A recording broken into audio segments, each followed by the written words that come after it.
吴王，我们在坟场发现了他的身影。哦，那家伙终于敢现身了。哼，不怕死吗？库罗德，那就不惜一切代价将他抓过来。遵命。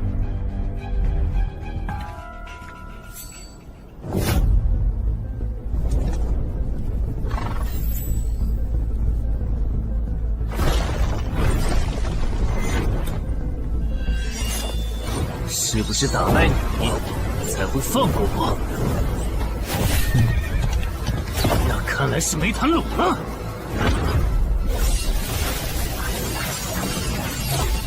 这下躲不掉，也来不及格挡。这就是你的实力。还没分胜负呢。敬酒不吃吃罚酒，那就把你变成亡灵，带回去。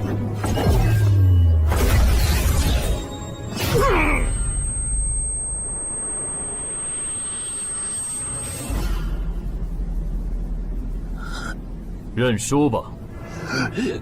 做梦。蓝不灵。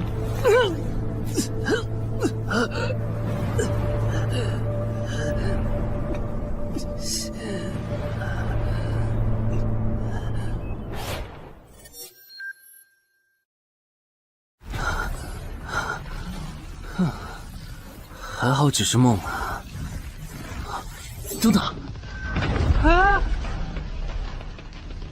不是，这地下室入口，竟然真的上到我家里来了！2030年，世界各地相继出现地下城入口。在经历了一系列探索、争夺、开发和地下城失控所引发的骚乱后，各国政府确认了5件事：一、入口无法被破坏，但攻略地下城可以使其关闭。2. 如果未能在规定期限内攻陷地下城，那么该地下城入口将翻转，地下城内的怪物将永入这边的世界。3. 误入地下城并存活的人类将成为冒险者，自此踏上超凡之路。4. 地下城内的怪物等级越高，攻略该地下城的收益越高。5. 最高等级的地下城 BOSS 连核弹也无法完全消灭。过去10年，地下城入口逐渐被公众所接受，有关地下城和冒险者的情报也被允许逐步公开给公众。冒险者周刊报道显示，冒险者人员十分稀缺，但却人均千万富豪。这一消息令冒险者这一职业变得非常受欢迎。对普通人来说，冒险者就是一步登天的门票。所以你过去3年的冒险家生涯，为你赚取了超5亿的财富。当然，对于刚刚成为传说级冒险家的我来说，这只是个开始。但少有人知道，每一位高等级冒险者的背后，都有许多普通冒险者和无辜平民的牺牲。而我们的主人公陈海，恰好是知晓这一秘辛的少数人。你还真是给我出了个大难题啊！能让人一夜暴富的地下城，可对我来说也没啥用啊。毕竟我又不缺钱，而且我记得地下城的死亡率好像很高，搞不好我会死。要不把它上交给官方冒险者协会算了，说不定可以换点特别的好处。嘿嘿嘿嘿。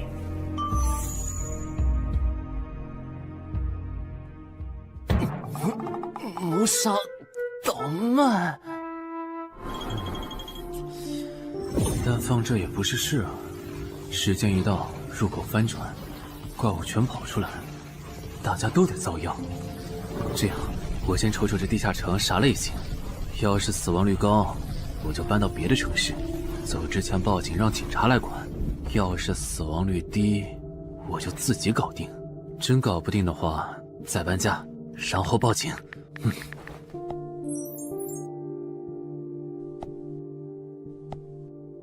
嘿，运气不错，是 Level 2的狩猎型入口。地下城入口的等级可以靠入口的规模判断。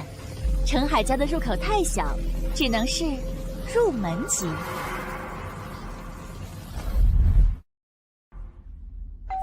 你好，有您的快递。来了，是你的快递，在这签字。好的。说起来，小哥你该不会是发现了野生的地下城入口吧？不然为什么要网购锁子甲？完了，不会暴露了吧？我玩全甲格斗的，之前的防具换，打算换新的。怎么了？有问题吗？没问题，我就是随便问问。感觉这人很奇怪啊，难道是我虽然想多了？早就知道一般市民对成为冒险者这件事有多着迷，但是被人这么生硬的试探，还真是有够惊悚的。还好我伪装的不错。不过这个箱子会不会有窃听器啊？还好没发现窃听器。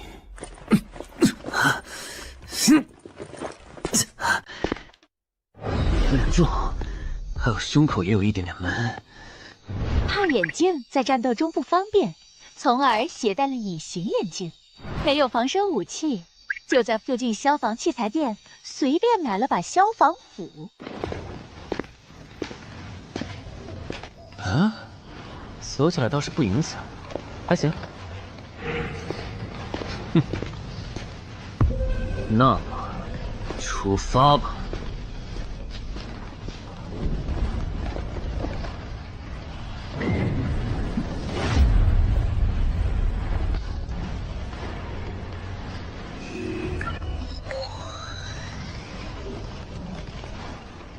啊，不是地区地形吗？那看来我的首战对手大概率是豺狼人了。讨厌，这套锁子甲没白买。说起来，根据官方提供的情报，新人进入地下城后会激活冒险者面板，脱离条件也会出来。我的呢？来了。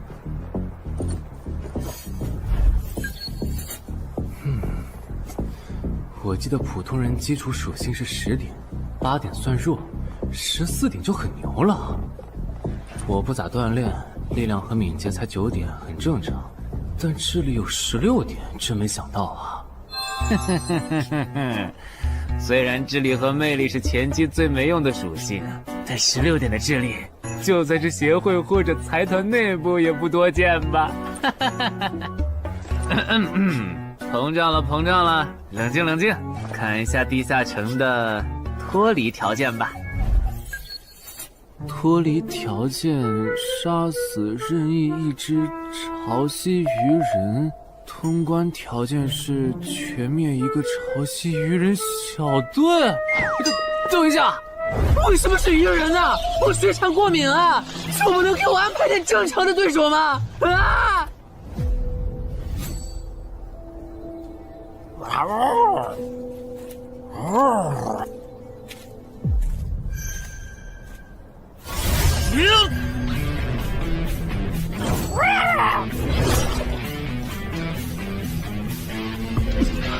不是吧？这都被躲过去了。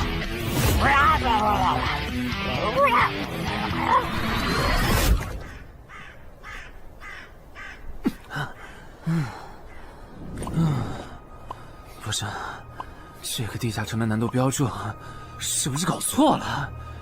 一个落单鱼人就能把我打得差点翻车，如果遇到满编的鱼人小队，我岂不是要就地归西？啊，等级增加了。Level 2菜鸟，我的称号我与潮汐鱼人55开，这玩意儿侮辱人是不是？算了，今天就到这里。还是等我请个健身私教，把基础属性练上来了，再来挑战这个地下城吧。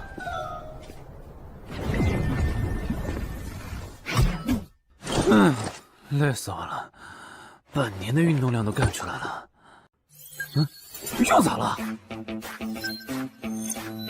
哦，任务结算呢？我记得地下城的任务结算好像也能爆出奇物的。嘿嘿嘿，我的要求也不是很高，给我瓶加属性的秘药就行。菜怎么了？谁还不是从菜鸟过来的？气死我了！罢了罢了，有总比没有好。让我看看这个保温杯有啥功能。该物品每天可以凝聚500毫升纯净水，可升级。这垃圾东西谁要啊？气死我了！你好，我预约了安教练。哈，您就是陈海先生吧？安教练已经在 VIP 室等您了，请跟我来。好的。没想到东山这样的小地方，竟然也有专门为新人冒险者和冒险者候补提供塑身服务的健身教练。冒险者的6大基础属性中，力量、敏捷和体力是可以通过锻炼得到显著增长的。这一年的健身费也太贵了，都和我一本新书的版税差不多了。不过只要能让我的身体素质在短时间内得到显著提升，陈海先生，这点钱就花得值。陈海先生，您之前有过健身经历吗？没有。那为什么要花这么多钱请安教练？新手打基础的话，请普通一点的教练就够用了。还是说，陈海先生，你已经成为了新人冒险者，比较赶时间？这旁敲侧击的，还真是够直接的。哼，有条件的话，那肯定要请最专业的，以冒险者为目标，普通教练不能算是好的选择。这样啊？我总不能和你说实话吧？那您应该能和安教练聊到一块儿去。东山市最好的健身教练会是啥样的？好紧张。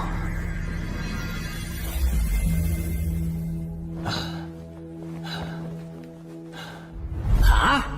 和我预想的完全不一样，我还以为会是个肌肉兄弟，结果到头来，这不是个小白脸吗？课程这么贵，竟然也能预约得出去？开玩笑的吧？就是你想成为冒险者，跟我来吧。3、4。我撑不住了，教练。 5，真的撑不住了。好，你到这里吧。30公斤举了5次，换算一下，你目前的单次最大重量应该在35公斤。作为健身小白，结合你目前的体重，你这个卧推成绩算是偏弱的。什么情况？虽然我知道我的身体能力低于平均线，但是这也太弱了吧？正常老哥们不都是人均50公斤起步的吗？陈海先生的基础有点差呢。35公斤的极限数值换算到冒险者面板上的力量属性，应该只有9吧？普通人的力量、体能和敏捷数值是相对平均的，不会偏差太多。他现在这个状况，要在1个月的时间里变成冒险者，几乎不可能。那一般要多久？这个看你，如果天天练的话，差不多1个季度就能达到3个11了。这个11是你成为冒险者后面板上给出的约束，换算下来的话，就是比普通人略强。明白了。所以办卡吗？那就先办一个季卡吧。我去哪儿交钱？让给我就可以了。好耶，以后撸铁不孤单了。认识一下，我叫徐茂，是健身馆的签约冒险者，以后多多关照。我叫陈海，畅销书作家，您也多关照。说起来，一般只有家境很好或者跟协会签了长期合约的冒险者，才会找安教练这样的专业教练。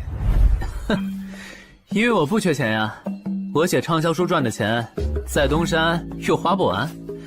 既然以冒险者为目标，那肯定就要找最好的教练，打最牢固的基础。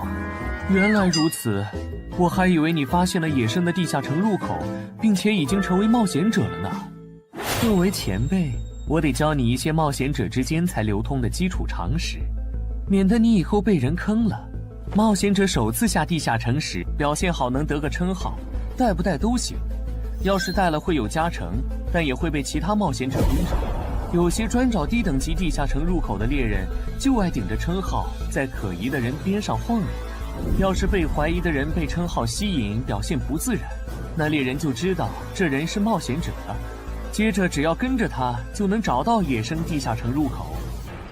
啊，这样吗？真是学到了。没啥反应，看来他真不是冒险者，就是个有点钱想当冒险者的弱鸡作家，那就没价值了。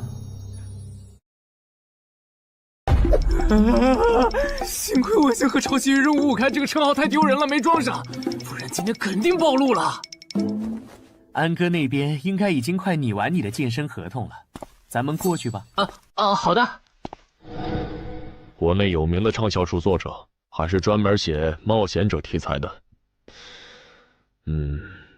怪不得他有财力和动机买我的课，是想把身体数据打磨上去以后进军冒险者行业吧。而且他对课程的学期也没有明确要求，不像是发现了野生的地下城入口需要快速通关的样子。确实，程海是冒险者，或者他发现了野生的地下城入口的概率确实很低。这样，如果徐茂带着他回来的时候，他的注意力没有放在我的头顶，那就走正常流程吧。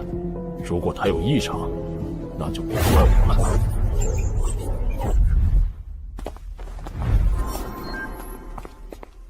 合同拟好了，你看完如果觉得没问题就签吧。好的。喂，不是吧？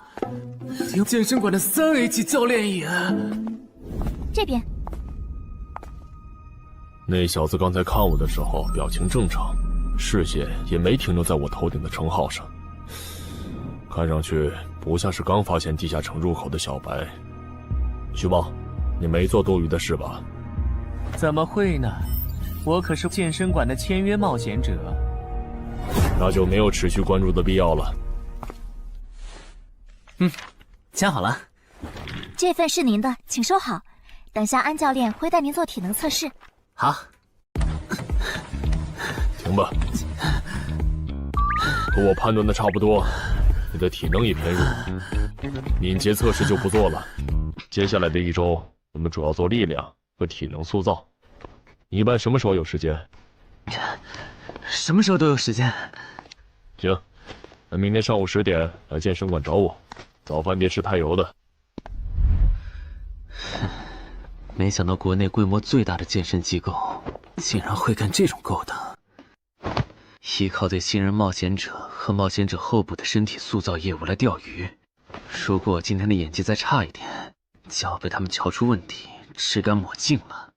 怪不得东山这种小地方会有3A 级教练常驻，恐怕全国各地……等等，这样看，所有和冒险者沾边的服务应该都有坑，包括我买的锁子甲。还好我当时觉得在同一家店购买防具和兵器的行为有点不打自招，不然网购锁子甲的时候就暴露了。看来我还是低估了冒险者这个职业的潜在风险。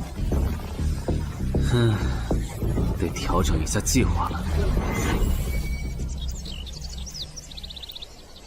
原本想着等锻炼的差不多了以后再来挑战这个地下城，但没想到现实世界如此残酷，针对低等级冒险者的坑到处都是。虽然今天运气好避开了一个坑，但我总不会每天都有这么好的运气吧。只能冒险来地下城提升冒险者等级了。这次的脱离条件是鱼人眼珠吗？对了，不知道昨天那只的眼珠可不可以？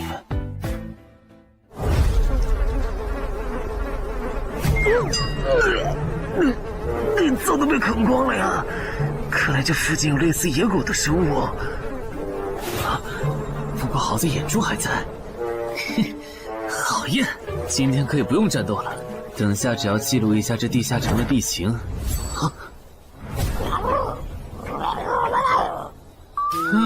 鱼人呢？我还以为是什么呢，吓我一跳。只是一只落单鱼人的话，我根本……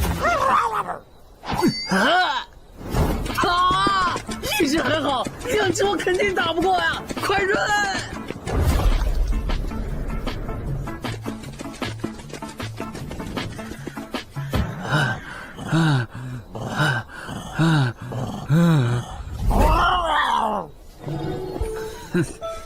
你都死到临头了，还这么嚣张，没发现吗？你和你的同伴跑散了。哼哼，现在换我来进攻了。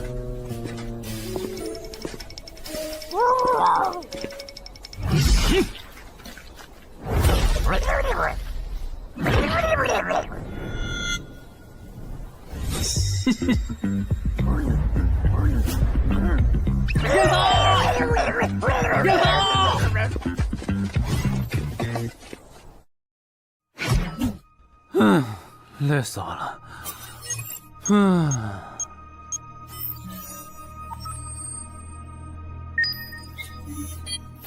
不是吧？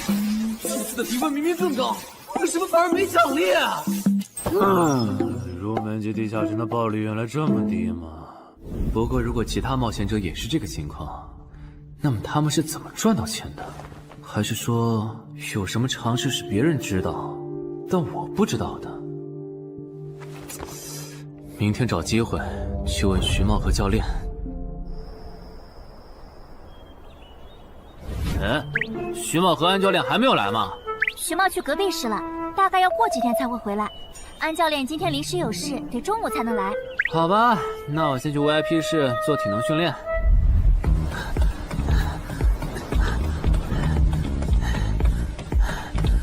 我外出的这几天，他都是这个训练强度。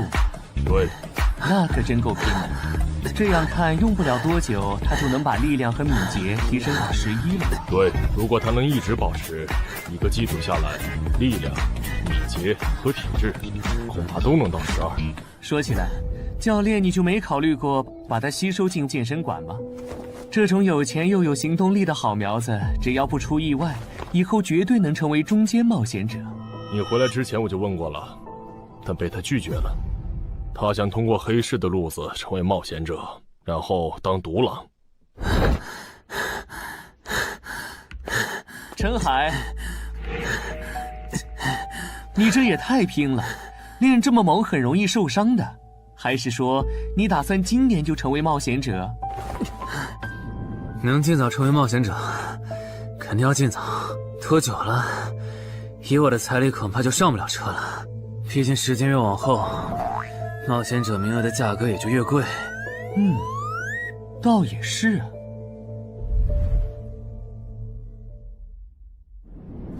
算上前天安教练的招揽，我大概可以肯定，徐茂和安教练已经排除了我拥有入门级地下城入口的可能了。接下来可以找一个合适的时机。发什么呆呢？在想事情？没，可能是太累了，有点走神。你这样肯定不行，频繁的超负荷运动只会累积伤病风险，真受伤了反而会拖慢你的塑身进度。我也意识到了，后面应该会减少训练量。对了，截止到现在，你的前期投入都赚回来了吗？还早着呢，照现在这进度，起码得等我到11级才有可能回本。为什么是11级以后？因为1到5级的冒险者挺好混的，有老手带着，完成任务就能撤退，死亡率极低。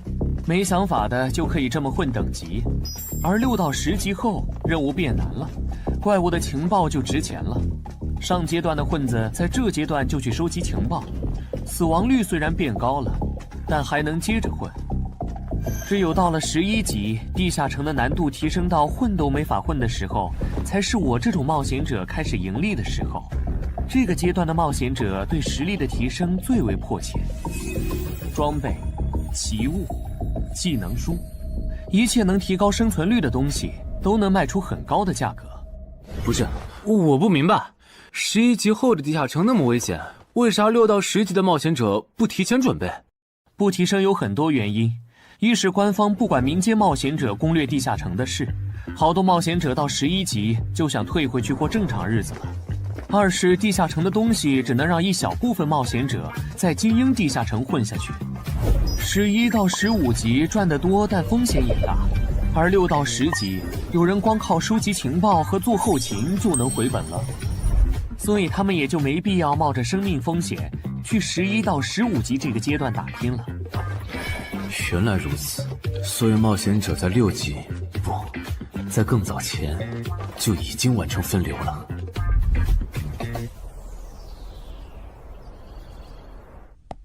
哼，真是学到了，怪不得我在论坛上很少找到有用的情报和攻略，原来有很多人靠卖靠谱攻略和情报赚钱。不过更让我惊讶的还是这件事。同一个地下城，冒险者就算反复刷脱离任务，也只能得到1次结算奖励。这样看，这个地下城入口能为我带来的价值，就只有通关奖励，以及将误入其中的普通人转化为冒险者这2点了。考虑到我本身并不缺钱，我还是尽量单刷这个地下城，然后再考虑要不要继续当冒险者了。先用徐猫教我的方法，前期以收集情报为主，有10足把握了，再考虑通关的事。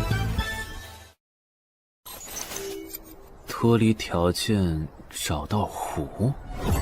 啊，这次的脱离任务竟然不需要战斗，还好买了一架无人机做辅助，不然纯靠人力搜索找湖肯定是个大工程。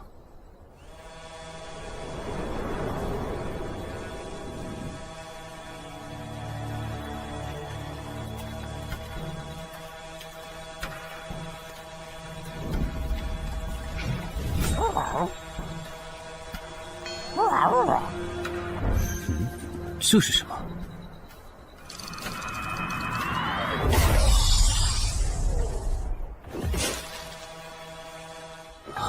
刚才那个应该是鱼人吧？虽然外形和气场和我之前遇到的鱼人有很大差别，但他应该也是鱼人，只不过等级应该更高。算了，先不管他。等我完成了脱离任务，再回来找那只橘红色鱼人。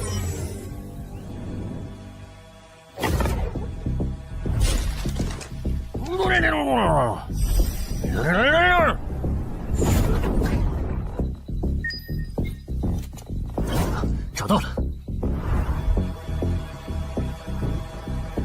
哼，怪不得森林地形的地下城会刷出鱼人这种怪物，原来森林深处藏着一个这么大的湖吗？这样的话，脱离任务就算完成了，不用和鱼人接触可真好啊！接下来，是那只橘红色的特殊鱼人。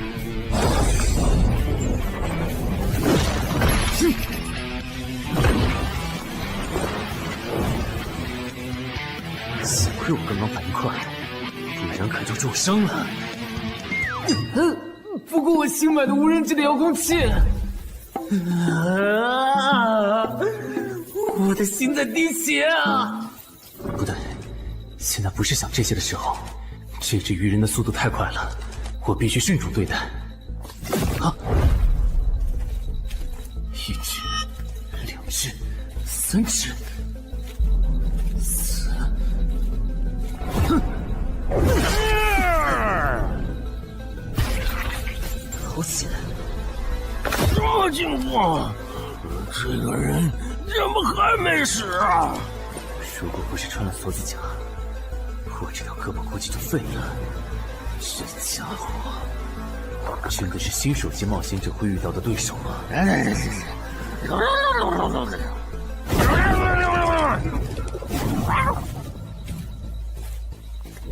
如果只是和这只橘红色鱼人单挑也就算了，关键我还得抽出一部分精力来处理身后这几只杂兵。不管怎么看，这个地下城的难度绝对超纲了呀！要不逃吧？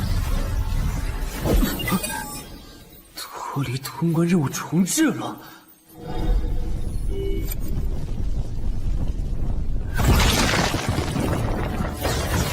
我说全罪，你这样很像是在虐尸出气，有吗？归根结底，还不是这只哥布林太弱了，扛不下我的拳头。能扛住才怪呢！明明只是 Level 5，却有着不下于 Level 9冒险者的综合实力。你这样的怪物，在入门级地下城里，怎么可能会遇到对手嘛？有的哦。如果我能遇到传说中的 bug， 那就能在低等级地下城里遇到下一阶段才能遇到的强力怪物。只要能从他们手底下活下来，我就能拿到补偿奖励奇物升级券。到时候我成为传说级冒险者，就更有戏了。果然，我和你们这种明明还只是 level 5，但眼光却已经放在传说级冒险者上的怪物，是真的合不来。不过，奇物升级券和它的获取方式，无论怎么看，都只是博人眼球的谣言吧。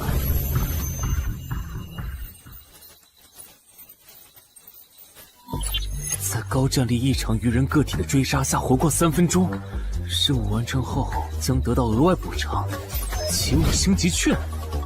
不是吧？我都准备逃命了，你给我整这个，要玩死我吗？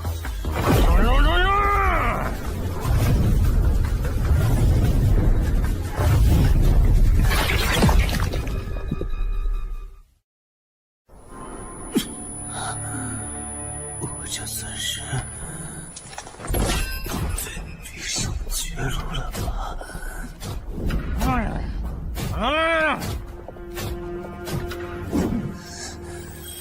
早知道当初就不该成为冒险者，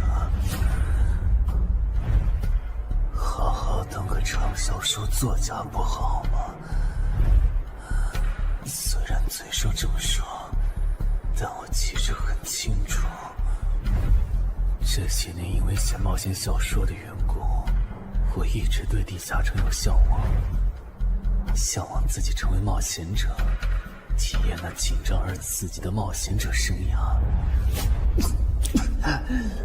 是的，虽然我怕死，人怂又不能打，但我的冒险人生绝对止步于此。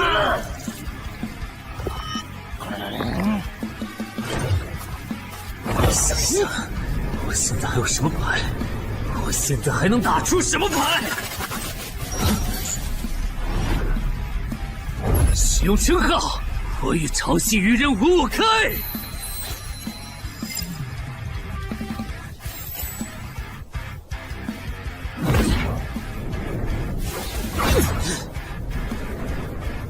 身体变轻盈，力量也变强了一点。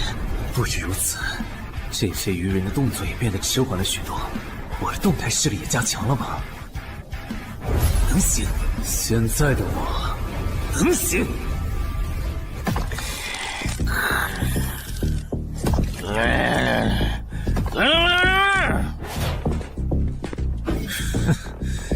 没想到高级鱼人说的话，我竟然能听懂。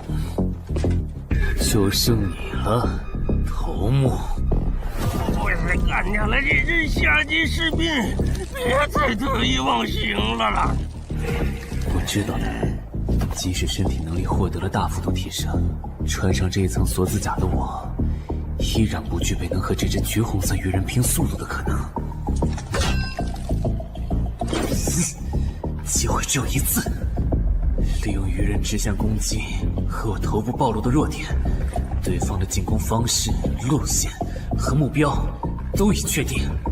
我要做的就是舍弃头部的防御，用它做诱饵，争取到一次以伤换伤、重创对方的机会。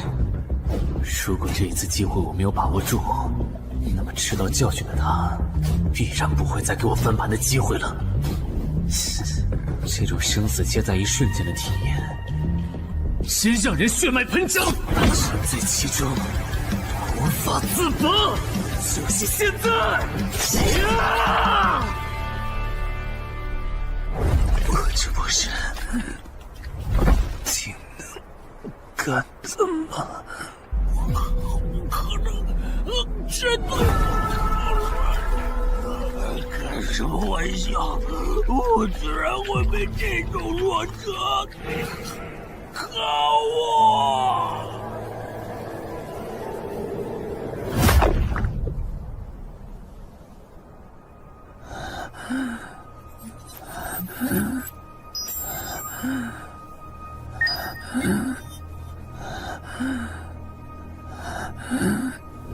这下总不能还判定我是菜鸟了吧？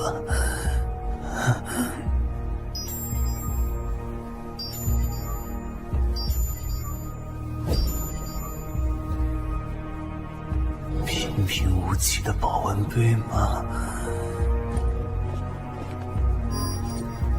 对，平平无奇保温杯是用起物升级券。啊！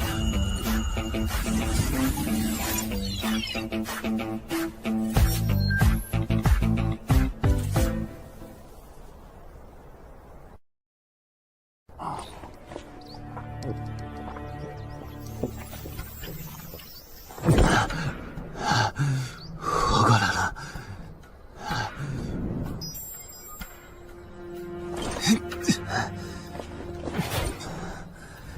已经愈合了。冒险者面板，冒险者等级竟然提升了，不过还是菜鸟。感知也提升了一点，还获得了一个新称号——至死地而后生。哼，倒是个意外之喜。再看一下通关任务重置后变成什么了。挑战等级上升了，脱离任务刚刚也完成了。不过这通关任务捣毁潮汐鱼人的孵化池吗？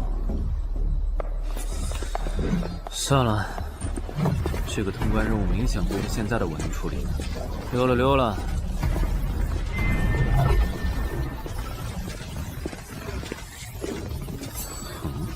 是错觉吗？怎么感觉这个地下城入口变大了？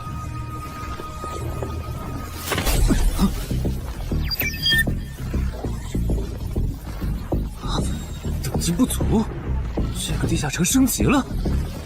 这么看来，我刚才完成的脱离任务，其实来自更高等级的地下城。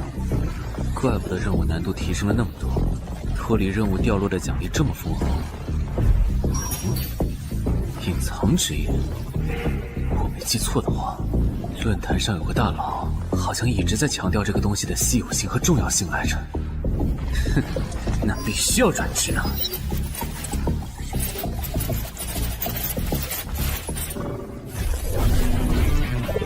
啊，什么情况？感知竟然提升了，死亡行者也算是新职业了。越接近死亡的话，属性点提升就越大，可以1至4点。啊，刚刚是啥玩意儿？我家？这就是感知16以后的世界吗？即使闭上双眼，我的大脑依旧能够准确勾勒出客厅每一角。真不敢想象，20点感知的人类眼中的世界又会是什么样子。说起来，我与潮汐鱼人555开这个称号的效果，刚刚在地下城已经体验过了。这个至死地而后生的称号，效果又会是什么呢？被逼入绝境以后，就能得到力量、敏捷、感知，每个加4点的加成。这个称号的触发条件和死亡行者的触发条件差不多哎。等等，也就是说，死亡行者搭配至死地而后生，极端条件下可以给我带来8力量、8敏捷、9感知的提升。哈哈哈哈！这也太超模了吧！胆子再大一点，以后遇到打不过的敌人，我完全可以靠自残触发效果让属性提升。等干掉敌人以后，再用稀奇古怪的回血药水把状态拉回来。而且回血药水的用处也不止于此，有了它，我再也不用担心健身过度肌肉拉伤了。反正每天都能回一次血，完全可以想怎么练就怎么练。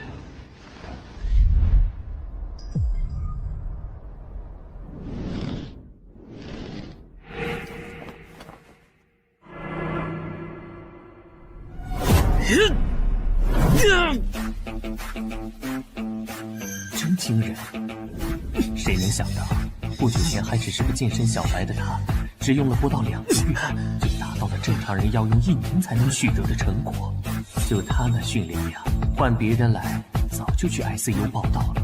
但他一通瞎练下来，还能活蹦乱跳，这说明他体质很牛啊，至少有16，甚至都有可能17或者18了。安教练，你这次是看走了眼呐。陈海还在练呢。啊，恭喜啊！你现在的力量、敏捷应该已经到达12点了。以你现在的身体素质，准备充分的话，是完全有能力完成新手级地下城的脱离任务的。真的不考虑加入健身馆，成为这边的签约冒险者吗？我可不想当一个会被合约束缚的冒险者啊！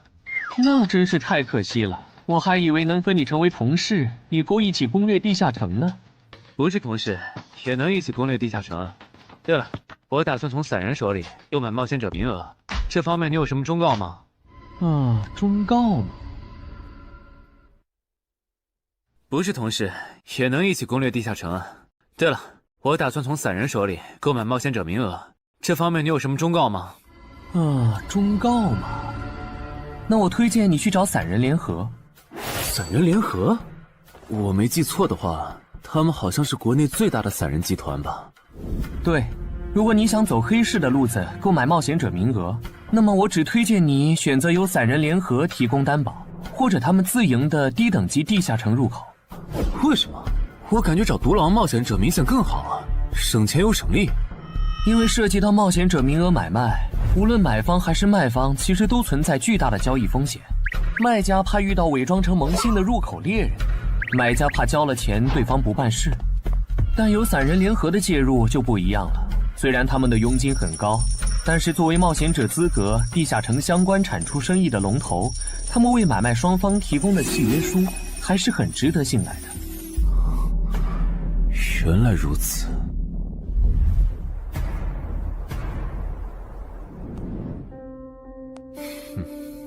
查了一下，整个漳州只有云霄市的这个老廖稍微靠谱点，找了散人联合做担保。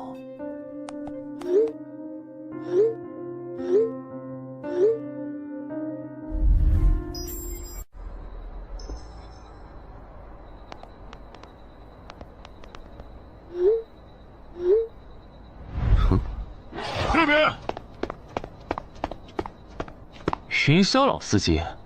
没错，你就是爱写作的东山市民吧？你好，就差你了，快跟我来。签完契约书以后，我好带你们去地下城。好了，契约的内容分3项：一，交易完成前尾款钱我方承担；二，双方都不能做出违反安全协议的行为；三，不能向任何人暴露此地下城入口的具体位置。诸位对契约内容有疑问吗？没有。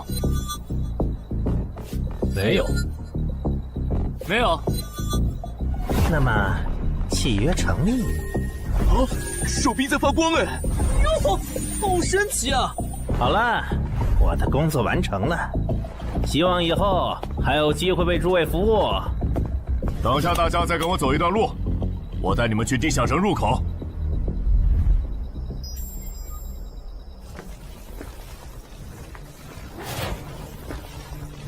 这个地下城入口的位置确实隐蔽，难怪没有被官方和云霄市的资本发现。好了，大家排好队，按顺序进入。我先走一步，给大家带路。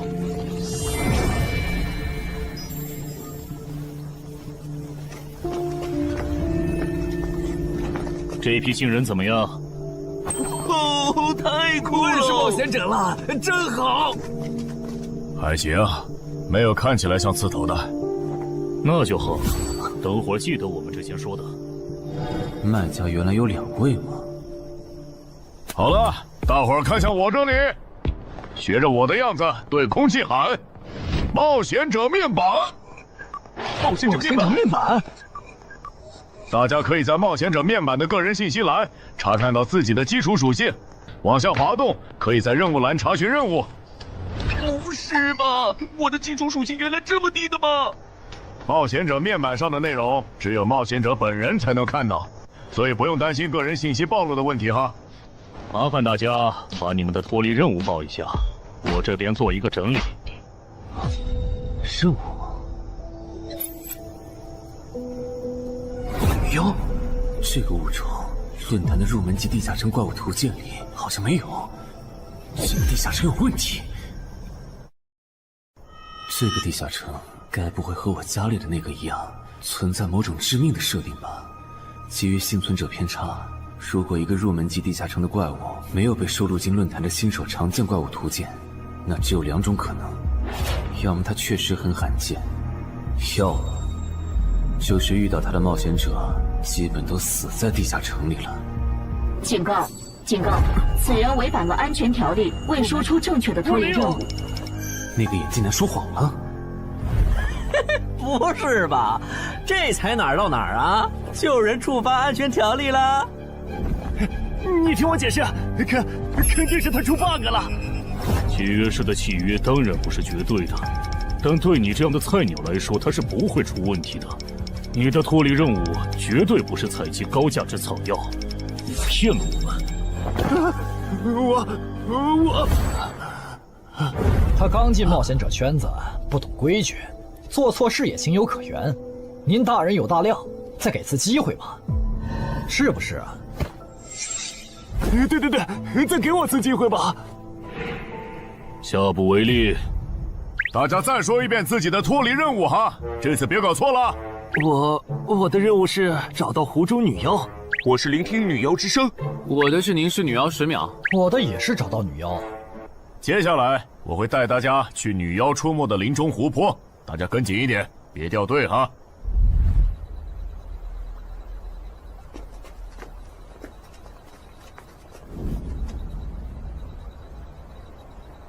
冒险者面板。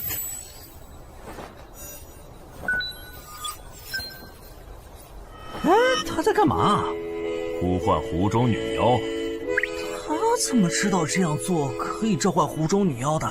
这就涉及到商业机密了。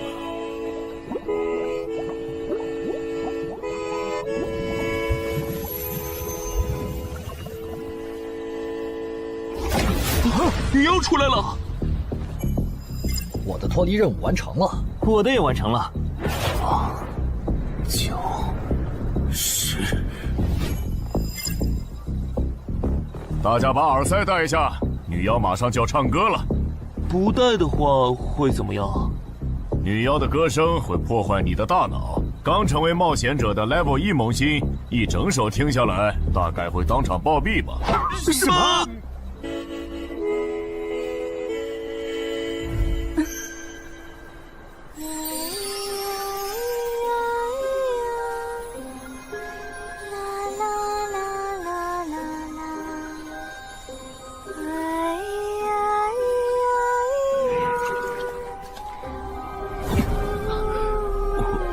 刘玉醒了，就听了这一小会儿嘛。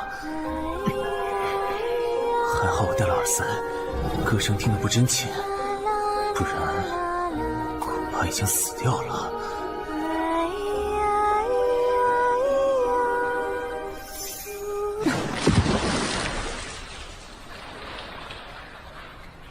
大家的脱离任务都完成了吗？都做完了，那咱们就原路折返回去了哈。搞笑，让我们原路返回？来之前我已经查过了，地下城里的植物和矿产都是很值钱的。你这么急着赶我们走，不会是想要独吞这个地下城的产出吧？我们可是付了钱的，为什么不能在这个地下城采集高价值草药和矿产来回血？等一下，咱们的契约书里可没有这条。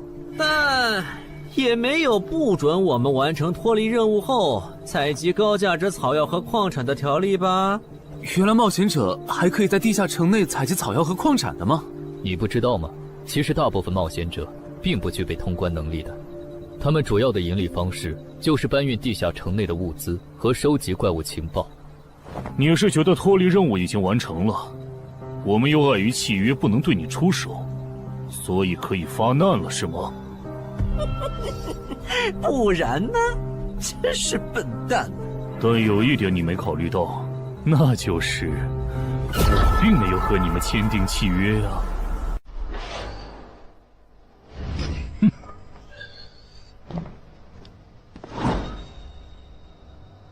你们2个什么意思？没什么，单纯看不惯而已。我觉得这位朋友的理由其实挺合理的，只是一些药草和矿产，没必要那么计较吧。但是基于契约文书第1条的话，如果有人死亡，我们就拿不到尾款。你可以保护我们，作为回报，我们可以将采集到的一部分物资分给你。不好意思，我们并不想冒这个风险。真的只是因为不想冒这个风险吗？难道不是因为这个地下城藏着别的秘密，你们怕我们发现它吗？我明白了，你不是新人冒险者，你是奔着通关任务来的。老六，你应该能感受到吧？咱们之间谁更强？可恶！地下城让给他们，我们走。啥？你等等我呀！他们为什么就这样走了？这不很明显吗？这2位帮我们说话的朋友，其实是比那2个人更强的冒险者呀。过奖，其实强的不是我，是我的这位朋友。等等，不太对，3人联合的契约师不会蠢到让假装萌新的冒险者轻松找到契约书漏洞，这不符合逻辑。大家可以自行选择，接下来是单独行动，还是跟我们一起行动？单独行动的话，你们的收益可以独享；如果跟随我们一起行动的话，通关奖励我们要1半。1半？这么多？这叫多？你没仔细听吗？是通关奖励的1半。这2位资深冒险者的目标是通关。新人冒险者的通关率一般只有10%，甚至更少。就算分出去1半，我们也领先了90%的新人冒险者。大叔，你别得了便宜还叫委屈啊！所以这其实是好事。对新人来说，第1次通关时间是重要分水岭。新人冒险者越早拿到通关奖励，未来的冒险者之路就会越顺畅。那就是说，就算我只拿到1半的通关奖励，也会比绝大多数同等级的冒险者要强吗？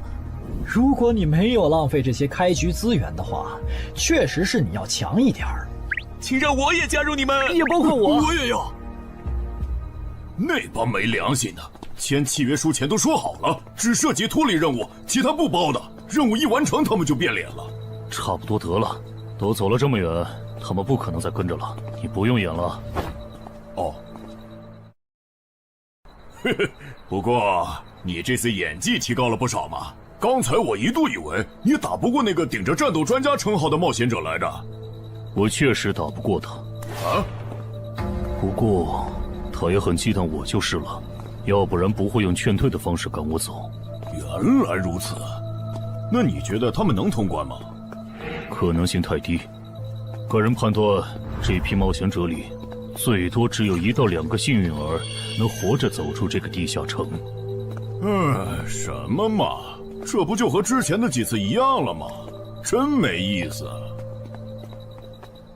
哇，酷哎！既然大家已经决定联手通关，那我也不藏着掖着了。我能够为认同我、信赖我的队友带来一点基础属性的随机增幅。他说的是真的，我的力量加了1点，我加的是感知，我的也增加了。体力涨了1点。原来团队领袖这个称号是用来提升自己的队友啊，还怪好用的。我这边还有一个问题，我们现在只知道口琴声能召唤女妖，并不知道其他的召唤方法。女妖要是一直躲在湖里，大家的通关任务就没法完成。这不是问题，我的称号可以让我强制激怒指定目标，被激怒者将减少2点智力，变得冲动易怒。他也是冒险者吗？至于建立强制对话的方法，只要引起对方的注意就可以了。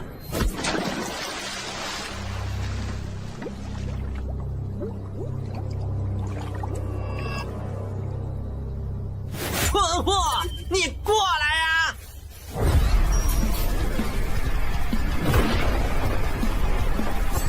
成功了，他被被我激怒了。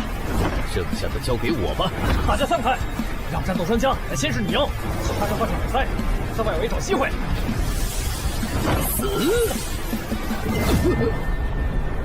穿过去了？开什么玩笑？竟然是灵体！啊！等一下！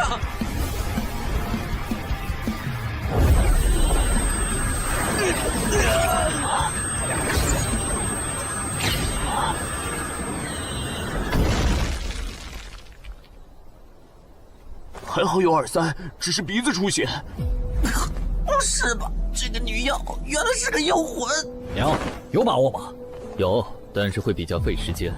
上一个地下城刷出来的僧侣之拳应该会有效，但熟练度还没上去，打起来会很慢。慢就慢了，这只女妖应该没有其他攻击手段，对我们的威胁很小。我有预感，这个地下城的通关奖励会非常丰厚。哼，愚蠢的选择。等等，你先别走。不是吧？10万个人里都不一定能出一个的感知16点的人，竟然让我……你为什么觉得他们的选择是有问题的？使用称号，他们当我不存在。真晦气！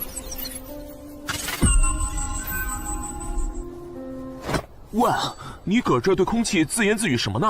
不是，我刚才……不是没人吗？幻觉吗？有东西过来了！什么东西？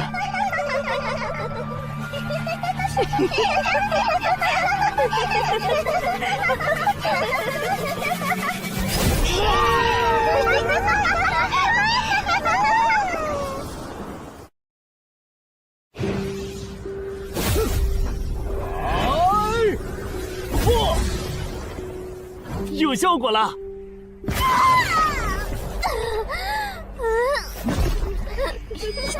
什么声音？我们搞错了，这个地下城不止一个女妖，那2个卖家没安好心。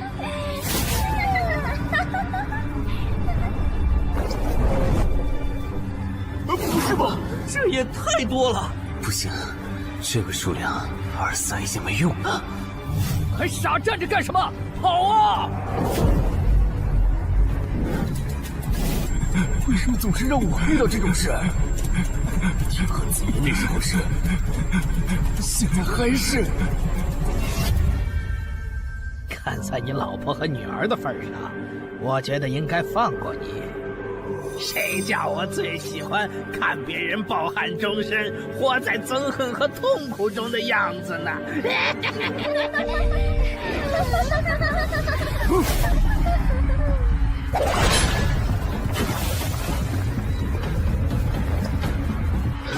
你们以为我是谁？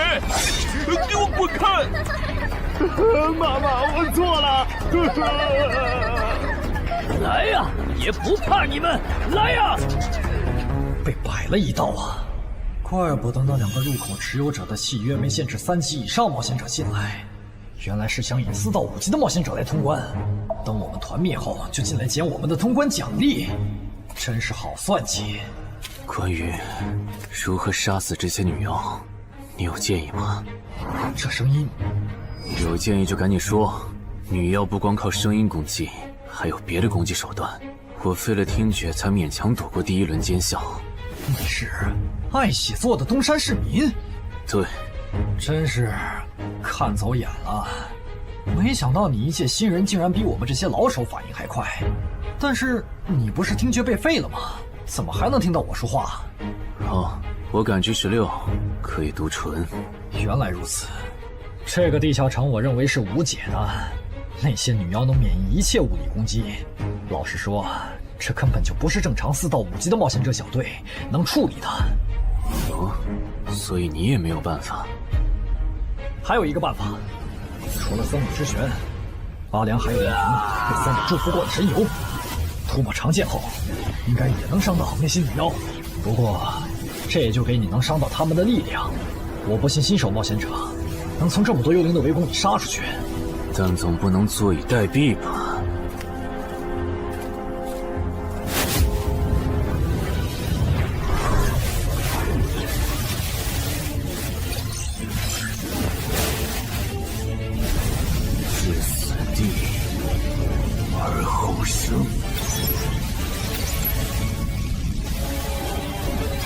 能听到吗？我问过你的同伴了，他跟我说，要通关必须从你那里拿到被僧侣祝福过的神油。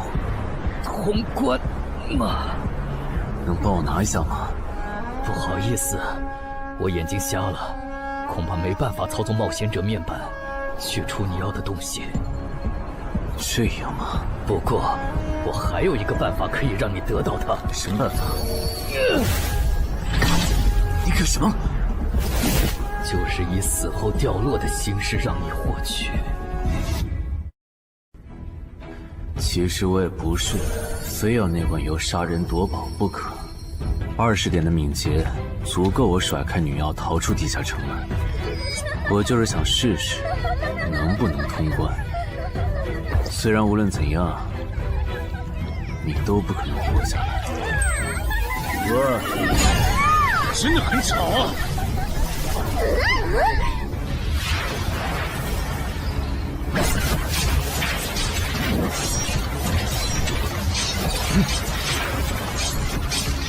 对邪恶生物伤害加点点，那么还是反击吧。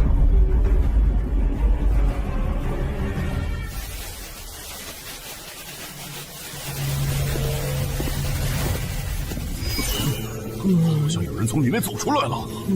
哪有人啊？你看错了吧？不是，我真感觉到了。果然，他们那不能攻略的地下城设陷阱，引同等级冒险者来做通关任务，把人坑死在里面，接着捡掉落的东西，或者等冒险者重伤出来就杀人夺宝。雇主的儿子应该就是这么被害死的。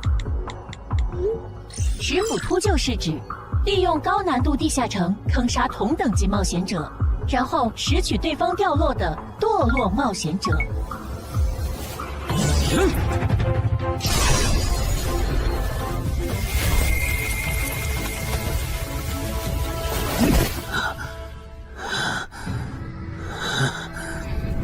好险！如果再多几只女妖，我恐怕就要被逼出回血药水这个点牌了。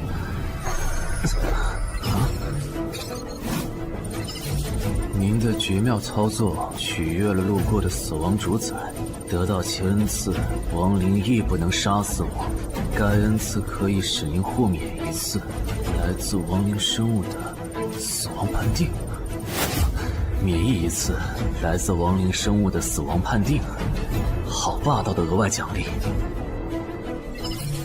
额外奖励都这么丰厚了，合并结算的奖励还高于单独结算，那么肯定要合并啊！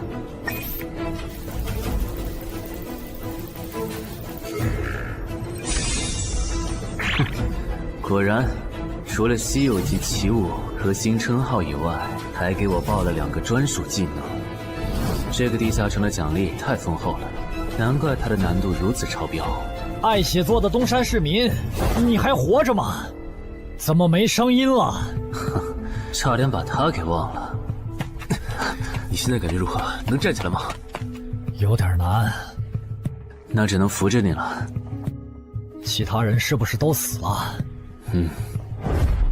胖子、四眼、大叔，还有你的2位同伴，都死了。你应该不是第一次进入地下城吧？哼，我还以为你不会主动说破呢。如果我说我能保守秘密，并将我得到的奖励作为酬劳全部送给你，你能不能不灭我的口？但你死了，同样可以保守秘密。那你就得不到我的通关结算了。而且，云霄老司机和他的同伴肯定在地下城入口附近蹲幸存者，我可以帮你吸引他们的注意力。相信我，让我活着走出地下城，对你来说是最有利的选择。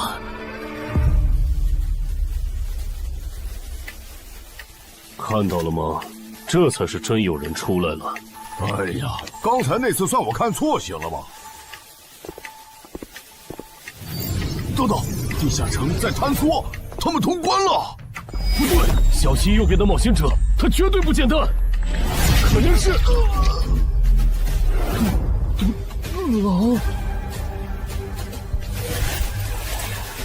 先干掉一个弱的，接下来到你了。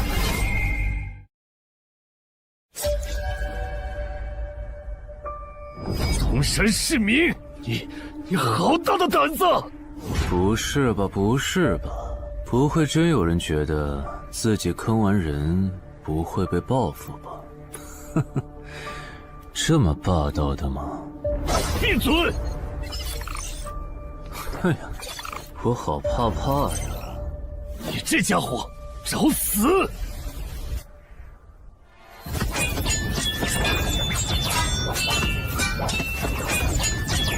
这俩人相互厮杀的程度，有些7级甚至8级的冒险者都没这么夸张的速度。不可能！带上这个称号以后，我的速度竟然还是没你快，真是离谱他妈给离谱开门，离谱到家了！你的敏捷难不成有17，甚至18？可，你猜？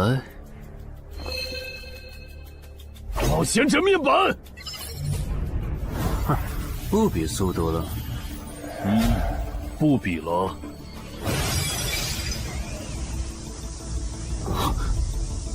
这本来是为那个战斗专家准备的，不过给你也没差了。来好好感受一下我从黑市高价购买的变种蜘蛛毒素吧！什么嘛！你这毒抗完全不行啊，比普通人还差！连反击的力气都没有了吗？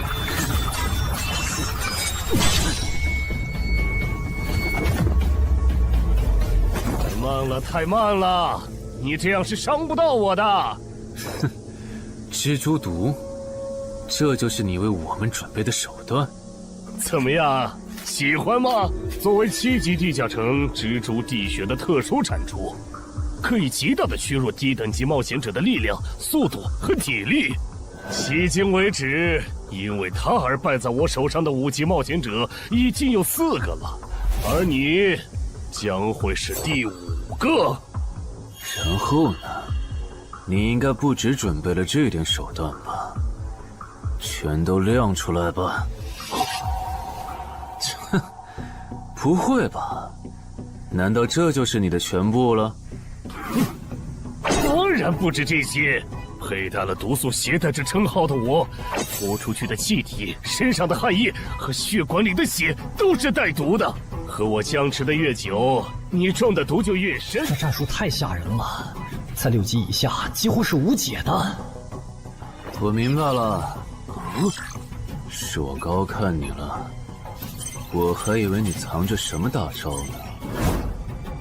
关闭技能，与死亡共舞。不可能！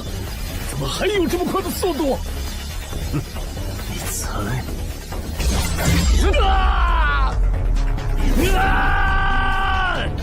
别太得意了！太慢了，太慢了！你这样可是伤不到我的。不可能，绝对不可能！你明明只是个独狼，怎么可能比杀了大量5级冒险者的我还强？没什么不可能的，在舒适区里泡着的你，永远也看不到与死亡同行之人所看到的风景。但是，溺死的往往都是会水的，散人只有劣势更弱小的散人，才能积攒出大量的财力和武力。我的路才是正确的。对普通人来说，或许你才是对的。不过，在我看来，与死亡同行之人，如果走到了极致的话，未必不能超越死亡。不是吧？那么强的人，竟然这么轻易的被……啊！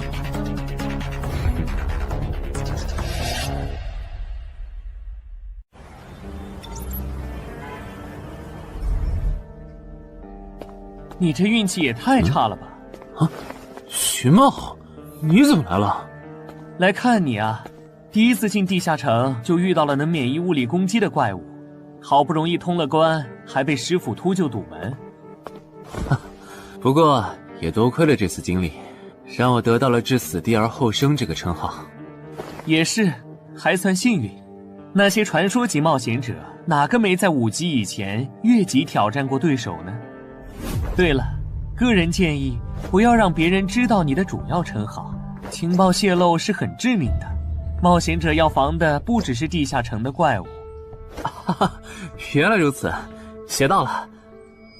虽然女妖之森的入口持有者，官方说是被另一个幸存者杀了，但我查过，那人主要称号侧重团体战斗，单人作战能力没强到能杀掉2个石斧秃鹫，所以，怎么了？我脸上有什么东西吗？没什么，我只是突然想起来，高教练月底就要回东山了。你这边养好伤以后，记得回健身馆报道。关于你的塑身计划，要进入第2阶段了。好的。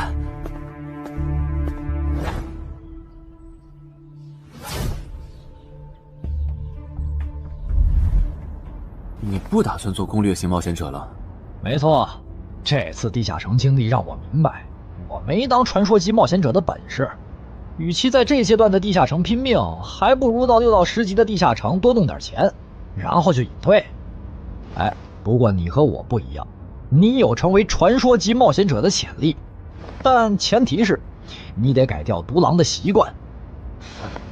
为什么这么说？独狼玩法在10级前的地下城能提高任务结算评分，多拿奇物、称号和技能，但11级到15级的地下城难度大增，光靠个人根本过不去。如果你想成为传说级冒险者，10级前就得组建自己的攻略团队，不然在11级到15级时，要么会掉队，要么就会被官方财团收编，就没机会再往上提升了。团队嘛。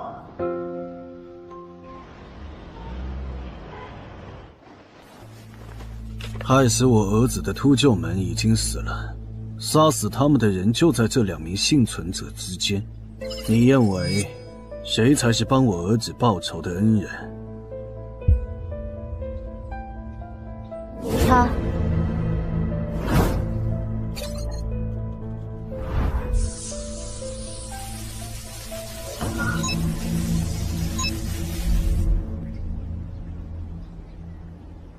小矮，你就是女妖之森的通关者程海吧？我们对你在女妖之森得到的通关掉落很感兴趣，你开个价吧。不卖。他说不卖，他不会真的以为我们是在跟他商量吧？那我换种说法，把你在女妖之森得到的东西交出来，立刻马上，不然有你好看。你们在干什么？不许骚扰我们医院的病人，走开！烦人的家伙来了，哥，我们走。切，真晦气。下次他们再来骚扰你，你就来找我。我哥哥是10级冒险者，他们不敢惹我。谢谢。不，该说谢谢的人是我。我的好朋友死在了女妖之森，你和王先生攻略了这个地下城，还铲除了用它钓鱼害人的秃鹫。原来还有这么一层关系啊！我和我死去朋友的家属都很感激你。总之，这是地下城暴走后的随机拉人现象。怎么还会拉我呢？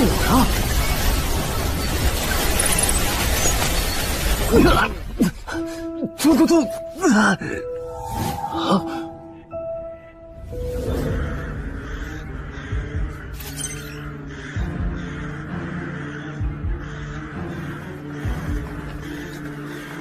大家不要惊慌，我们只是被拉入了翻转后的入门级地下城。不是吧？我就来医院看个牙的功夫，怎么就被拉入地下城了？现在请大家跟我一起打开冒险者面板，确认你们的脱离任务。展开面板。5级的生存类地下城，哇，这次可能要死很多人。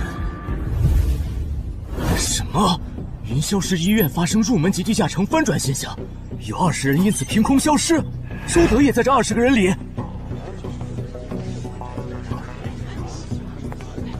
情况如何？失踪人员名单已经整理出来了。被卷入地下城的一般民众有17人，冒险者3人。我们还找到了失控的地下城入口。不过什么？你的脱离任务和通关任务是什么？消灭10具骷髅士兵，存活1小时。你的呢？我的也是。那看来大家都一样。老弟，咱们的脱离任务难度和他们的不一样啊。还有那个叫陈海的小子也被拉进了这个地下城。正常，生存类地下城的脱离任务是根据挑战者实力的强弱划分的。至于那个叫陈海的，等咱们做完了脱离任务再去找他。那个，大家听我说，这个地下城非常危险，请大家捡起地上的兵器，3到5个人为一组，凑齐脱离条件以后，尽快离开吧。完成脱离任务以后赶紧离开？你算老几啊？在这指挥本大爷？说不定是人家想把咱们忽悠走了以后，独吞地下城的宝藏呢。不是，这个地下城真的很危险。是他蠢货脑子有坑吧？对地下城的危险没有认知也就算了，还在这带节奏。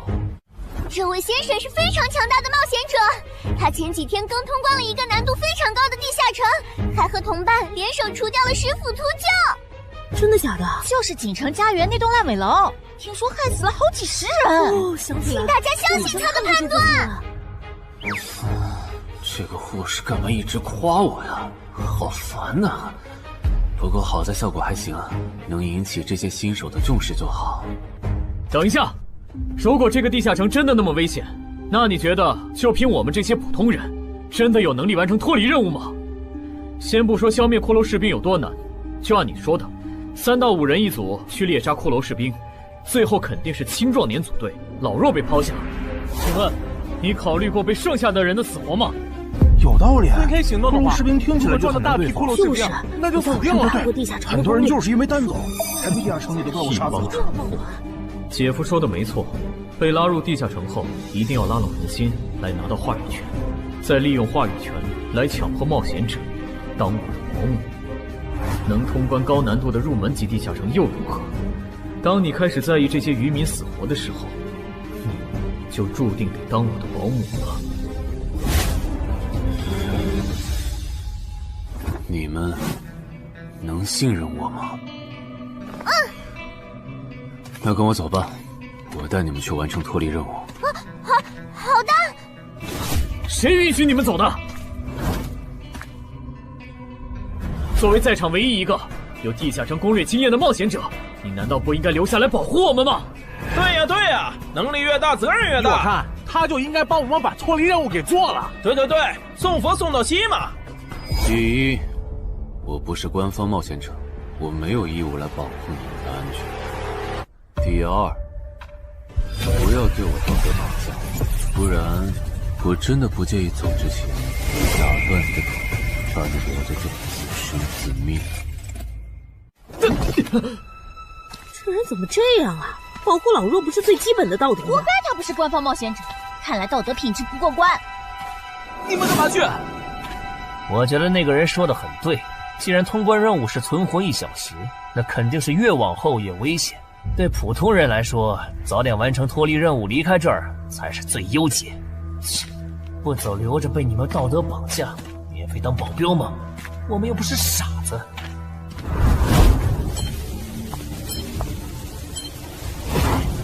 是他。这个地下城有什么问题吗，尚科长？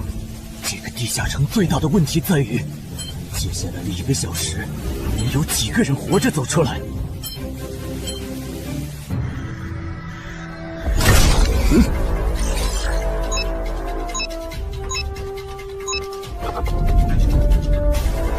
你们就学我刚才做的，用剑去砍那些骷髅士兵的颈椎。那你呢？又来了！我嘛，就用我的老火剑让他们练练。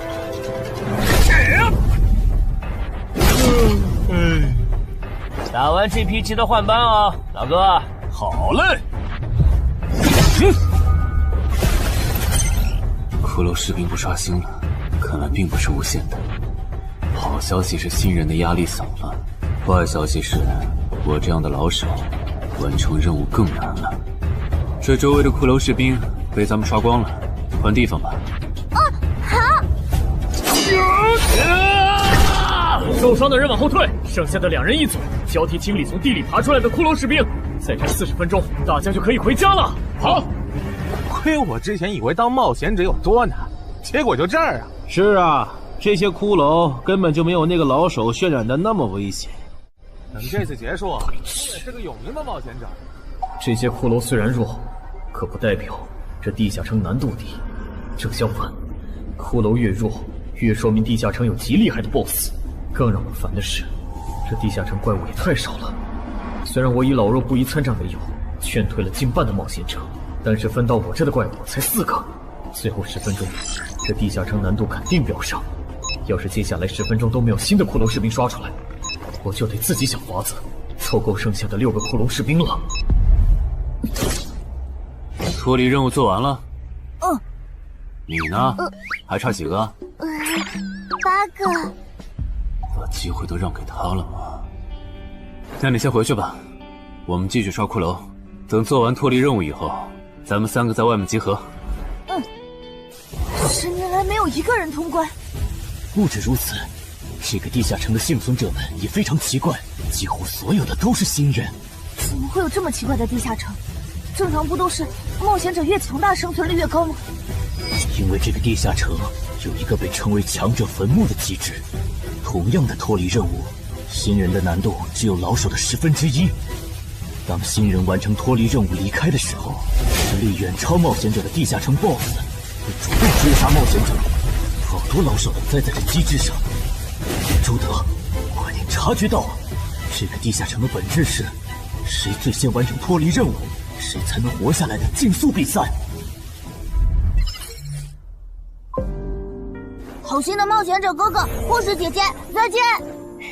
拜拜。再见。等下遇到的骷髅士兵，我多分给你一点。你先完成脱离任务，和他在外面会合。好的。有人完成脱离任务出来了。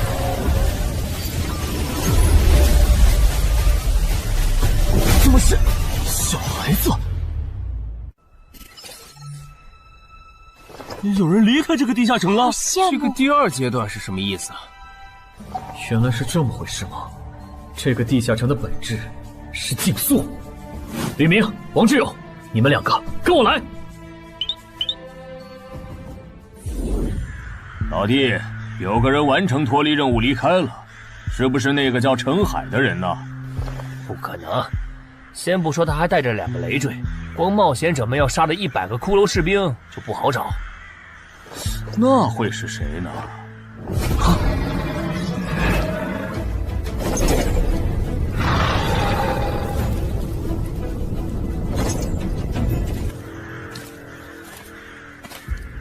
叫我们跟着他出来，都走这么远了，也不解释一下。如果遇到大群的骷髅士兵，咱们仨就完了。闭嘴吧，他这么做肯定是有原因的，你没注意到吗？他是看到任务栏变更以后才叫我们出来的，恐怕他比我们更清楚这个地下城发生了什么。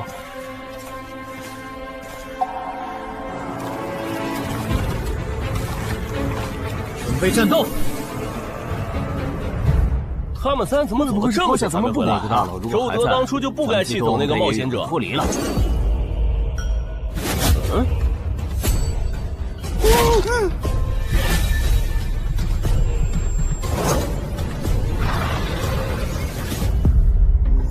周德、吕明，你们2个王八蛋，竟然拿我当挡箭牌，用完就丢！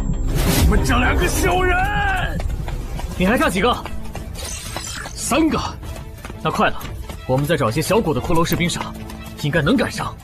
等等，不对劲，幸存者的数量在减少，营地那边出事了。说什么？陈海哥，这个阶段是什么意思啊？可能是难度提升，接下来会出现更强的怪物的意思吧？这个你别管。你的脱离任务做到哪儿了？我看看啊，陈海哥出事了，其他人都死了，现在只剩4个幸存者了。什么？左2，右2，去左。都说了，是这个地下城的 BOSS 降临了，要想活命，必须就地折返。在 BOSS 找到我们之前，完成脱离任务。别开玩笑了，就咱们2个人，怎么可能在那么多骷髅士兵的围攻下完成脱离任务？王之勇在的时候都做不到。听不懂人话吗？我们已经没有时间去找骷髅士兵了。还差右2。剑锋，救我！你好了吗？马上！陈海哥，好了。常先留下，你先走。可是，撤下！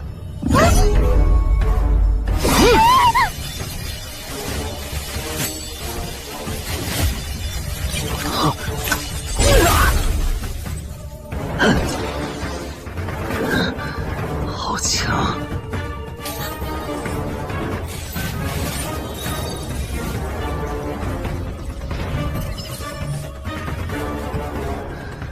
明白了吗？留下来，只会碍事。我知道了，我去外面等你，你一定要活下来。好了，现在只剩下咱们2个，我猜你是不会放我走的，对吧？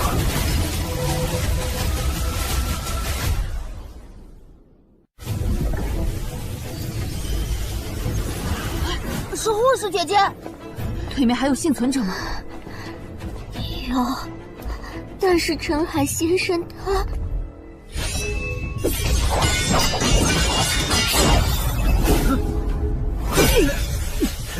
好强，这样下去不行，速度和力量我都不是他的对手。就算能大概猜出他下一步动作，肯定会一直忙着抵挡，一次出错的话就得死。小走！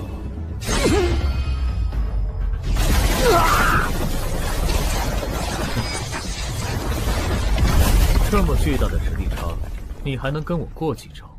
在我这儿撑这么久，了不起。好像在跟我说话。不对，现在不是该思考这些的时候。想一想，再想一下，到底该怎么做，我才能活下来？没戏了，把这边的情况汇总给漳州吧。就说云霄市医院地下城暴走事件，17名普通市民卷入，仅2名幸存，3名低等级冒险者卷入，无一生还。你在说什么？不是还没到时间吗？这才过去5分钟。就是。我能理解2位的心情，但是请不要再做不切实际的幻想了。这个地下城里的 BOSS， 就算是9级的我，也没有把握面对他能存活15分钟。你要等的人，哪怕是5级冒险者中的佼佼者，最多也就能坚持5分钟。你从地下城出来到现在都过去5分钟了，他还是没有脱离地下城，这意味着什么？你应该清楚吧？怎么这样？如果不是因为我们拖累了他的进度，护士姐姐，陈海先生肯定能活着离开这个地下城。都是因为我们。是啊，全都是因为你们。如果没有那个多管闲事的冒险者帮你俩完成脱离任务，周德才是最有可能活着离开这个地下城的人。我出去冷静一下，这2个新人的登记工作交给你了。那这个地下城入口怎么办？人都死光后，入口会在半小时内关闭，接着随机出现在世界某个地方。当然，如果你实在不放心，也可以盯到最后。好吧。你合格了。 啊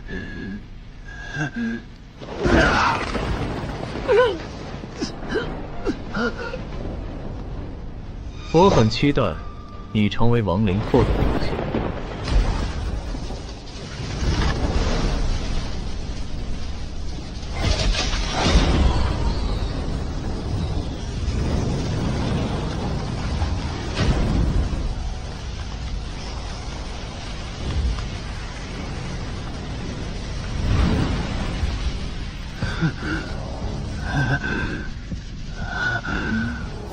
都赢了。对这个 BOSS 来说，完整的我更有价值。在他回来之前，是用死亡主宰的恩赐。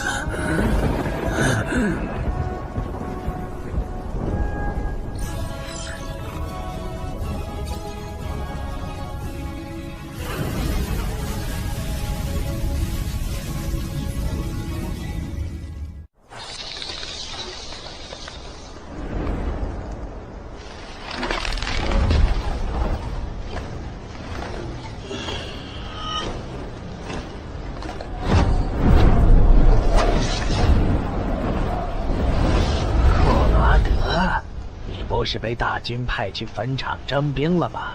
怎么回来了？切，白跑一趟！我还以为是谁激活了骸骨大军发出去的晚宴邀请函呢。我发现了一个有资格成为我同僚的新人，让他从零开始太浪费，我打算让大军把他变为预备役。同僚，坟场的冒险者最高才5级。这阶段的新人连合适的职业和称号都没确定，你就肯定他能跟咱一样成为传奇？他已经找到了合适他的职业和称号。这次真的太险了，如果不是那家伙主动走了，就算再给我一条命，我也完全没机会。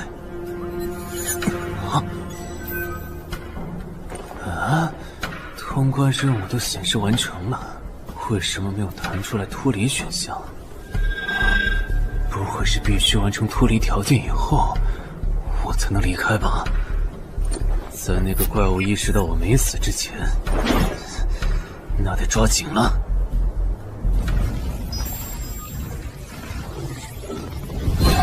没有关闭，这个地下城的入口还没关闭。陈海先生还在战斗，他还活着。我去找尚科长。周德死在地下城里，他姐知道后一定会迁怒同期的幸存者。如果处理不当，尚科长，怎么了？慌张成这个样子？那个地下城入口没有关闭，结束的时间明明已经到了，但是他还在。怎么可能？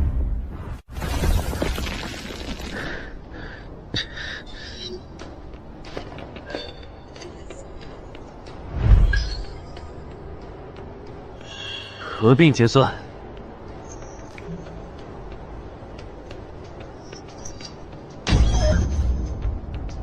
原来那个亡灵骑士叫库罗德呀。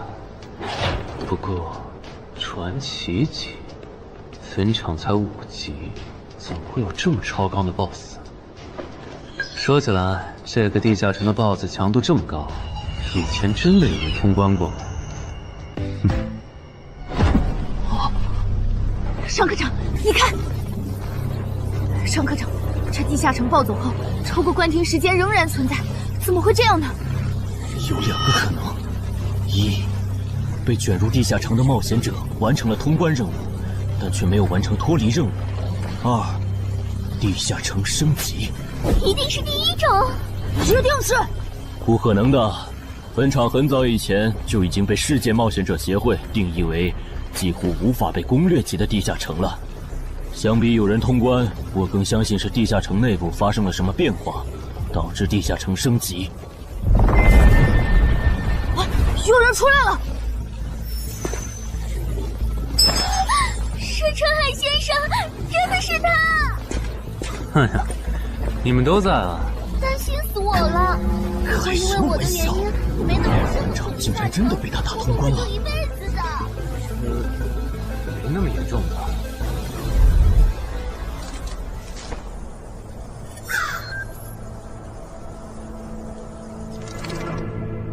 吴王，这是你驻守坟场以来第一次主动觐见吧？库罗德，你知不知道，就在刚刚，你成为了全球首个通关坟场的冒险者。首通？我？对，你要火了。坟场这个地下城虽然等级很低，但是在冒险者圈子里很有名气。你首通的经历应该会吸引到很多资本和散人工会的招揽，当然，也包括官方。啊，所以现在是招揽环节？是的，你在女妖之森和坟场的表现已经充分证明了你的潜力。像你这样的超级新人，整个冥省1年下来也不会超过10个。作为云霄市地下城负责人的我，当然不可能错过。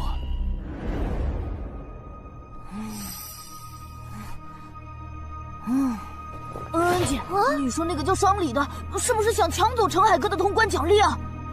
要不然他为啥要拉着陈海哥单独谈话？应该不至于吧？我可不会那么没品。而且5级地下城的通关奖励，我根本看不上，好吗？哼，那可不好说。你不需要，不代表你家亲戚不想要。这死小鬼！啊，别乱说。我们在里面聊得久，是因为在谈加入冒险者协会以后的待遇问题。不是吧，陈海哥，你要当公务员？哈哈，感觉你好像对冒险者协会意见蛮大的。那倒没有，我就是觉得像陈海哥你这样强的人，完全可以像王自健那样自立门户，没必要受协会的规章制度束缚。王自健是谁？是不死冒险者里的男主。不会吧？你明明是个冒险者，竟然没看过这个吗？我是冒险者，和我看这书有什么必要联系吗？这个死小鬼！要不要告诉他们，这本书其实是我写的？你是陈亥？你真的是不死冒险者的作者陈亥？不会吧，不会吧，不会吧！如假包换，不信的话，我可以给你看我写到一半的《不死的冒险者2》的小说原稿。真的吗？啊，你怎么了？怎么感觉你受委屈了？陈海先生，你能不能不要加入冒险者协会？为什么？我以前听我哥和他朋友说过，那些加入官方的冒险者很多都后悔了。你哥有说是什么原因吗？没有，但我还记得他们谈话时的表情，非常的严肃，甚至还发生了激烈的争吵。这样吗？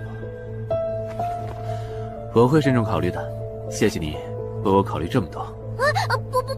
不，我才应该道谢。那个杀千刀的对我弟弟见死不救，你还把他放进来？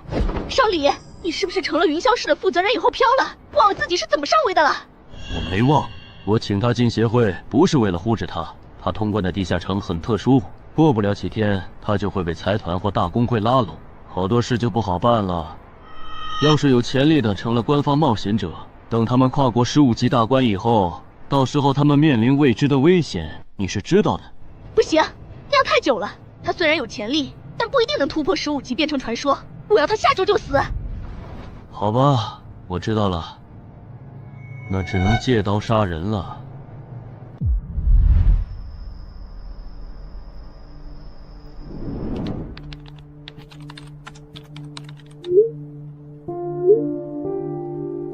坟场，这个地下城的情报不是早就挖无可挖了吗？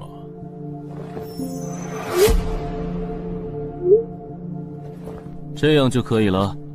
你确定？5级地下城的首通奖励对普通人来说不算什么，但对6到10级的通缉犯来说那就不一样了。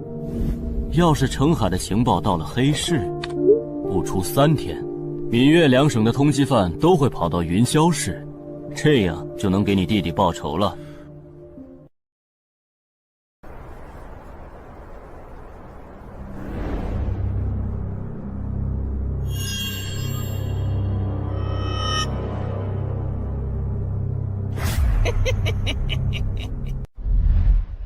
我的个人信息要3天后才能录入官方的冒险者系统吗？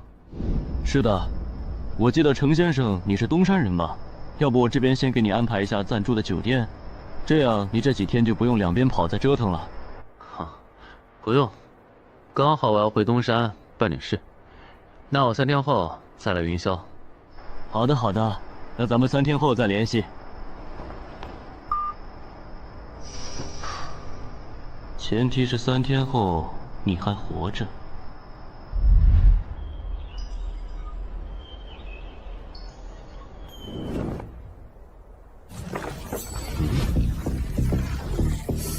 几天没见，怎么感觉这个地下城入口变得更大了？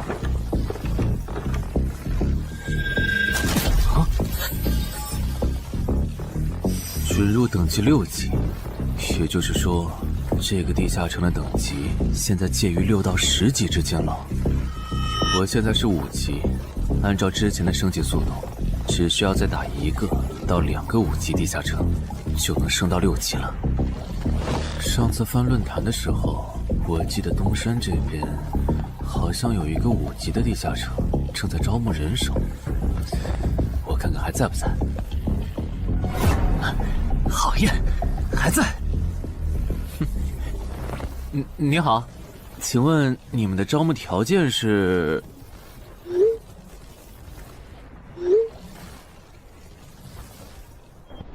黑市金币？你问这个干嘛？我闲着没事翻论坛，发现论坛上的冒险者彼此之间做交易时使用的货币不是现金。冒险者之间做交易，除了用地下城入口和掉落物，就是用黑市金币当货币。黑市金币有什么特殊之处吗？为什么不能用现金交易？黑市金币是挑战10级以上地下城的主要收获。我以前问过安教练，他说这东西10级后有大用处，可具体咋用没跟我细说。原来如此。对了，等级没到10级的冒险者，一般是从哪儿弄到黑市金币的？我也想搞一些。新手的话，你可以试试把不用的掉落物拿到鬼市去卖。你要卖吗？要的话，我晚上可以带你去东山的鬼市。要，谢谢徐哥。东山这边的鬼市只有每周一的凌晨2点到4点有。你别看这边人很多，实际上只有1/10是冒险者，甚至更少。这些摊贩也是卖的东西真真假假，很容易上当受骗。听起来有点像古玩市场。差不多吧。总而言之，东西先别急着卖，多转转，弄清楚物价后再卖东西。我这边还有点事，就不陪你继续逛了。好的。看不出他这人还怪好的。好了，到我来扫荡了。小哥，来看看这件，可都是宝贝啊！瞧一瞧，看一看喽！精品装备，仅此一天，价高者得。小哥，来看看我的矿石啊！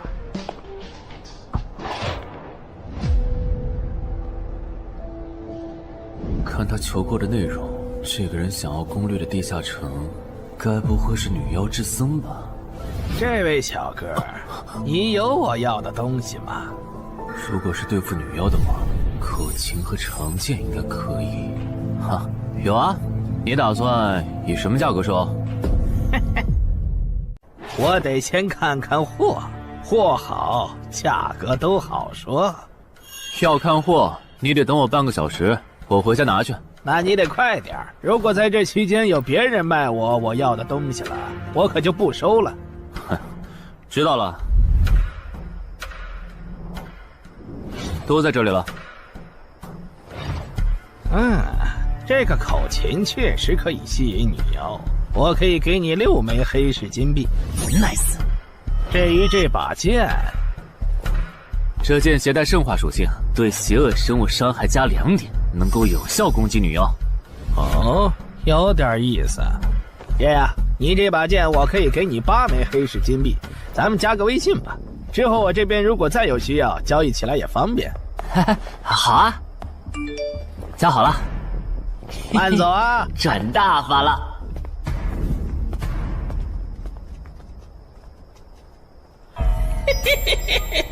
疏于防范了哟，坟场通关新人。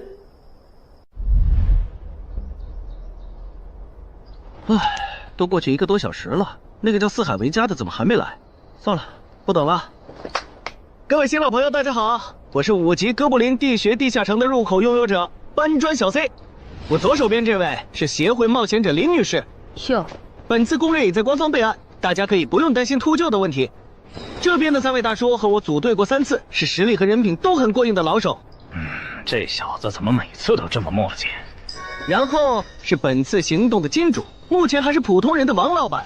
大家好，鄙人姓王，是东山地产的经营者。最后是新朋友，爱写作的东山市民，和今天也很闲鱼呢。他们都是3级以上，可以胜任后援工作。大家好。怎么这些人都喜欢在公园集合呀？上次的师傅秃鹫事件后，我都快对公园有心理阴影。大家都互相认识了，接下来请随我前往哥布林地穴的入口所在地吧。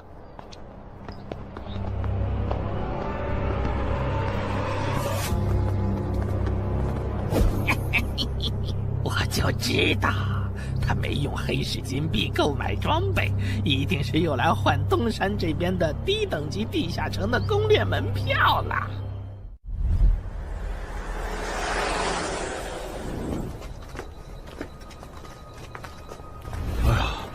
那个还要走多久啊？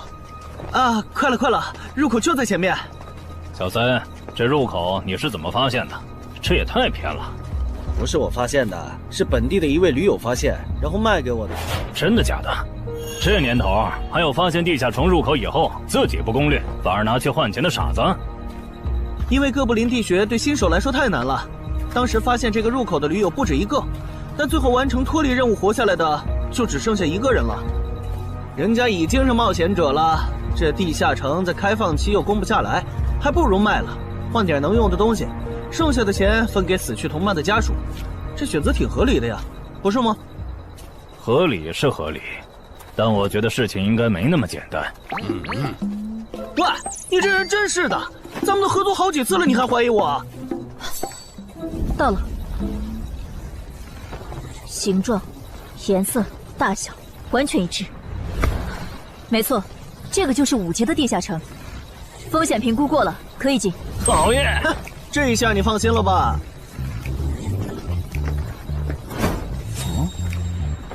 喂，我再跟你们说一遍啊，进了地下城，里面的哥布林归我们管，你们就负责保护王先生，都没意见吧？我这200斤肉就交给2位了。脱离任务呢？通关任务大家都一样，但如果我的脱离任务是狩猎哥布林，那我们会优先满足你的脱离任务，然后再考虑通关。这么容易就能拿到通关奖励，那我更没意见了。我也是。你们脱离任务是什么？杀死2只哥布林。哦，我的也是。看来咱们的任务类型都一样，只是数量上有差异。王老板，你放心，脱离任务是按冒险者等级来的。2到3级冒险者得进入地穴，4到5级冒险者要干掉一些哥布林。你是新手，只要找到哥布林地穴就行，很简单的。原来如此，怪不得我和他的任务不一样。哎，大家听我说，考虑到东山市民和咸鱼小姐的工作是保护王老板，所以等下遇到哥布林，优先让给他们完成脱离任务，没问题吧？没问题。那好，咱们出发。只用交手就行了，感觉也不难呐。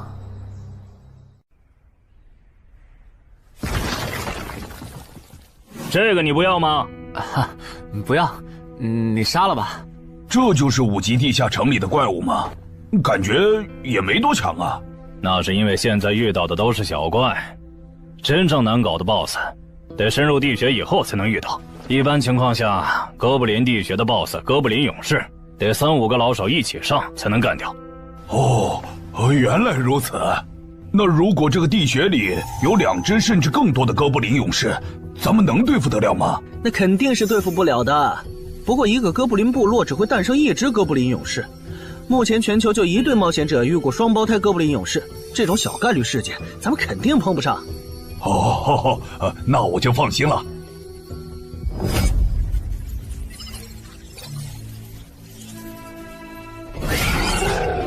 速战速决，别让他们逃回去报信。麻烦了。啊？你指哪方面？从我们踏入地穴到现在，已经遭遇了4波哥布林，很明显，这地下城的小怪数量多得不正常。我们可能中大奖了。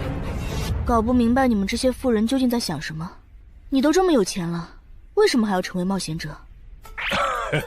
说来惭愧，鄙人成为冒险者主要是为了减肥。减肥？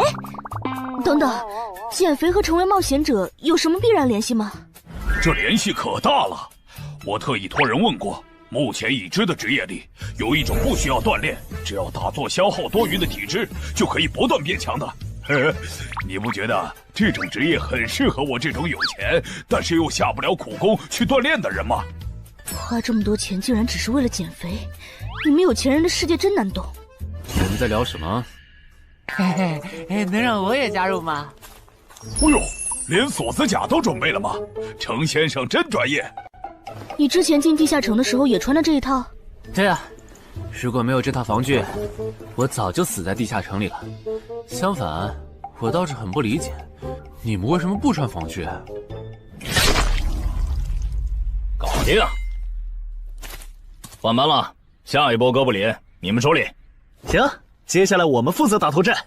评分机制，你不知道吗？在地下城内借助的外力越小，完成任务后得到的结算评级就越高。原来还有这种设定呢！我说你的脱离任务咋比我简单？原来是靠全副武装过了地下城。我看你到现在也没有几个有用称号，说白了，你就基础属性等级高些，跟新人比也强不到哪儿去。其实难搞，虽然知道野队不靠谱，但是没想到会这么不靠谱。8人组里竟然有2个新手要保护。你们3个等会儿再聊。拦路的哥布林小队已经清理掉了，可以继续前进了。好的。怎么有3个岔路啊？正常的5级地穴不是最多只有2个吗？看来我之前的担忧没错，咱们遇到了 bug。这是还不能透露给大众的地下城情报。平均每50个低等级地下城就会有一次实际挑战难度比当前等级高，甚至高很多的特殊情况，也就是 bug。bug 主要分3种情况，第一种是小怪数量的提升，第2种是 BOSS 数量的提升，第3种是 BOSS 强度的提升。比如我们现在遇到的，按照他这个说法，就很接近第1种。我之前经历的地下城，好像多多少少都有点问题。请问，出现 bug 的地下城，结算奖励会比平时多吗？这个要看地下城的实际攻略难度提升了多少。听说运气好，能出14、15级冒险者都眼馋的宝贝。所以，我们如果继续深入，可能会遭遇更多的哥布林。是的。听起来有点危险呢。要不这次就算了，咱们回去吧。反正我也成为冒险者了。不能回。这个地穴的哥布林数量虽然变多了，但 BOSS 的强度没变化呀。我们只要把 BOSS 解决了不就行了？只要速战速决，在大多数哥布林发现我们之前，找到并杀死这个地下城的 BOSS， 其实和正常通关没多大区别。BOSS 的强度没变化，只是你的猜测。要是 BOSS 强度大幅提高，无法快速击杀，等他的援兵一来，咱恐怕就得被困死在这地下城了。所以就要放弃啊？这点风险都不肯担，那还不如尽早转职当后勤算了。这是一点风险？情报不足就去挑战等级比自己高的地下城，简直就是找死！那个，要不这样好了，咱们举手表决，想要继续的留下，想退出的就原路返回。这主意行，两不耽误。来去自如，这你满意了吧？现在开始举手表决，要留下的举手。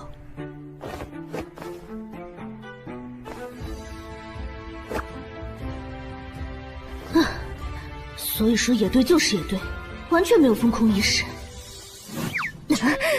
不是，你有毛病吗？他们等级高，想拼一下我能理解，你实力还不如我呢，你凑什么热闹？但我还是想试试。既然大家已经做出选择了，那就在这里分道扬镳吧。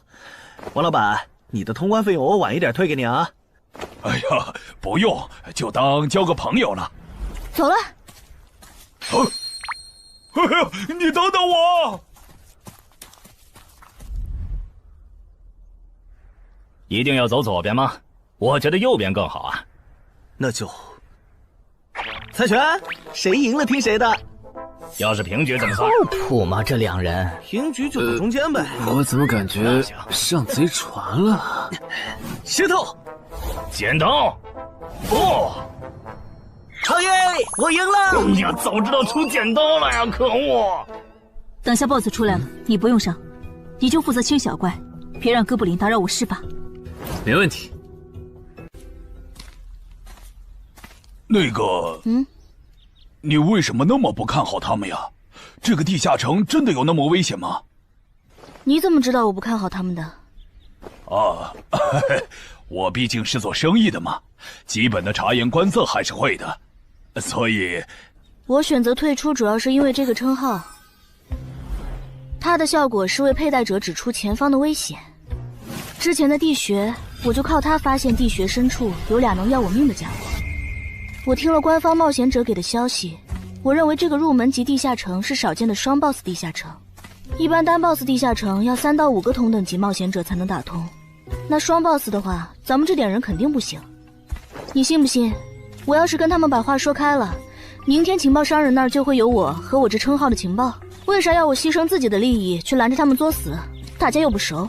再说了，作为临时队友，我在保证自己安全的情况下，都尽力劝他们了。不听那是他们的事。那你为什么肯和我说这些？你不用担心，我不会害你。你又不在冒险者这行混，没必要为点情报费招惹我这种有潜力的人。说出来也没啥。哦，这样啊。怎么了？不能再继续前进了，外面有更致命的危险。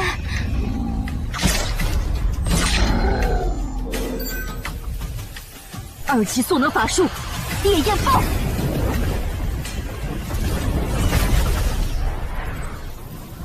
原来灵台战前套给我的元素护甲是干这个用的呀！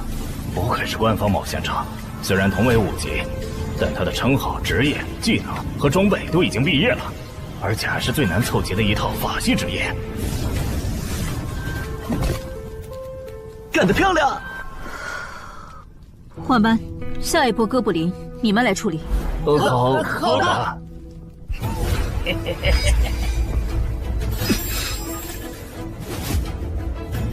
啊！你们看，那是不是 BOSS 啊？怎么感觉有点不太一样啊？应该不是吧？这么矮，和哥布林勇士完全不沾边啊！等等，这是……大家小心，这确实是 BOSS， 只不过不是哥布林勇士，是哥布林萨满。给我冲！大家速战速决，在哥布林勇士出现以前结束战斗，不然我们就危险了。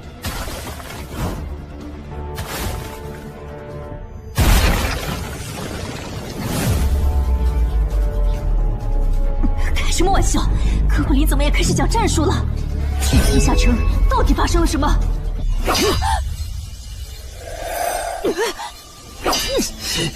快走！我来会会这家伙。林那边好像遇到麻烦了，你们出个人去帮忙。你在开玩笑吗？这么多哥布林，我们哪抽得出人手？快去帮他们呀！这边我一个人能行。可是，走啊！待在这儿，影响我发挥。我会尽快解决掉哥布林萨满，然后来帮你。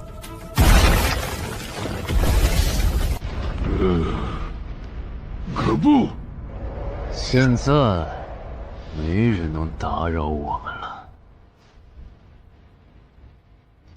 来。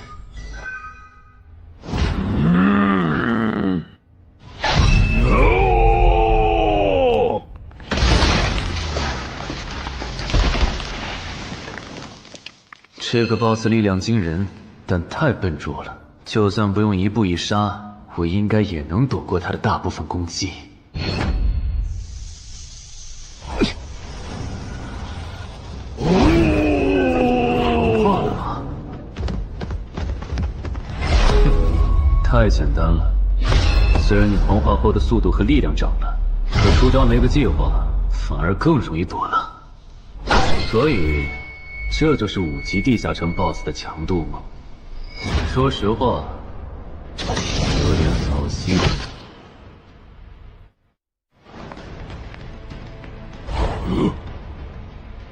你这种程度，连当我的开胃前菜都不配。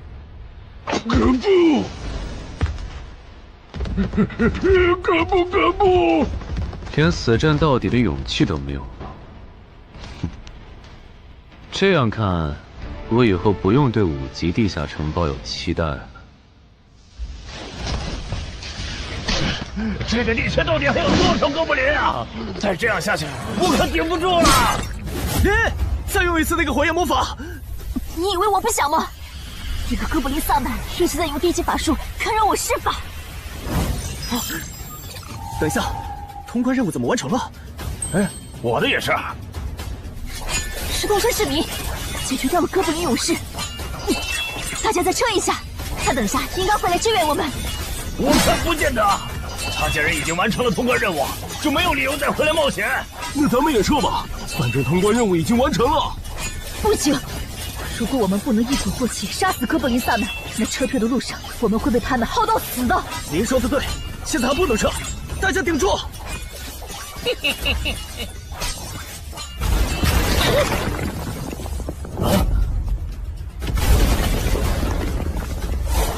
石头山市民。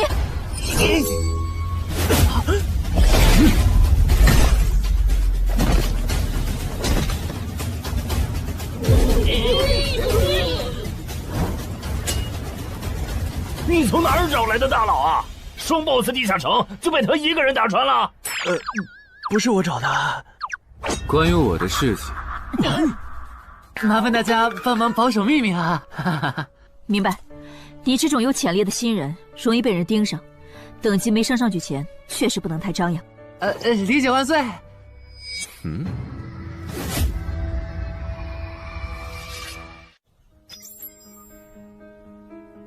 不能出去，外面有更致命的危险。更致命的危险？就是有一个危险程度远比双 BOSS 大的冒险者守在外面，我们出去就会被杀。那怎么办？回去找其他人，说服他们一起抱团冲出去。你们竟然把2个 BOSS 都杀了！这俩可都是他一个人干掉的，我们都没出多少力。怎么是他？我之前明明用称号确认过，他威胁不到我。等等，你怎么知道这个地下城有2个 BOSS 的？难道你刚刚一直躲在我们身后偷看？那倒没有，在你们遇到 BOSS 以前，我们就已经走到出口了。之所以知道这个地下城里有2个 BOSS， 是因为我的这个称号，他能帮我找出前面对我有威胁的存在。我就是靠他才知道这地下城有俩 BOSS 的。不是吧？你有这么好用的称号，你之前不提醒我们？我是没有直接提醒，但我有劝过你们不要继续深入地穴吧。那你为什么又折返回来？因为出口那边有一个比双 BOSS 更强、敌意更浓的高等级冒险者在堵门。啊！外面有高等级冒险者在堵门，你确定？确定。先是地下城难度超标，再是高等级冒险者堵门，可疑的地方太多了。说，是不是你搞的鬼？不是我，不信咱们签单向契约确认。等等，堵门的高等级冒险者，不会是那个爽约没来的四海为家吧？那个，我想问一下，你的称号可以预知危险，那如果我对你流露出杀意，你能判断我和堵门的人谁更强吗？能。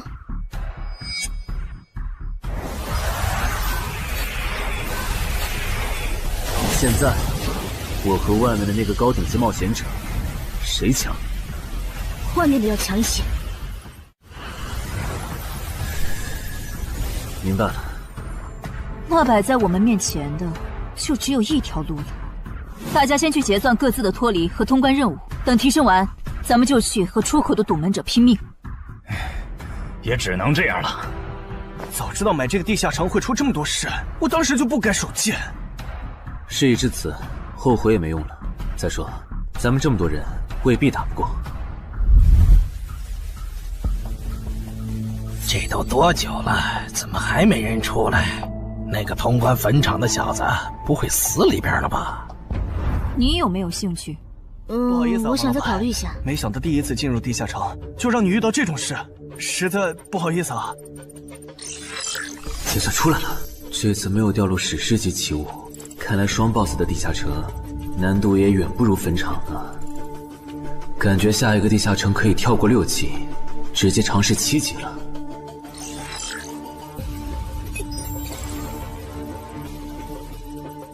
不算置死地而后生的话，能在一会的战斗中派上用场的，应该就只有扮猪吃老虎、奇迹生还者与传奇过招、自适应、暗行艺术和守护者。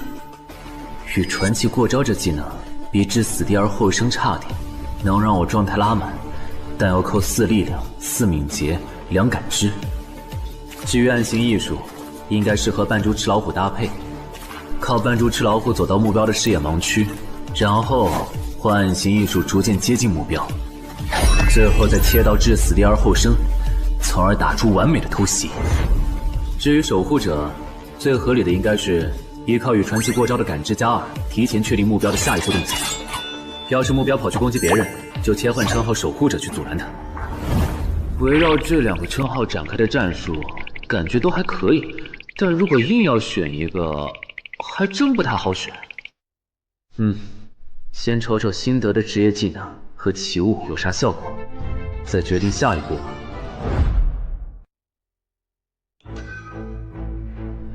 这个向死而生不错呀，就凭它能够提升步伐和身体柔韧性这一点，搭配一步一杀的技能效果，我以后就可以在闪躲的同时攻击敌方要害了。好技能啊！还有这个假死技能，考虑到在现实世界，冒险者死后是不会产生掉落的，我完全可以利用这个技能装死，然后找机会偷袭反杀，兵不厌诈。只要那个堵门的不是脑子有毛病，非得跟尸体较劲，我就能狠狠地阴他一把。当然，这是万不得已的选择。要是可以的话，我肯定想光明正大的赢。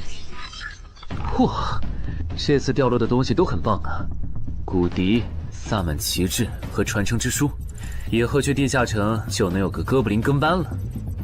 而且这个哥布林的秘药搭配上骨笛，运气好的话，能拉来一只哥布林勇士当打手。保险起见，我就不继续囤升级券了，先把战斗力拉到最高再说。我目前持有的奇物中，等级最高的就是这家伙了。把奇物升级券用在他身上，肯定是最优解。就这样，对传奇亡灵库罗德的头盔使用奇物升级券，只能升到史诗级。那算了，先用装备熔炼炉把这几个用不上的给熔炼了，看能出什么好东西，再决定奇物升级券用在哪儿。不是装备型的奇物不能熔炼吗？那我手里没用的装备，估计也熔不出啥好东西。没办法了，用奇物升级券提升被污染的名剑吧。使用奇物升级券，好酷的剑！头盔和武器确定了，那装备祈愿券就用在防具上吧，正好替换掉我买的锁子甲。厉害！这套铠甲穿起来比我之前用的锁子甲还轻便。东山市民，你那边完事了吗？差不多吧。你们整理完了吗？完事了，再给你们上一轮 buff，就可以出发了。你的装备好酷啊！这些都是你在这个地下那再等我一下，我招个怪物随从。啊！喂，别无视我呀！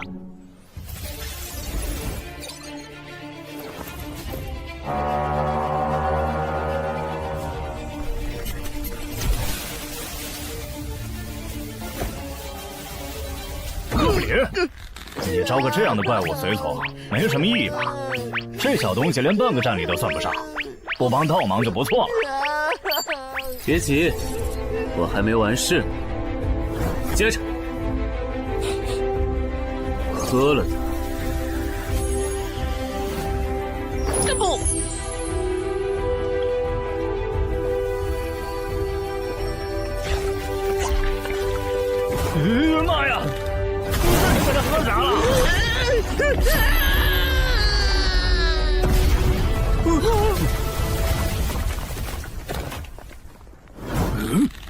天哪，他变成 BOSS 了！那边有适合你的衣服和兵器，自己拿吧。你的随从不会失控吧？毕竟是 BOSS 级别的哥布林。不知道，不过你可以让他用称号看看这只哥布林对我们有没有敌意。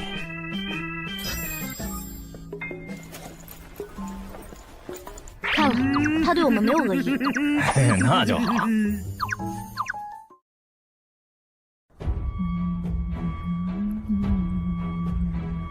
法师护甲1级，属性强化，胸之坚韧。好厉害，体质竟然加强了2点。属性增益只有1个小时。法师护甲能给没穿护甲的地方加点防护，虽说比不上你身上这套的防护力，不过有总比没有强。我呢？好运！你没事吧？没事，休息一会儿就好。嘿嘿，终于出来了！啊，怎么还混进去了一只哥布林勇士？说好的有人在出口堵门呢，这也没有啊。估计是藏起来了，你用称号看一下他在哪儿。好。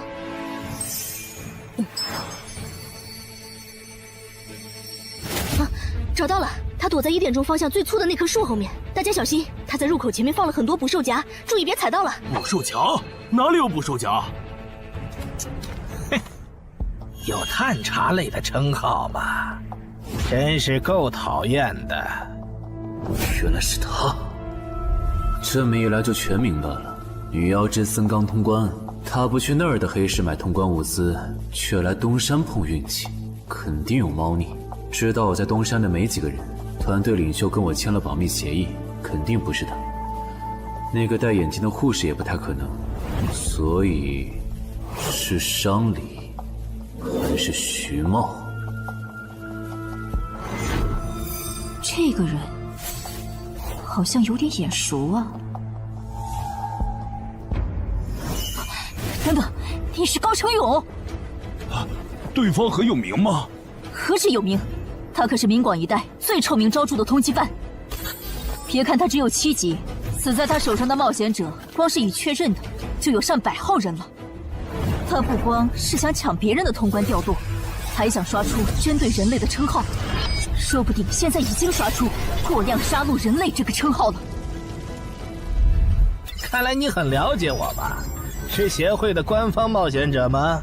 果然，他已经刷出了那个称号。这样吧，我们做个交易，那小子留下，你带其他人走。这条件可以啊，要不咱们……别信他！协会的档案里，高成勇有放过目标然后再猎杀的记录。要是你们真的信了他的瞎话，等他干掉陈海，再用追踪手段把你们一个个找出来，你们连还手的机会都没有。没错，虽然他嘴上说放过我们，但对我们的恶意一直没有降低。他在说谎。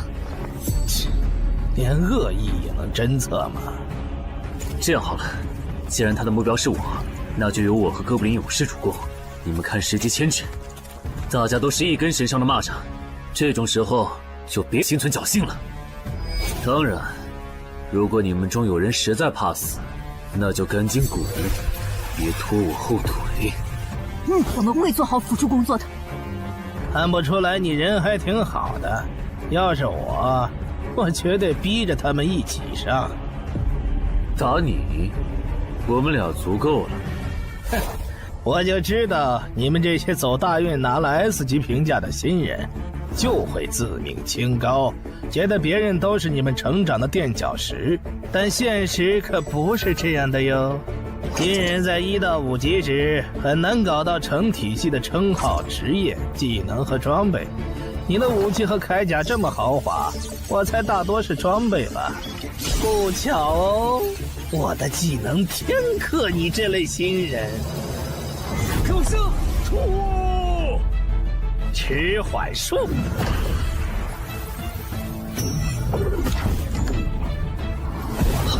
速度变慢了。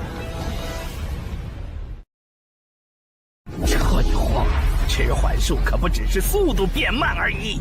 遇到使用长镰这种冷门兵器的我，谁上了迟缓术的我，也根本接不住你的招。你是这么想的吧？很遗憾，如果你就只有这点东西的话，那很不幸的告诉你，今天你踢到铁板了。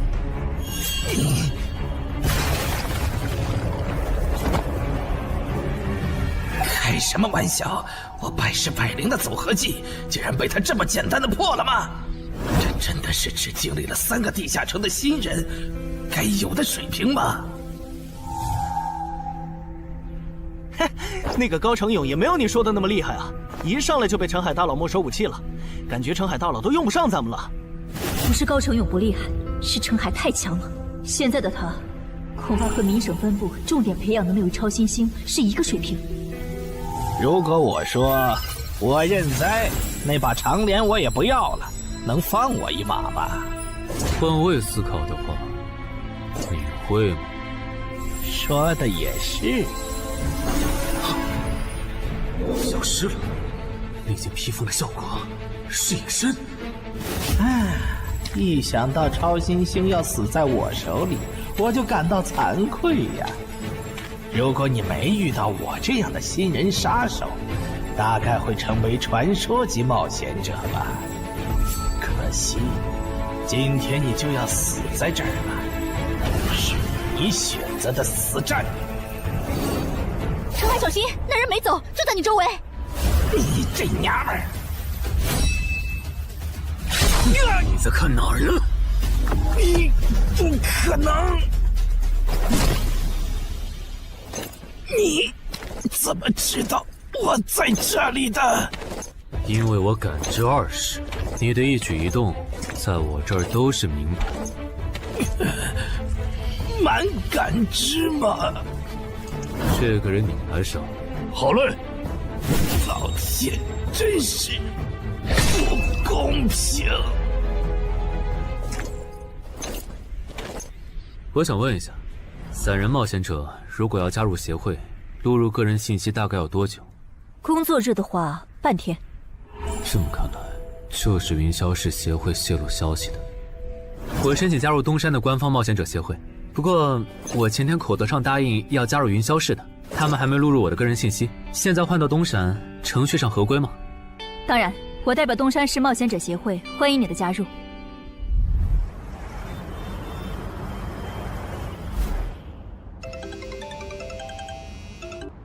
喂，我考虑了一下，还是决定不成为云霄市的官方冒险者了。为什么？你的个人信息明天就能录入进系统了，怎么又变卦了？因为我刚刚除掉了一个 A 级通缉犯，叫高成勇。东山的冒险者协会知道后，邀请我成为本地的官方冒险者。这样嘛，也挺好，成为家乡的官方冒险者，做事会更方便一些。对，我也是这样想的。那我挂了。以后常联系。废物，都是废物！你那边说完了？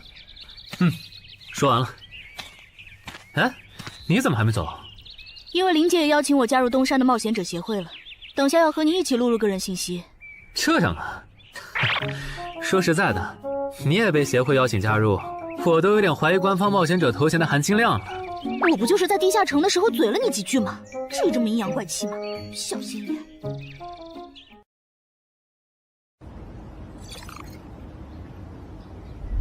请关闭称号和职业技能，用你自己的力量对着他出拳。好。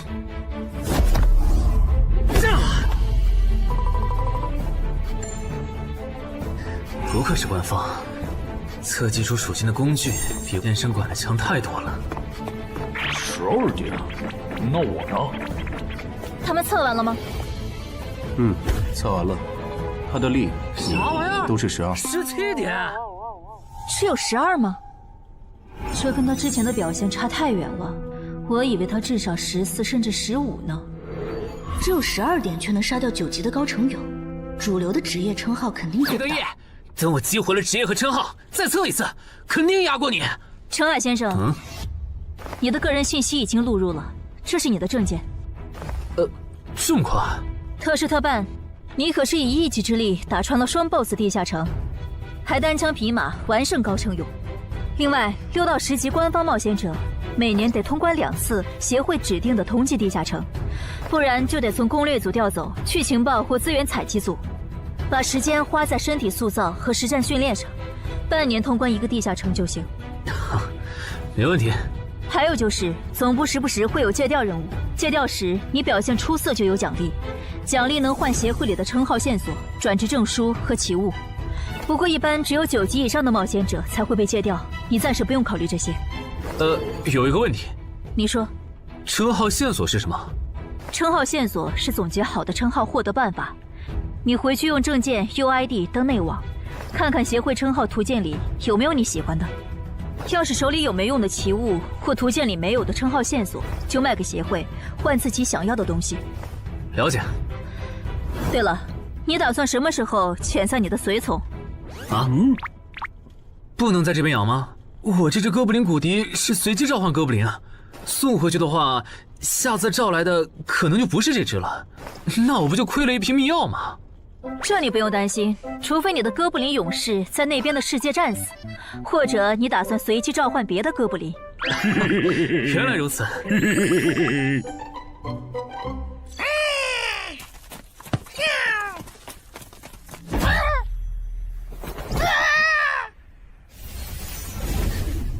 跟我来吧，我带你们去认识一下同事们。好。大佬好，我叫梁家坤，是东山这边的冒险者候补，目前的利米分别是。你别每次见到厉害点的冒险者都跟报菜名似的，把自己的利米数值甩出来啊，这样很得罪人的。有什么关系嘛？我的数值总不可能比澄海大佬的还高吧？不，你的就是比他高。你是东山这边的入口管理者？在东山专家级地下城没打通前，干不了入口管理者的活。好，所以入口管理者另有其人是吧？那他没来是因为在攻略东山这边的专家级地下城？那倒没有，他没来是因为在处理昨天突然涌入东山的通缉犯。据说好像是因为东山市出现了坟场的通关者，那些人都是奔着他来的。这样吗？坟场那个老手坟墓，哟，那可是出了名的 bug 级地下城，能产出奇物生机去。你们这样看我干什么？我说错话了吗？你还没意识到吗？意识到什么？那个，我就是坟场的通关者。什么？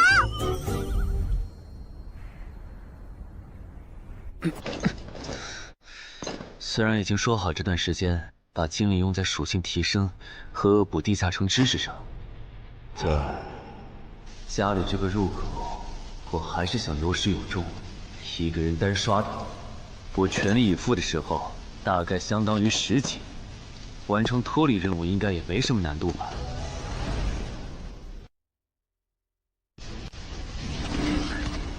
感觉也没怎么变。咦？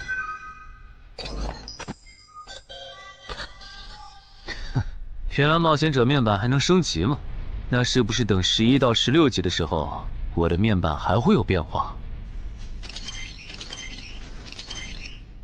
怎么感觉升到6级后的限制反而变多了？等升到11级，不会还来一些新的限制吧？就先这样，搞定。招弄完了，让我看看这次的脱离任务是什么。脱离任务从单选变成2选1了，这对不打算通关的冒险者来说倒是个好消息。不过，豺狼人，原来这片森林除了鱼人以外，还有别的怪物吗？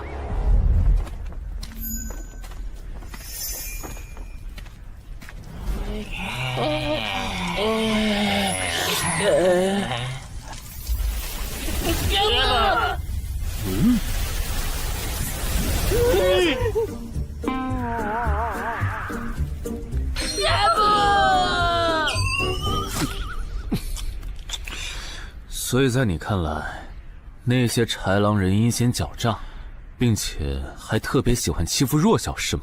没错没错，就是这样。这不就一群森林恶霸吗？嘿嘿，答对了。那这一次就不做和豺狼人有关的轮换任务了，先找到潮汐鱼人的孵化池，然后试试能不能通关。好了，我要问的问完了，你可以回去了。什么？我不要。你不想回去？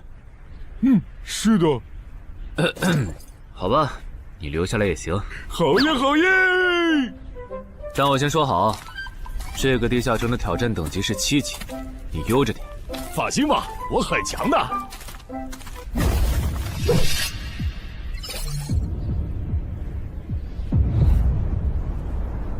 结果你还真组了个野队，让人家带你通关。嘿，还是5级的地下城，你这胆子够大的。嘿嘿，其实还好啦，虽然中间出了一些意外，但也因祸得福，认识了2位很有潜力的冒险者。你这就是幸存者偏差。那些散人如果靠谱，我儿己就不会死在地下城里。我知道，所以我是确认有官方冒险者兜底以后，才决定下去的。说起来，前几天的新闻我看了，你儿子的死好像不是意外。怎么可能是意外？我儿子下去之前，我给他准备了2件保命的奇物，可他还是死了。那2个弱鸡入口拥有者却活着。开什么玩笑！可惜那2个杀千刀的没撑到我出手，就栽在别人手上了。不然，我一定要让他们后悔来到这世上。那这人也算间接为你儿子报仇了，咱得报答他呀。他叫什么名字？叫陈海。我这次来东山，就是要当面感谢他。陈海，你认识？我组的临时野队里也有一个姓陈的，可能就是他。什么？科长，都打起精神来！那些豺狼人斥候说不定就藏在附近的灌木丛里，你们这样懒散很危险的。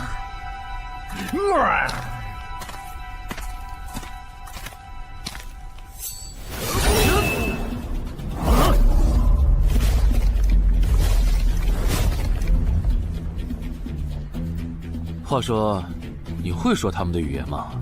当然，需要我帮忙翻译吗？先不，我有一个能在这种场合上派上用场的奇物，如果它不好用，我再找你。你们的孵化池在哪？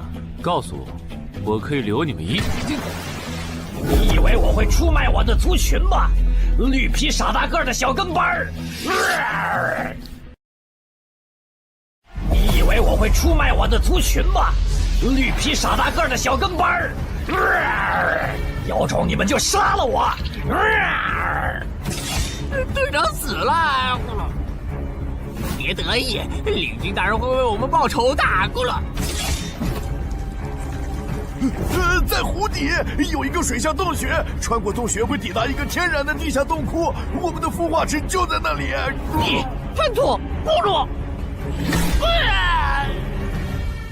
这只留他一命，挂树上，之后咱们去找湖。你跑那么远干什么？人类果然都不是好东西。那个冒险者很强。不好，是白战的霍格。去通知游击队，把湖里的鱼人引出来，给这个冒险者创造破坏孵化池的机会。好的，霍格老大。至于你，靠！这湖比之前用无人机航拍的时候感觉还大。得先找到水下洞穴，然后游好久才能到孵化池。就这要求，能把99%的冒险者都给淘汰掉。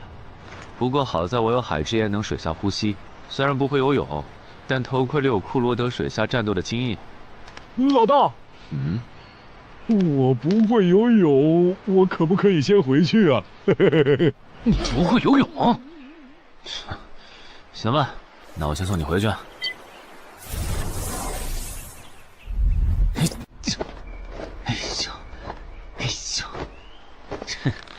好了，热身完毕，那出发了。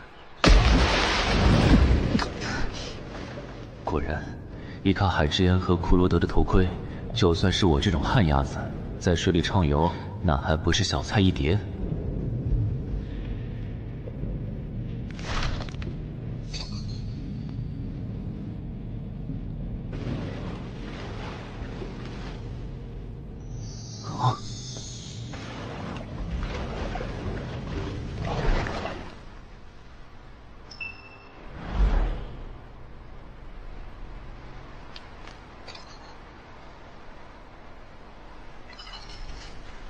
常驻脱离任务完成了，看来这里就是鱼人的孵化池。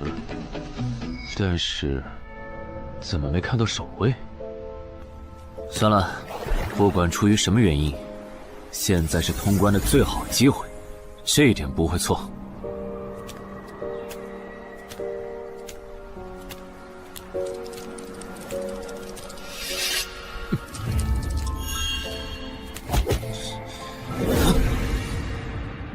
就一个咕噜，有点不够分呐，咕噜。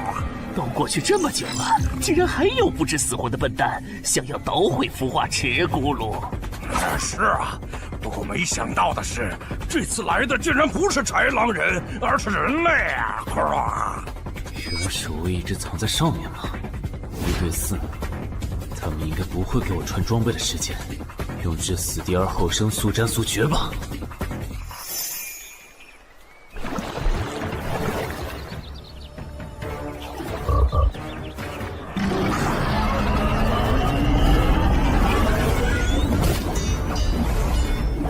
有人类闯入孵化池！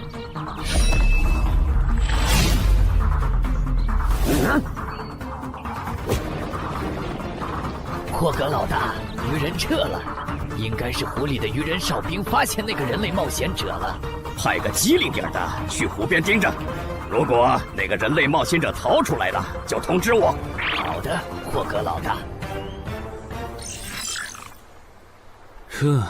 这几只守卫的强度比哥布林勇士高不少，他们应该就是这个地下城的 BOSS 吧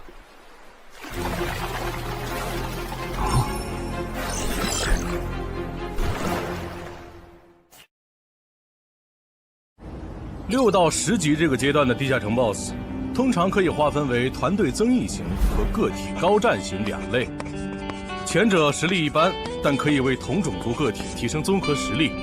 独狼面对这种类型的 BOSS， 几乎很难靠一己之力通关。每次上我的课，你不是翘课就是打哈欠，怎么？我的课有那么无聊吗？但你今天讲的内容之前不是讲过吗？你要是说点11级以后的常识，我说不定会认真听。你以为我喜欢讲这些？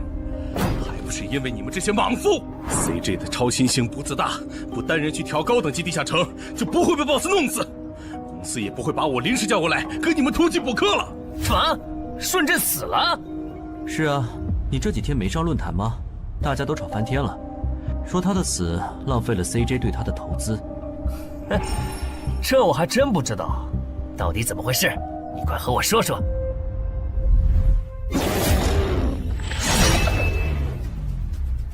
小心，这个人类是极其罕见的高感知个体，偷袭对他没用，大家一起上，咱们耗死他！那个鱼人 BOSS 什么情况？都被我杀了这么多精英鱼人了，他怎么还在旁边观望？难道这些实力比哥布林勇士还强的鱼人，在他眼里都是小喽啰吗？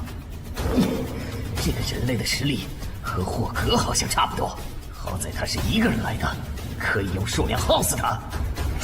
这样的杀戮速度，等精英怪把他体力耗得差不多了，剩下的精英种恐怕也没多少了。到那时，霍格如果察觉到我方兵力空虚的话，恐怕……算了，还是冒一点险吧。终于感到心疼，要亲自出马了吗？奇迹生还者，等这个很久了。邻居大人小心，这个人类冒险者和霍格一样强。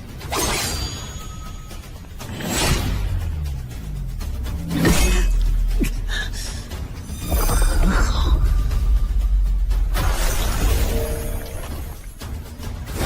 领军大人，别管我，他伤得更重，还不擅长水下作战。就算没我帮忙，你们也能轻松杀掉他。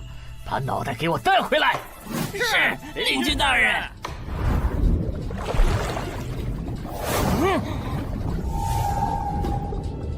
那个人类不是重伤了吗？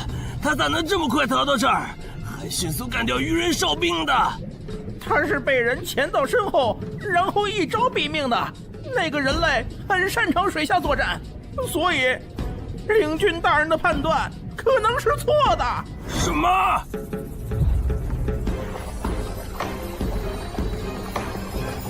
该死，总算活着逃出来了。多亏了这个奇迹生还者呀，不然我就得交代在这儿了。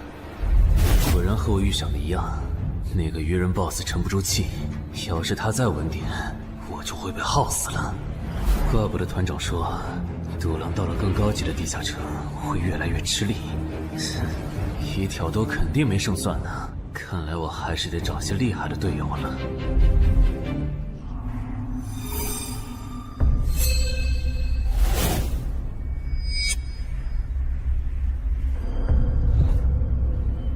那个人类冒险者活着回来了，他现在是什么状态？我不敢靠得太近，怕被发现，但可以确定他伤得很重。嘿嘿，重伤的冒险者嘛。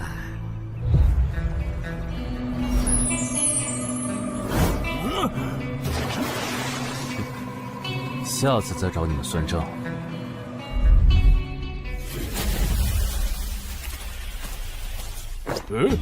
已经结束了。失败了，孵化池里的鱼人太多了，我一个人杀不完。我刚才翻了下你们的传承之书，如果你的战斗累积到一定场次，会升阶为更高等级的百战哥布林。以后你就用这把剑斩杀和你实力差不多的地下城怪物。等你成为了百战哥布林，这剑对你没啥用的时候再还给我。那您用什么？哼，我用这个。啊，对了，你以后得练一下游泳了。后面我还要再打一次这个地下城，到时你得出力。好吧。这一定是豺狼人干的。激活技能，与死亡共舞。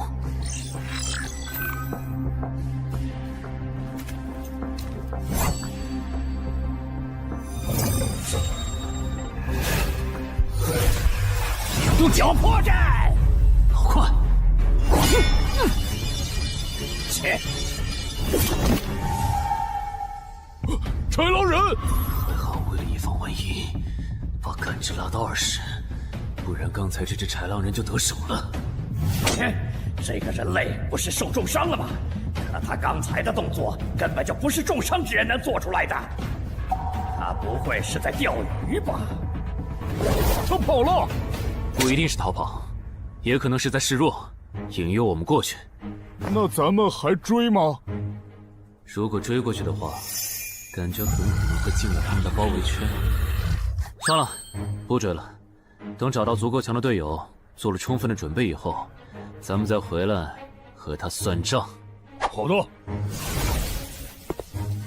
哎，没想到6到10级的地下城的难度会比5级的高那么多。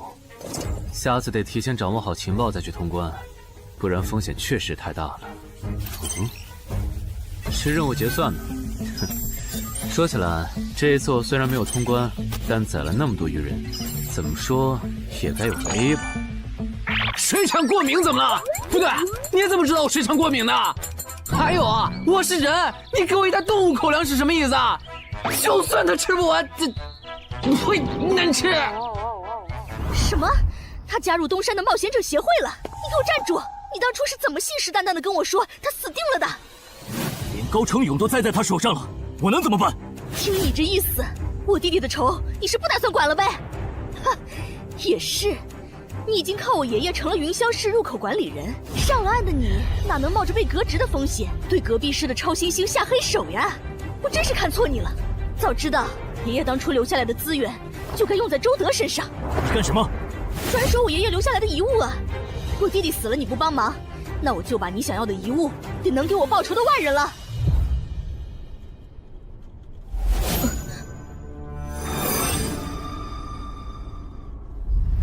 361、362、363。安然，黑市上出现了个你可能会感兴趣的悬赏。内容。有人用传说级冒险者的遗物作为奖品，悬赏东山市某位超新星的命。徐茂又惹到谁了？不是徐茂，但这个人咱们都认识。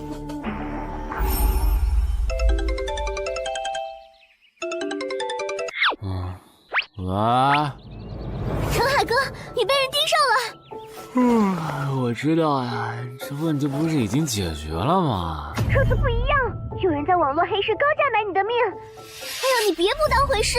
发出这则悬赏的人出价很离谱。我哥说，如果不是你救过我，他说不定也要分一杯羹。具体怎么回事？你再详细说一下。就是我哥他们在网络黑市上看到，还真有你的悬赏。能查出来是谁发的吗？不用查，就从这则悬赏的报酬反推，发出者大概率是已故的传说级冒险者周建明的直系亲属。你怎么和他们结上仇的？他们为了你把遗物都掏出来了。不知道，我都没听过这个人。行吧，那我现在联系老大，让他说服对面撤掉这则悬赏。如果是误会的话，看能不能让老大组个局帮你澄清一下。好的，那拜托了。对了，这几天你就待在协会吧。传说级冒险者的遗物一定会吸引很多人铤而走险。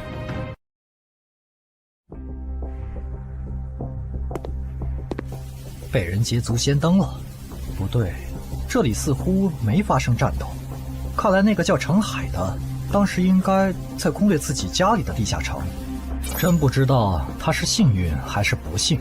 虽然因为家里的地下城躲过了第一波袭击，但被堵在地下城里的话，他连逃都没地方逃。除了我和目标以外，这个地下城还有4个人，不知道是敌是友。你卑鄙！哪有你们人类有病？我不就派了个斥候守在出口吗？至于让你们杀过来吗？搞得我现在受伤不说，手底下的兵也被消耗的差不多了。如果昨天那个冒险者又回来了，不行，留得青山在，不愁没柴烧。这点不能待了，得赶紧走。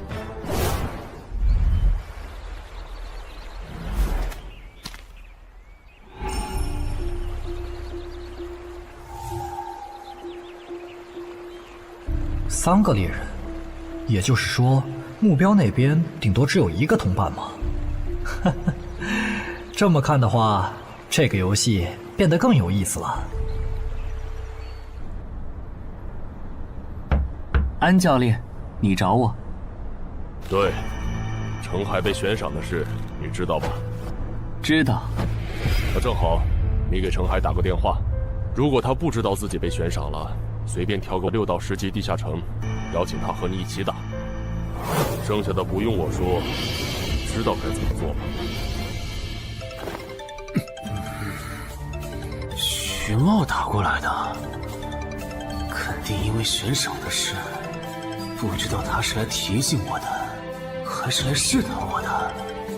哎呀，算了，还是不接了。反正家里地下城入口这次肯定是暴露了，要是之后问起来，我就说在攻略家里的地下城。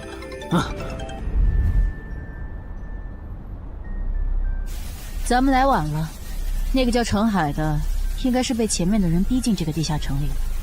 我们还进去吗？进。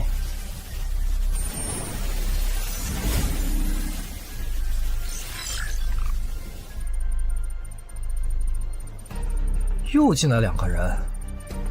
等等，这个轮换脱离任务怎么变得无法完成了？难道说这个地下城的精英豺狼人已经被杀到不足5匹了？你好，那边的人让我问你，要不要一起开个会？那边的狂战士好像有事要跟咱们商量。也就是说，你和你的同伴是最先进入这个地下城的，程海不在这里。对。那我不明白了，你们没堵到人，为什么不离开，反而在这儿扎堆守着湖呢？因为我同伴的主职业是海兽祭司，他因为职业特性的原因，发现这个地下城刚刚诞生了一只英雄级鱼人，他想趁着对方还未成长起来，和他签订主仆契约。那你们呢？你们为什么不去做轮换脱离任务？因为我们进入地下城用无人机找程海的时候，只发现了守在湖边的他。等我们赶过来以后，他既不承认程海在湖里，又不肯交代他守在湖边不走的理由，那我们能怎么办？只能陪他在湖边耗喽。这不能怪我呀，我总不能说我的同伴下水了，但我不会游泳，只能在岸上等他吧。你这家伙！啊，我怎么了？先等一下，你们的事情我大概了解了，但这应该没有商量的必要吧？有必要。刚刚我的同伴死了。啊？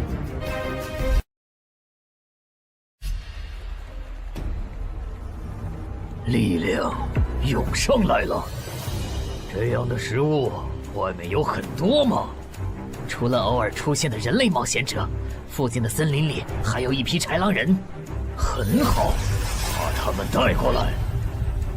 现在恐怕不行，因为昨天和今天的冒险者已经把我们的兵力削弱到无法和豺狼人抗衡了。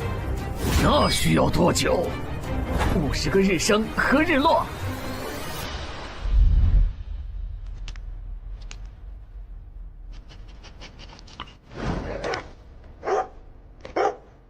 没想到独狼闪怒竟然死在了这个地下城。他不是一直这样忙吗？遇到克制自身的地下城，就会因为没有人帮他兜底而陨落。是这个道理，但这白痴为了断其他人的后路，单独猎杀豺狼人，结果把自己给玩死，是我没想到的。那我们之后怎么办？鱼人的孵化池大概率在水中，我们的职业和奇物都不适合在水下作战。完不成脱离任务的话，我们会被困在这个地下城的。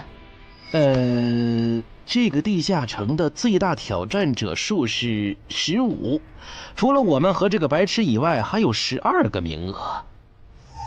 只有其中有擅长水下作战或者能帮助我们完成脱离任务的，我们就能脱离。所以，回出口。我都说多少遍了，我的同伴是海兽祭司啊！这个职业的水下作战能力很强，以他的实力，不可能连逃回来都做不到。这个地下城绝对不正常。关键是现在要离开这个地下城，只能靠常驻脱离任务，这下麻烦了呀。回出口吧，排除掉那个搞崩了轮换任务的王八蛋，这个地下城还能再进7个人，说不定其他人里面就有能帮助我们完成脱离任务的。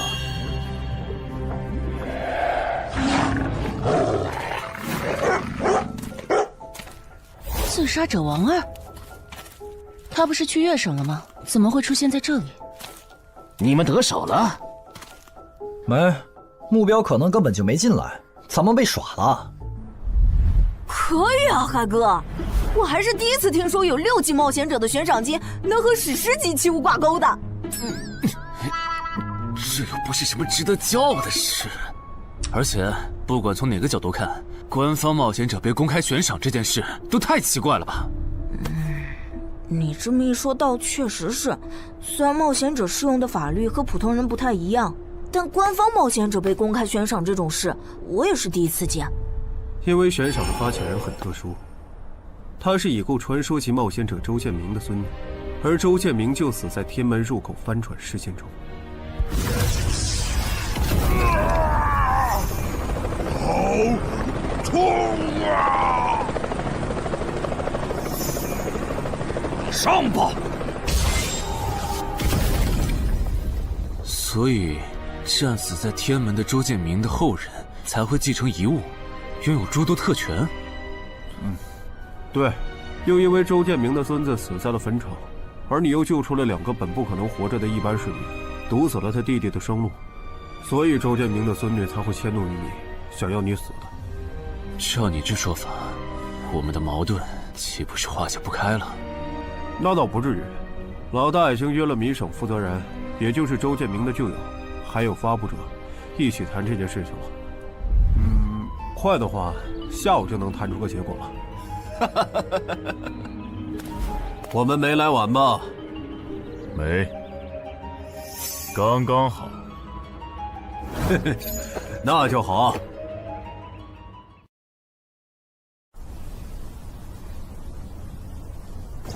啥情况？怎么进不去？刚刚那个人还可以的，不会刚好到我就满员不让进了吧？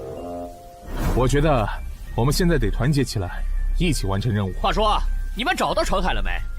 他根本不在里面。啥？程海不在这个地下城？脱离任务需要下水才能完成？对，本来轮换任务不用下水的，现在任务推进不了，只能等入口翻转以后再进去了。关键是这片森林里的物资，可能不够我们撑到入口翻转的那一天。那怎么办？有人的物品栏里带了足量的食物和水吗？我可以高价收。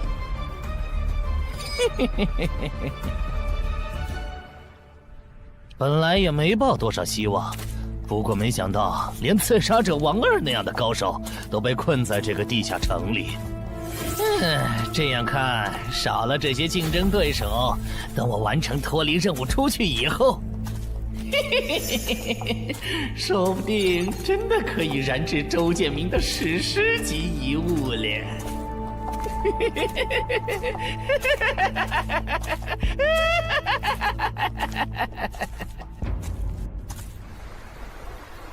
什么？有远方的鱼人部落派使者来拜访我们？是的，对方自称是寇涛鱼人的大祭司。大祭司？吞噬者大人，要和他见一面吗？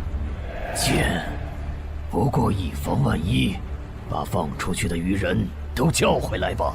寇涛鱼人嘛，我还真挺想知道他是怎么找到我这里的。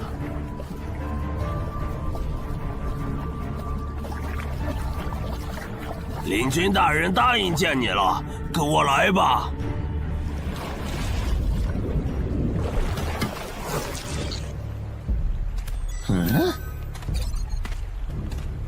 这就完成脱离任务了，真是得来全不费功夫。你在看什么？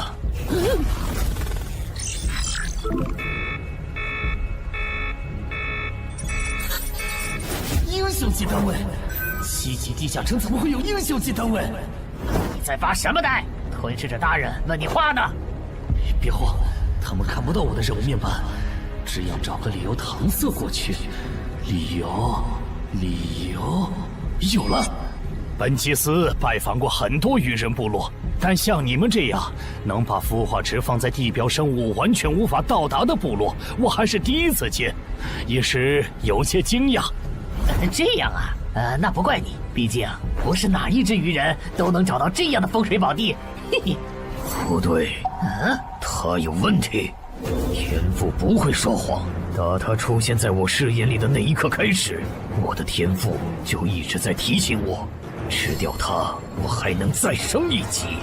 我的天赋是不会对同种族的鱼人同胞生效的，他根本就不是鱼人。如果不是那个叫程海的圣母心泛滥，我弟弟才是最有可能完成脱离的人。官方冒险者应急预案操作手册第4条，被卷入生存类地下城翻转拉人事件，需优先帮助弱势群体完成脱离任务。程海的操作完全合规，不是他的问题。但他那个时候还不是官方冒险者。周畅，你先别说话，我就问一个问题。您说，如果一切顺利，你觉得程海能成长到哪个程度？优秀的中间，独当一面的地区负责人，还是传说？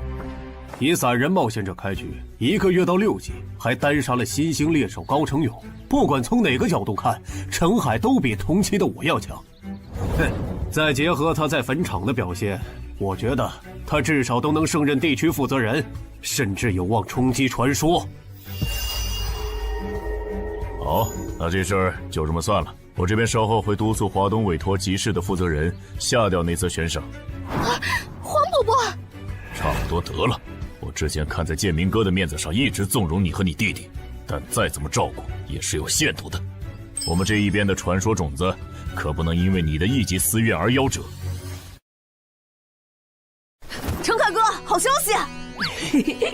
啊！你的悬赏被撤掉了。好呀！哎，澄海的悬赏没了，这才24小时不到吧？谁这么效率？看来只是悬赏被撤回，不是有人有事。他刚微信回我了。所以是郑仁君出面死保了吗？没想到他这么看好这个新人。洪伯伯，那则悬赏是您点头了以后我才发的，为什么那个郑仁君说几句您就改口了？他郑仁君的面子有那么大吗？如果只有东山方面的施压，我其实还能帮你扛几天。但现在是除了协会内部，还有别的方向的压力也给到了我这里。那个叫澄海的人脉比你想的要广。别打了，我知道的我都说了，给我个痛快吧。大人，已经审完了。哦，森林里有12名冒险者，实力和豺狼首领差不多。他们不擅长水下作战，不用担心会打过来。现在被困在森林里，无法撤离。森林里食物少，撑不到50天，有点意思。这位就是东山市的入口管理者邓仁君，你的事就是他出面说和的。谢谢郑哥，客气。虽然华东委托集市已经撤掉了针对你的悬赏，但保险起见，未来2个月你还是别出这栋楼了。外面指不定会有高等级通缉犯冒险来杀你，然后找悬赏发布者领赏。有道理，那我不出去了。等一下，那悬赏澄海哥的人呢？这种坏规矩的事儿，他难道就没有处罚吗？发布者毕竟是周建明的孙女，官方不太好处罚的。不过对她丈夫伤礼的处罚，过段时间会下来。她应该当不了云霄市的入口管理者了。周建明遗物的保管权现在归民省负责人黄雪了。虽说所有者还是周畅，但以后交易赠与都得在黄选监督下进行，这样他就没法再给你使坏了。对了，我家有一个7级的地下城入口，距离反转还有50天。既然未来2个月我都要住在这里，那我用不上了，我选择上交。什么？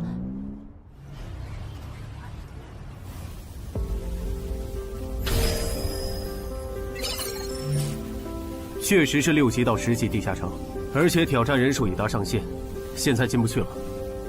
哼，有意思。让后勤部过来安装几个微型摄像头，之后如果有人从这个地下城脱离，你就通知我。那澄海呢？按规章制度来。你隐瞒了地下城入口，违反官方冒险者的规定。不过念在你中途才进协会，又没培训过，就从轻发落。等你到9级时，多接一次协会例行任务就行。对于这个处罚标准，你能接受吗？能。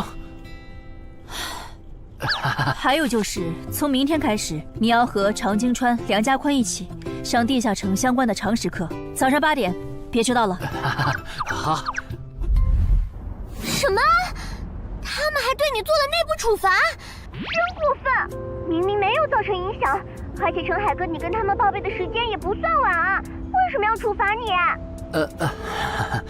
因为相关条例就是这样，而且他们的处罚程度也很轻，所以也还好吧。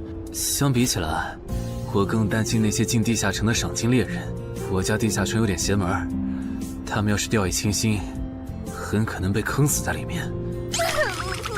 澄海哥，你人太好了，明明是他们要害你，你却还在为他们考虑。你搞错了，我只是怕他们被困在地下城，到时候导致入口翻转，连累到我。说起来，你刚才说除了东山冒险者协会和你哥哥所在的散人联合以外，还有其他人也在帮我施压。我哥哥说明省的富豪曹火旺对悬赏你的事特不满，他认为传说起冒险者后代比老弱妇孺更受保护的话，以后冒险者肯定会变成特权阶层。听说这事还惊动了华东地区的负责人，所以关于你的悬赏才会这么快被撤下来。好，那替我跟你哥哥道声歉，等风头过了，我做东，咱们一起吃个饭吧。曹火旺吗？一起吃饭。行小妹真是的，为了个不知道从哪儿冒出来的野小子，竟然让大哥你用掉了这些年积攒下来的人情。人家毕竟救了咱们妹妹，我这个做大哥的不能就这么看着。怎么又有电话？喂，我是乔火旺。你可能不认得我。没，我听朋友说了，是您出面施压，我的悬赏才会这么快被撤销的。你已经知道了，那我就开门见山了。您说，我儿子死在了女妖之身，我调查到那个所有者，后来被你杀死了。这样看，你算是帮我儿子报了仇，所以咱们现在谁也不欠谁的，账清了。我今天给你电话是有别的事，我想以一介商人的身份和你谈一笔生意。简单点说，我和朋友都觉得你有前途，打算重点投资你。你以后要是成了地区负责人，选辖区时可以适当听取我们的建议。如果你觉得可以谈，咱们线下细聊。我是基础属性与称号常识课的客座讲师朱伟，很高兴认识大家。开始前，我想问大家一个问题：你们觉得对于新人冒险者来说，力、敏、体、智、感、魅这6种属性哪个最重要？这还用问？肯定是力量，毕竟脱离和通关任务大多需要击杀指定怪物才能完成。现在都知道，进地下城得备好防具和开刃武器，有兵器帮忙，哪怕身体弱得像软脚虾，也能击杀低等级怪物。对新人来说，力量够就成，多了那也是白搭。反倒是敏捷更能提高冒险者的生存率。这位学员说对了，在协会统计的数据中，刨除掉称号、职业和装备，对低等级冒险者的存活率和内战胜率影响最大的属性就是敏捷。敏捷影响冒险者在地下城内的存活率，这点好理解。但冒险者之间的内战，为什么也是敏捷占主导？很简单，低等级冒险者的称号、职业和装备都不成套，没法弄出有效的攻防体系，所以他们内战时谁先动手谁赢面大。这时候敏捷就很关键了。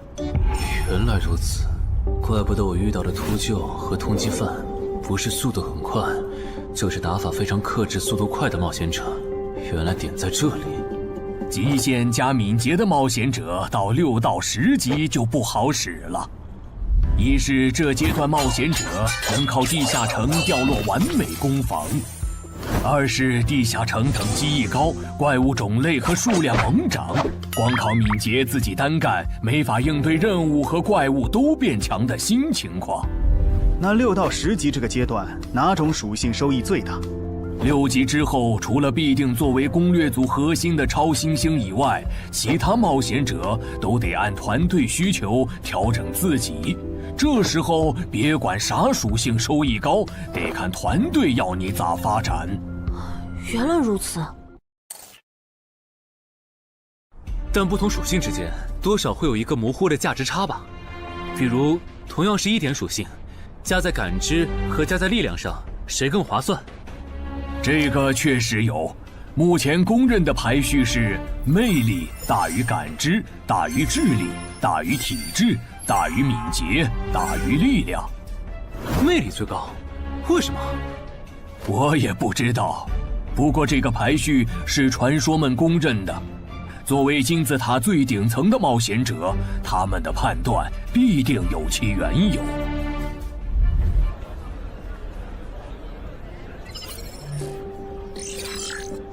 这英勇骑士转职成功，加1点魅力，还是隐藏职业。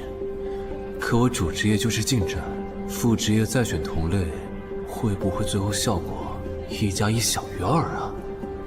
想什么呢？没什么。不想说就算了。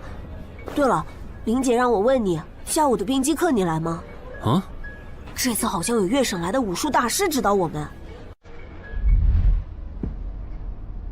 停！第7局，长经川胜。枪的优势这么大吗？算上大人绷带的效果，我等于是被14-0了。关键他的速度没我快，体力也没我好啊。你已经连输7把了，还打吗？打？我还没累呢。你呢？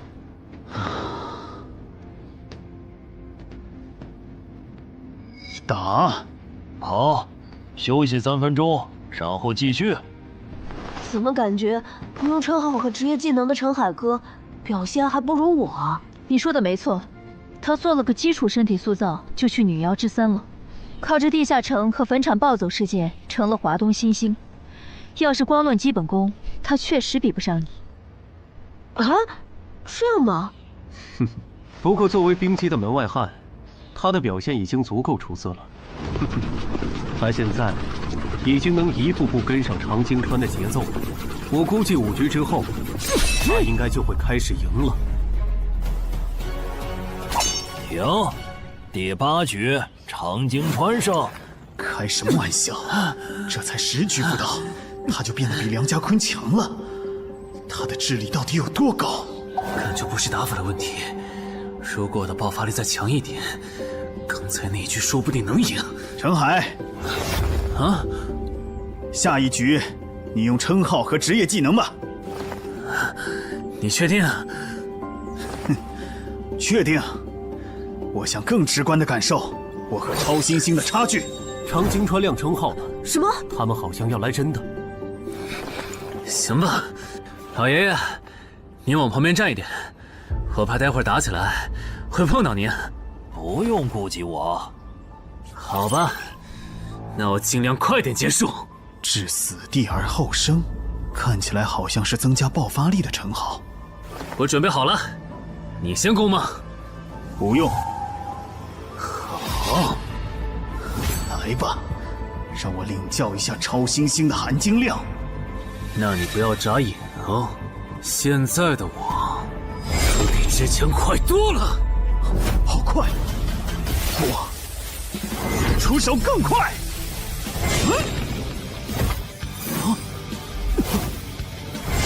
不可能！好快！你输了，今天就到这里吧。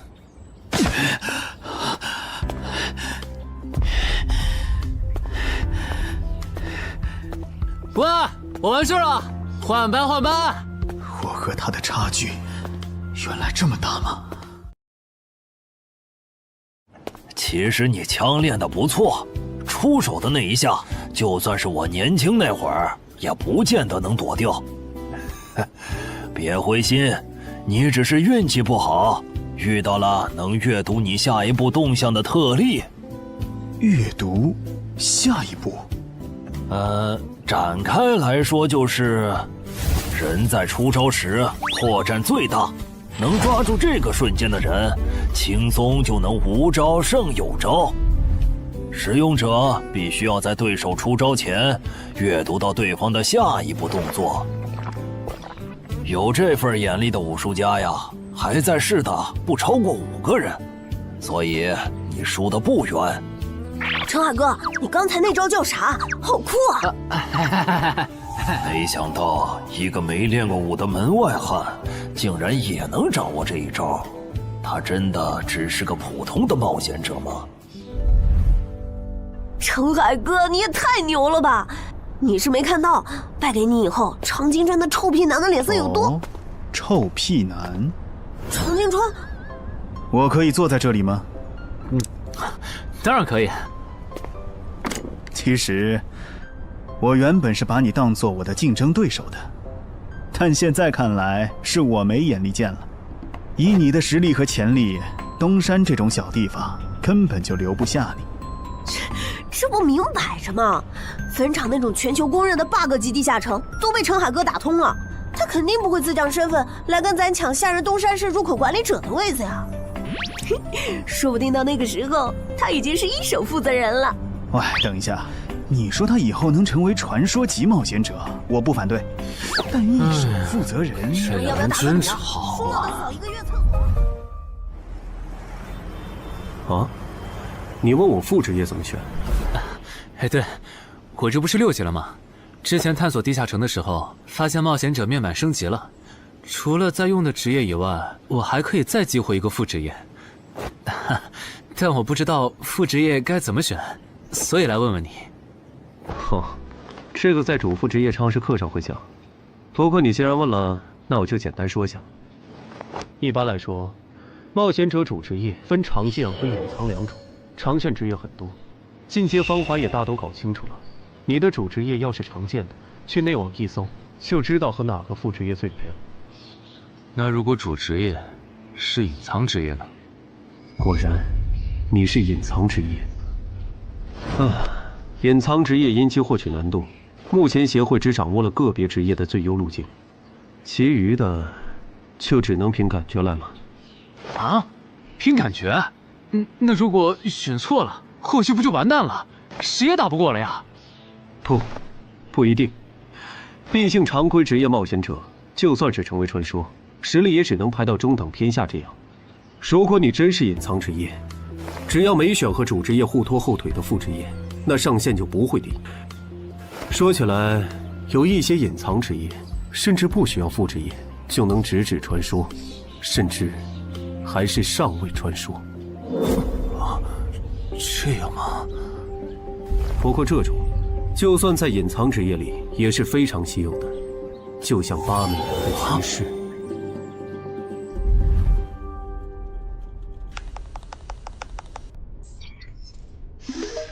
内网竟然没有死亡行者的相关资料，那看看英勇之骑士吧。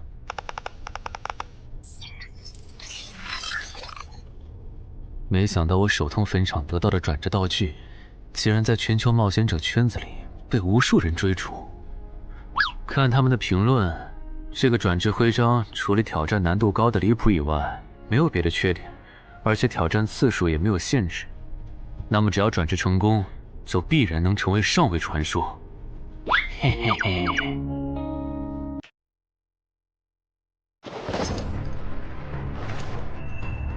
使用英勇之骑士试炼徽章。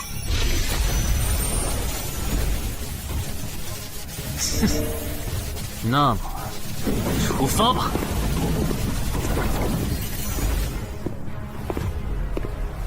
啊？不是吧？让我挑战他？啊？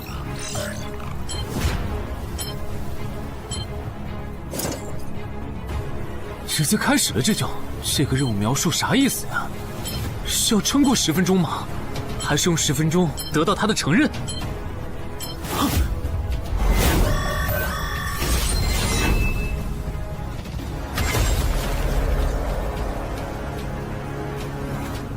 这家伙该不会比库罗德还强吧？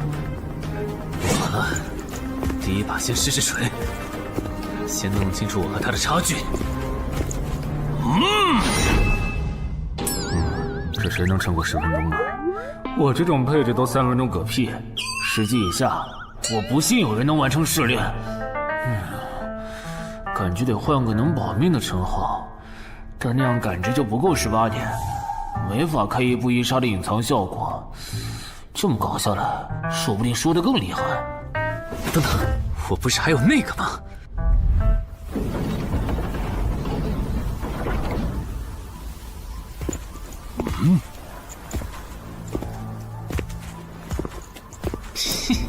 讨厌，这个傻大个的弱点是感知，他看不到穿了隐身衣的我。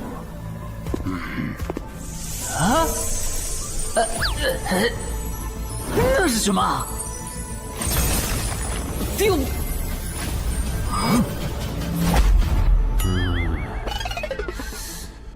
他怎么能有看破隐形到位的技能啊？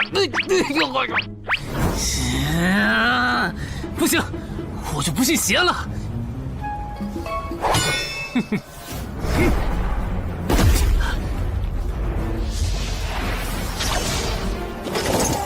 混蛋！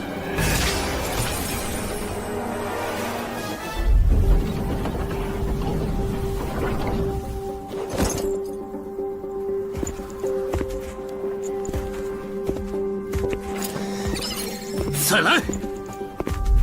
啊，那些冒险者还在我家？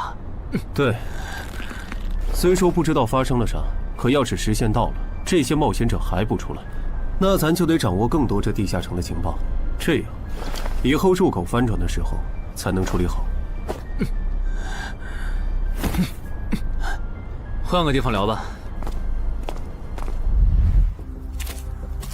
还是没找到乔敏吗？没有啊，周围都找遍了，没有他的痕迹。那看来他不是下湖了，就是去更远的地方找豺狼人了。希望是后者，不然我们的麻烦就大了。我希望他是去找豺狼人了。老七那边应该也发现了，这地下城难度会越拖越高。等孵化池孵出大量的鱼人后，我们恐怕都会死在这儿了。你说什么？你家地下城的通关任务是捣毁潮汐鱼人的孵化池？对啊，怎么了？我先冷静一下，林，你来给他解释。好，目前官方已公布的地下城翻转规则，你都知道哪些？基本上都知道。入口翻转后，攻方守方位置互换，我们这儿会变成鱼人需要攻略的地下城。没错。那你知道来咱们这边的地下城土著也需要满足指定条件才能回到他们的世界吗？什么？等等，你的意思是那些土著也会有脱离和通关任务？是的，而且绝大多数情况下，两边的脱离和通关任务会很接近。比如捣毁潮汐鱼人的孵化池，换算到咱们这边，恐怕是破坏人类的重要设施。快，你再听吧。这下摊上大事了。他已经吓傻了。你说东山市下个月会有一个7级地下城翻转？对，地下城的土著是鱼人和豺狼人，类型是探索，通关任务是捣毁鱼人的孵化池。所以他们想要征调咱们的徐茂。是的，报酬是官方掌握的同等级地下城的随队通关名额。等等，郑哥不是14级的冒险者吗？处理一个7级的地下城不是很简单吗？因为你家的入口翻转后，我就没法随意出手了。啊？你不知道正常，这涉及到未公开的地下城翻转规则。当入口翻转后，我们的世界就会变成鱼人眼中的地下城。因为入口翻转前后规模不变的铁律，所以在有鱼人完成脱离任务之前，等级高的正人军不能动手。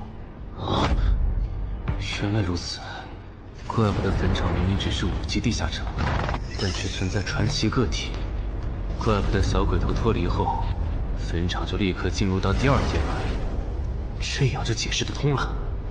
这个规则不是强制性的，我不能出手，主要还是因为有人曾经尝试过这样做，结果导致入口等级提升，对面的高等级个体也能来到我们的世界。简单说，用同等级处理同等级翻转问题，是各国冒险者协会试过好多回后得出的最优方案。那军队呢？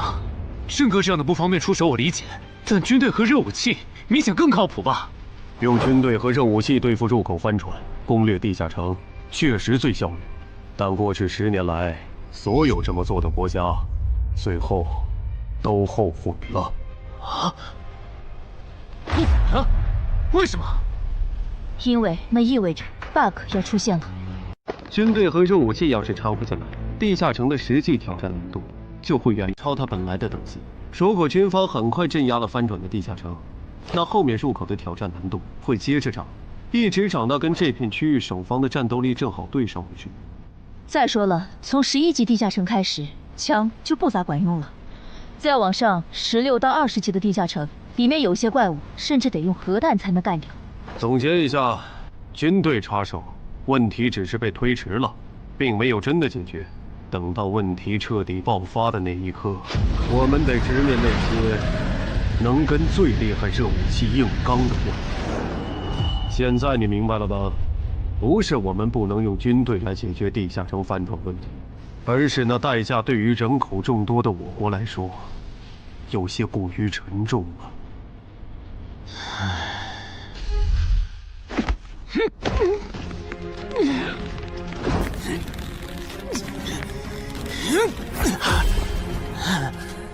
陈海哥这也太拼了吧！天天这么练，他身体遭得住吗？林姐没和你说吗？说什么？陈海家的地下城，下个月要翻转了。什么？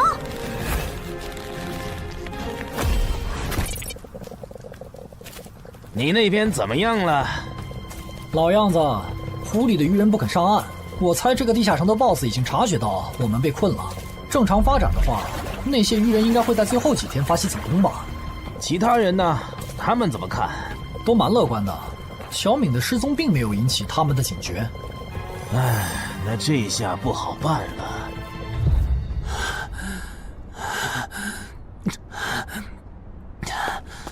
给。啊？今天周四，你不用上学吗？上啊！谁让有些人闯祸，把地下城入口给搞翻转了呢？想上都上不了。应东山市入口管理人的要求，原定课程现在换成入口翻转规则普及课。因为本节课还有大量未准许披露给民间的内容，所以开讲前需要大家签署这份保密契约书。谁先来？我。我签完了，下一个谁来？给我吧。然后给我。那我收尾。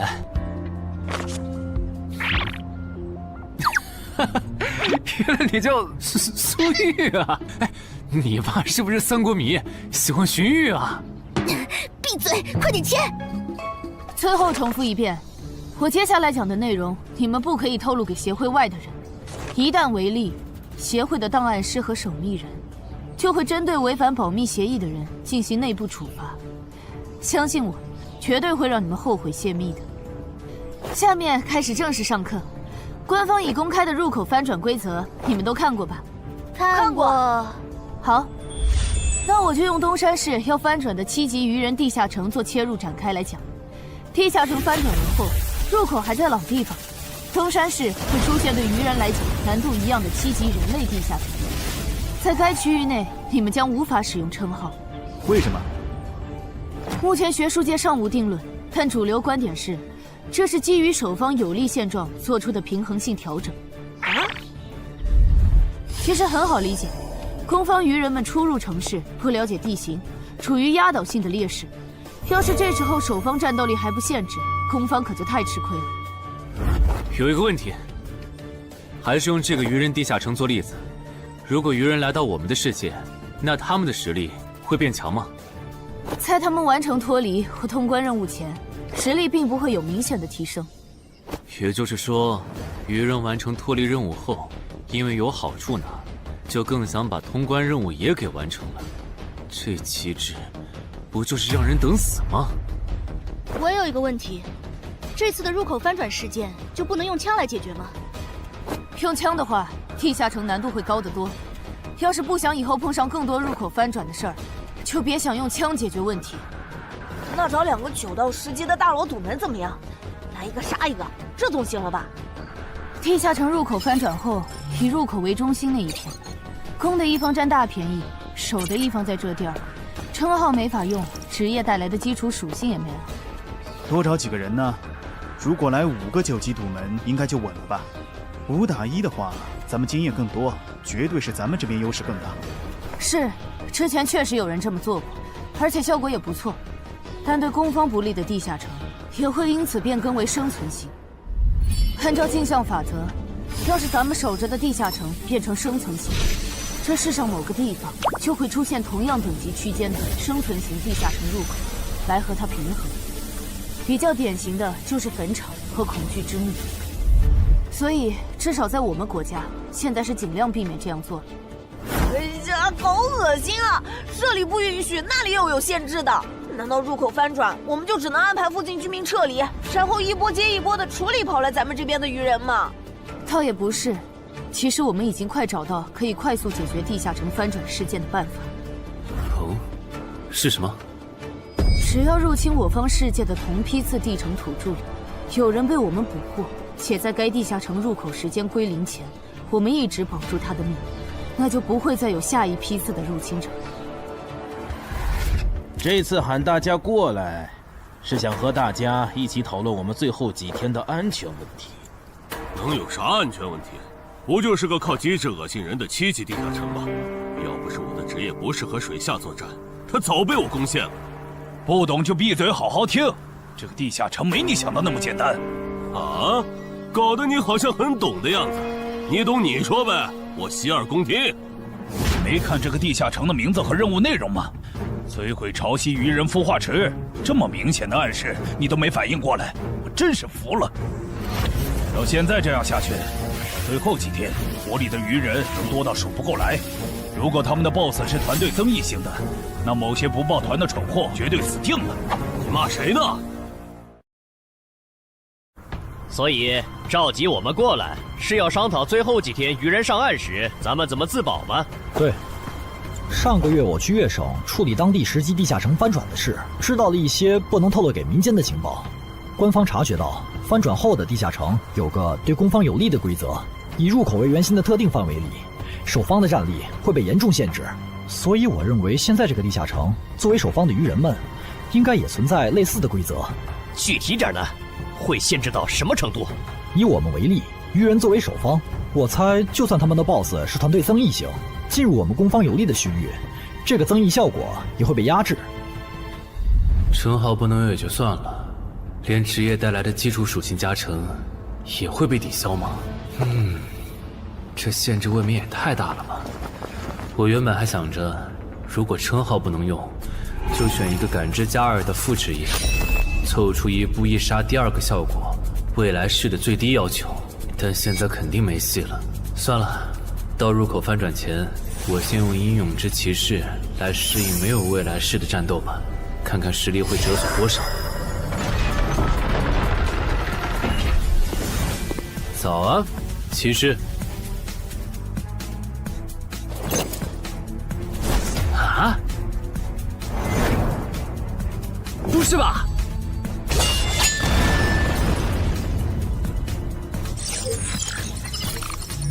没了未来式和称号加成的我，实力原来会下降这么多吗？这么看的话，我还是得找个能加感知的副职业，至少要把未来式点出来。你找姚文忠？对，我想找一个能加2点感知的副职业，想问他有没有推荐。还有，协会内部是可以用贡献点兑换副职业的转职道具的吧？能是能，但这种和智、感、魅有关的副职业转职道具，所需要的贡献点有点多。你除掉高成勇得到的贡献点肯定不够。我知道，我来之前已经查过了。我有2个称号未被收录进官方的称号图鉴，我可以提交他们的获得线索来换取贡献点。行，那我叫姚文忠帮你整理一下。你现在就要定副职业，不再等等吗？距离你被强制征召进地下城还有半年呢，没准过几个月，新隐藏职业的最佳升级路线就能搞清楚了。不等了，我家地下城翻转后，我主职业的核心技能就会没了称号加成，得再加2点感知才能开启。这2点属性对接下来的我是刚需。行吧。这是协会掌握的能加2点及以上感知的副职业，你看一下吧。寻物师，你确定就要这个？不改了？啊，就它了，寻物师。行吧，那我现在就去联系福州的冒险者协会，让他们派评估师来东山看一下你手里的称号值多少贡献。如果价值大于寻物师的职业证书，我就向总部打申请。那麻烦姚哥了。啊，您就是陈海先生吧？你可以叫我太极，我的副职业是评估师。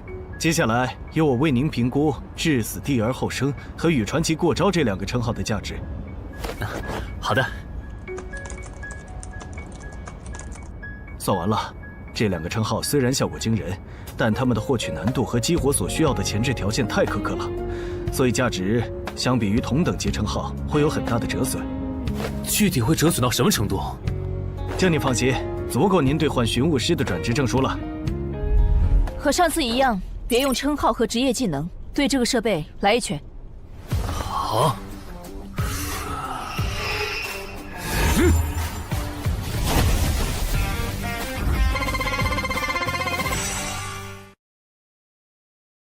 陈海哥的基础力量怎么只有13？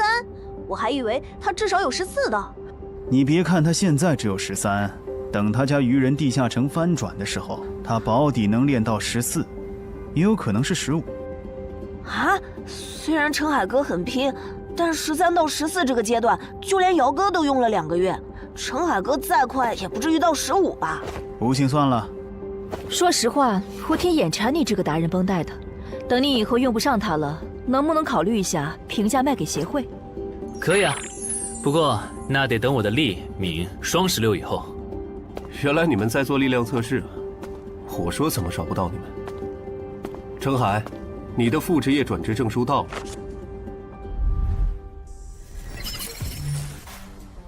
这还用问？当然是选是啊。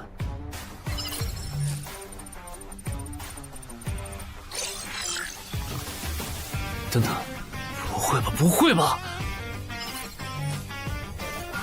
蒙对了，死亡行者的最佳搭配竟然是寻物师。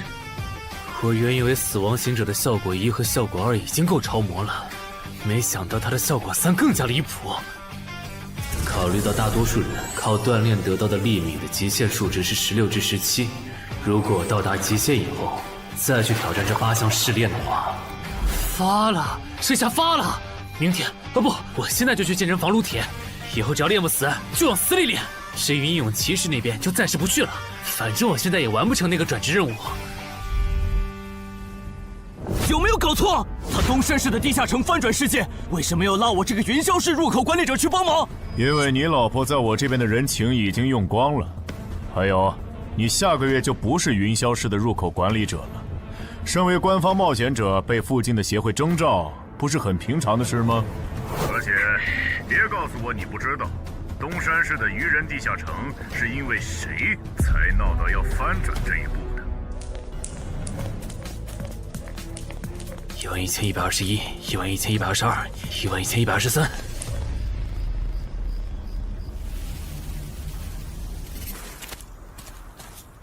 大家再坚持坚持，最后一天了，扛过去，咱们就能回家了。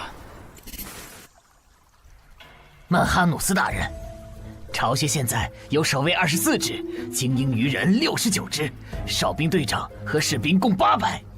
很好，我要用他们来提升我的等级，杀死森林里的冒险者，把他们的尸体拖回来。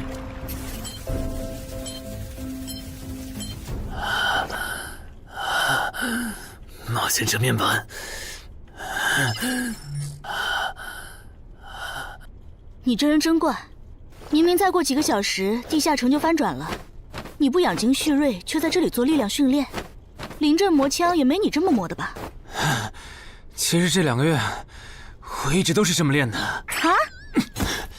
倒是你，大晚上的不睡觉找我干什么？如果我说我的称号在催促我尽快离开这个城市，你信吗？什么？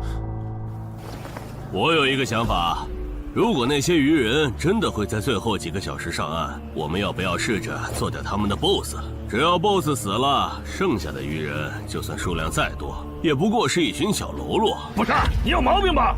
明明已经说好了，大家守在出口，等任务时限到了就一起回去，你加什么戏啊？而且任务没完成，你杀 BOSS 也没奖励啊！不是我非要杀 BOSS， 是我问过王二了，我们没完成脱离任务，想搭地下城翻转的顺风车回家，是会占用翻转后地下城的挑战名额的。确实如此。那么基于镜像原则，翻转后地下城的挑战人数上也会是15。如果最后几个小时鱼人 BOSS 带着手下和咱们争夺这15个翻转名额的话，只要有4个鱼人比我们先冲出去，那我们之中就有人要永远留在这儿。等等，话不能这么说吧？万一那些鱼人最后没来呢？万一咱们守住了也成功撤离了呢？不，他们一定会来。我的副职业是塔罗牌占卜师，我刚刚给自己算了下，接下来的几个小时，我的运势是凶多吉少。真的？你啥时候知道的？2个小时前。我记得你这称号只能找出有危险或敌意的人吧，不然高成勇那次你察觉到危险早就退了，这次你咋发现待在东山是有危险的？就因为那次我发现称号有预警盲区，所以才加入协会，想用称号线索换贡献点，在内网找点能补称号短板的奇物，要不然这次又要被你连累。等一下，什么叫又被我连累啊？果然，你和林姐一样，根本就没意识到你家地下城翻转后到底有多危险。啊！你再想一想，处于战场外的我，竟然触发了危险预警，这到底意味着什么？说明风险区的防线拦不住鱼人，他们的活动范围会扩张到整个东山市。对，然后我就倒霉了，因为协会肯定会强制拉我和常金川去阻拦那些鱼人，这就是为啥我的称号一直催我赶紧离开东山市。这些推测，你和姚哥、玲姐他们说过吗？说过，但他们认为那15个冒险者回不来，最后能从你家走出来的鱼人也不会超过15只。鱼人单体作战能力不强，就算突破防线，有10级的陈华宫和吴龙也能快速抓捕他们。你信他们还是信我？信他们的话，我就拉着我爸妈去隔壁云霄市躲几天了。我是想信你，但光凭咱们俩又能做什么？毕竟在你预见的未来，连10级的冒险者都失手了。不，我们能做很多。有我预警，再加上你的隐身衣，咱们先去收拾那些弱小又落单的鱼人，把鱼人对咱们世界的破坏降到最低。结果咱们3抽到的不是塔，就是死神，都不是什么好兆头啊！别告诉我你们真信了。如果张志兴的副职业真那么好用，他又怎么会沦落到和咱们一样的处境？这个他刚才不是解释了吗？他出发前占卜到的运势是愚者，但他错误地解读了它，不然其实可以避开这个地下城的。而且你看，咱们之中最强的王二和郎奇夫妇，他们的占卜结果都对应着象征顺利和成功的女皇世界。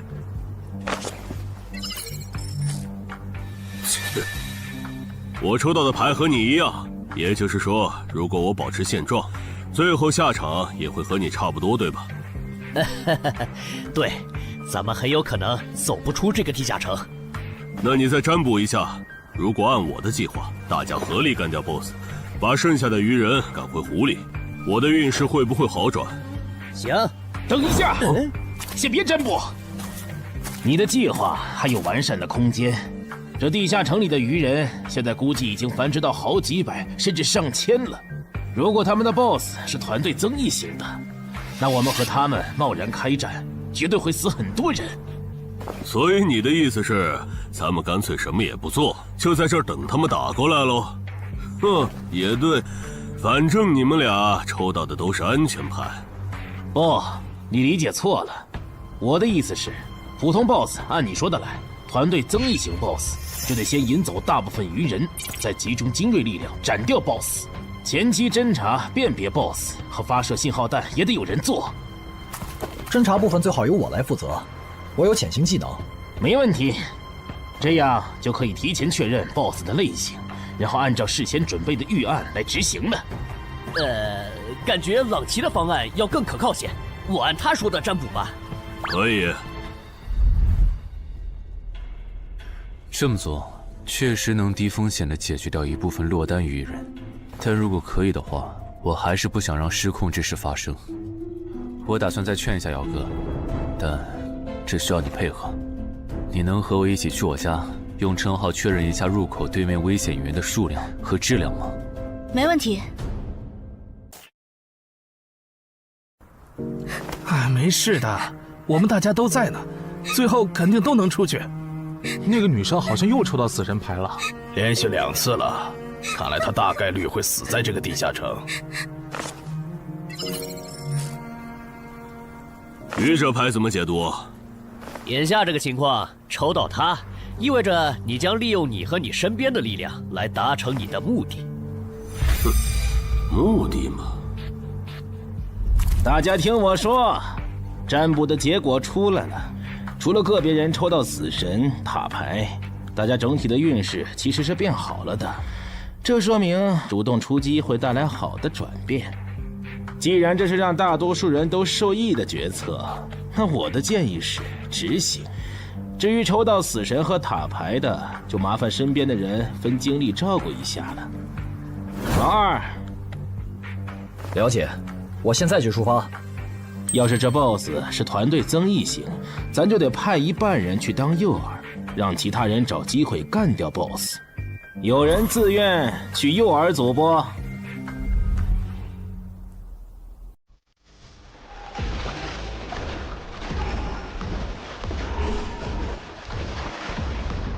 坐镇后方，身边还有同种族精英保护，是团队增益型 BOSS 没错了。得赶快把这个情报同步给朗奇他们。开始了吗？愚人的总攻，红色的是团队增益型 BOSS。惨喽，要当诱饵了。王二发出的信号弹，你们也看到了，来的是团队增益型的 BOSS。按计划，诱饵组先去原定位置落位，等你们吸引够了足够多的愚人，我们这边就开始行动。好，要是得手了，我们会放信号弹，之前就麻烦你们撑住了。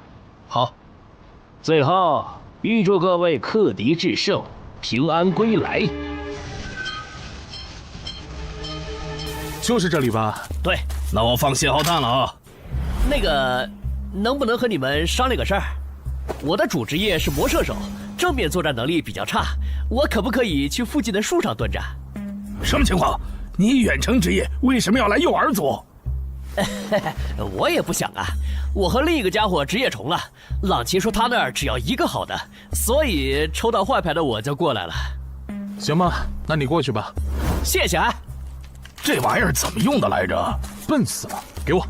其实张志兴说谎了，他不是真正的塔罗牌占卜师，而是能模仿其他副职业的模仿师。当他不模仿占卜师，去模仿别的副职业时，当下所做的占卜就没有效果了。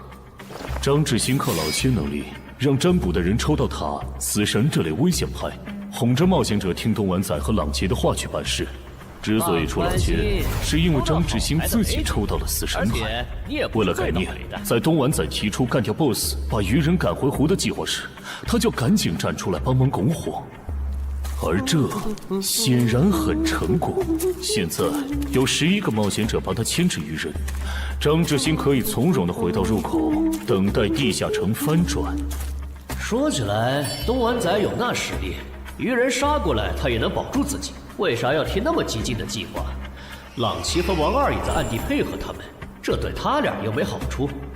哎，算了，不管他们干啥，都跟我没关系了。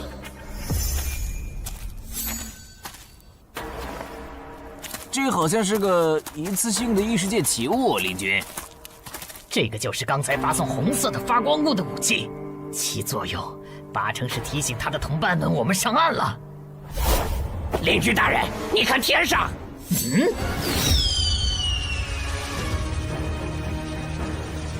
原来如此，这就是你们下的战书吗？人类，我接下了。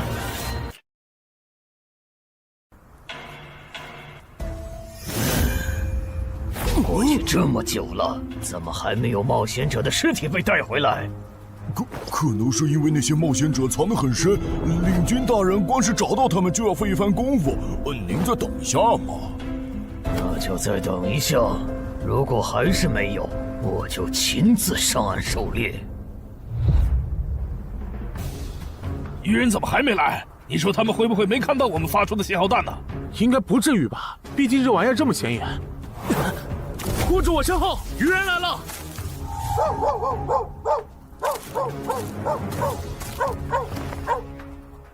！BOSS呢？沿着这个方向走5分钟就能看到他。不过我不建议你们去讨伐他，现在他身边的愚人还是太多了，就咱们这点人手，正面作战根本没办法速推。这哨兵和巡逻队太密了，我就算开潜行都很难靠近 BOSS。你们没潜行技能就更不行了，要是直接硬冲，肯定会打上持久战。拖太久的话，去对付诱饵队的愚人，很可能会回来支援。那再分兵呢？你们去吸引愚人的注意力，创造一个能让我和 BOSS 1对1的环境。5分钟，只要你们能拖住5分钟，我就能宰了那头团队增益型 BOSS。5分钟吗？你们怎么看？我都行，可以试试。好，那就按你的想法来。不过丑话说前头，你只有5分钟。明白。这么紧张的时候，你竟然还能犯困？不好，有人来了！啊！点狼烟，冒险者们打过来了！果然，那2封战书是诱饵，这些冒险者想削减我的兵力，然后趁机杀死守卫不足的我。这些人类和霍格一样狡猾。既然敌人已露面，咱们要不要分一半的巢穴守卫去帮忙？不，已经露面的未必是敌人的精锐。之前霍格就喜欢用大部队拖住我的主力，然后只身潜入军中暗杀我。这些人类也有可能这样做。不是吧？这样都没乱吗？难搞啊！算了，不等了。大人您别冲动啊，暗哨现在很危险的。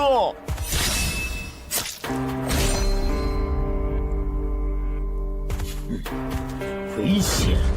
难道你认为我不如那些冒险者吗？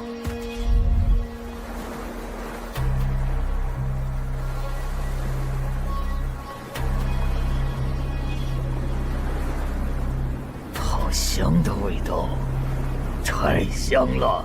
我的，都是我的，这些美味都是我的。不知道东莞仔那边咋样了？不过和我同组的那2个傻帽肯定是死定了。等朗奇、王二他们回来，我就说我们遇到的鱼人实在太多了，队友死后独木难支，只能回撤。嘿，这样应该可以应付过去。嘿嘿嘿，死神牌又如何？还不是被我找到机会改命了。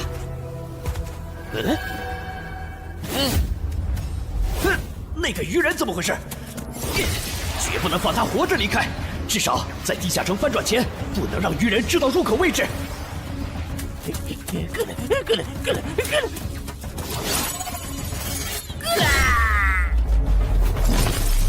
有没有搞错？这样都没死，这鱼人该不会再次吃到团队增益的 buff 了吧？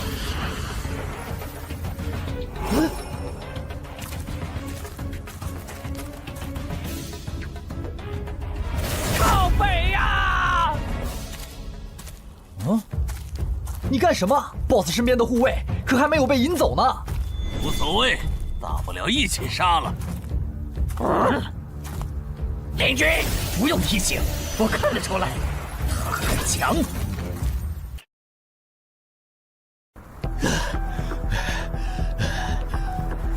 靠北，被摆了一道。这些鱼人跟谁学的诱饵和埋伏？我差点被他们给阴死了。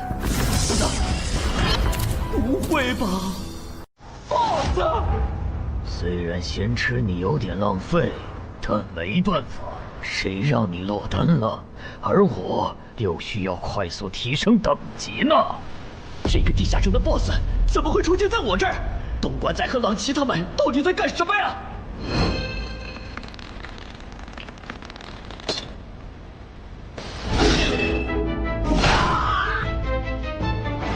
开什么玩笑！他的霸气魔射手竟然会栽在一只低等的鱼人的手上！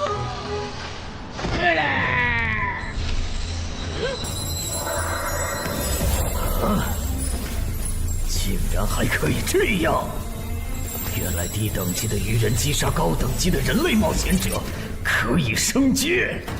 小子，大人，你把发生在你身上的事一字不差的去说给鱼人领军，然后让他分一点鱼人来我这边。我需要新的炮灰，还有我的战利品也催一催。好的，曼哈努斯大人。有没有搞错？这是个7级地下城，为什么会冒出这么多怪物？别藏了，王二，来帮我！这只 BOSS 身边的护卫太多，我攻不进去。邻居，看那个人类冒险者的反应，他好像不是一个人来的。我们要不要别上了他的当？之前霍格刺杀我没成功，就假装还有帮手藏在周围，我只能留些护卫警戒，结果让他跑了。我可不想再碰上这种事。被骗了吧？正如已故的冒险者张志新隐约察觉到的，东湾仔、王二、朗奇确实各有算盘，区别在于东湾仔主职业是狩猎大师，他想要杀这2个不低于自身2级的不同 BOSS 完成进阶；王二的野心更大，他想要得到传说中的奇物升级券。不是吧？他怎么又变大了？有什么问题吗？你怎么看起来表情怪怪的？啊，没，总感觉心里毛毛的，好像有什么事情要发生了。王二经常和闽粤两省合作，处理过不少地下城翻转事件，所以知道很多不能向民间公开的情报。这里面有2条情报，一是 bug 级地下城能产出奇物升级券，2是精英级地下城只要出了英雄级 BOSS 就会变成 bug 级地下城。可惜后面进来的人都不擅长水下作战，王二也不擅长，只能眼巴巴看着奇物升级券没了。暗杀者王二，我记得你好像也接 BOSS 相关的委托是吧？你有需求？我打算独立狩猎这个地下城的 BOSS， 想请你压个阵。独立狩猎 BOSS， 这个人该不会也知道奇物升级券的产出机制吧？你有水下作战的能力，你刚才没跟我们说实话。不，我是旱鸭子。不过我认为在任务时限结束以前，湖里的鱼人不可能不上岸，我们迟早会和他们开战的。就算击杀了 BOSS， 也不能通关啊！难道说杀 BOSS 这件事对你来说有额外的好处？好处嘛，是有一点。我的主职业需要我独立狩猎海陆空3种类型的 BOSS 各一只才能升阶，鱼人种 BOSS 一般不会很强，我不想错过。我考虑一下。可以，没问题。从他刚才的描述看，他的主职业应该是狩猎大师。如果他没说谎，那他应该可以帮我牵制住这个地下城的 BOSS 和精锐护卫。只要在这个基础上把鱼人都调出来，我应该就可以潜入鱼人的巢穴，杀死那只还未发育完全的英雄级鱼人。你的委托我可以接，但我不喜欢和人签契约，口头约定可以吗？事成之后再根据我出力的多少来结算报酬。没问题。被耍了，张志新、王二，我做鬼也不会放过你们！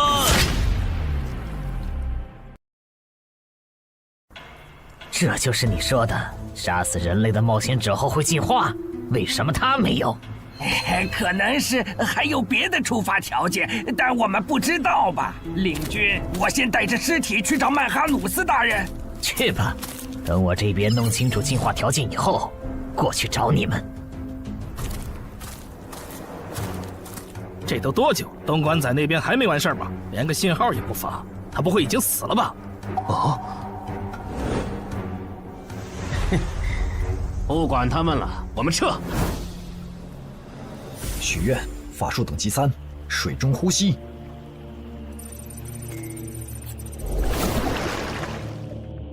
啊！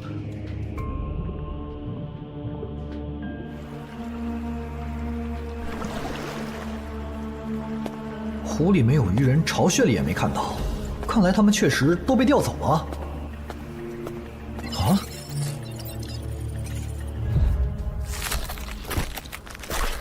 曼哈努斯大人，这是您要的尸体。可以，但我要的炮灰呢？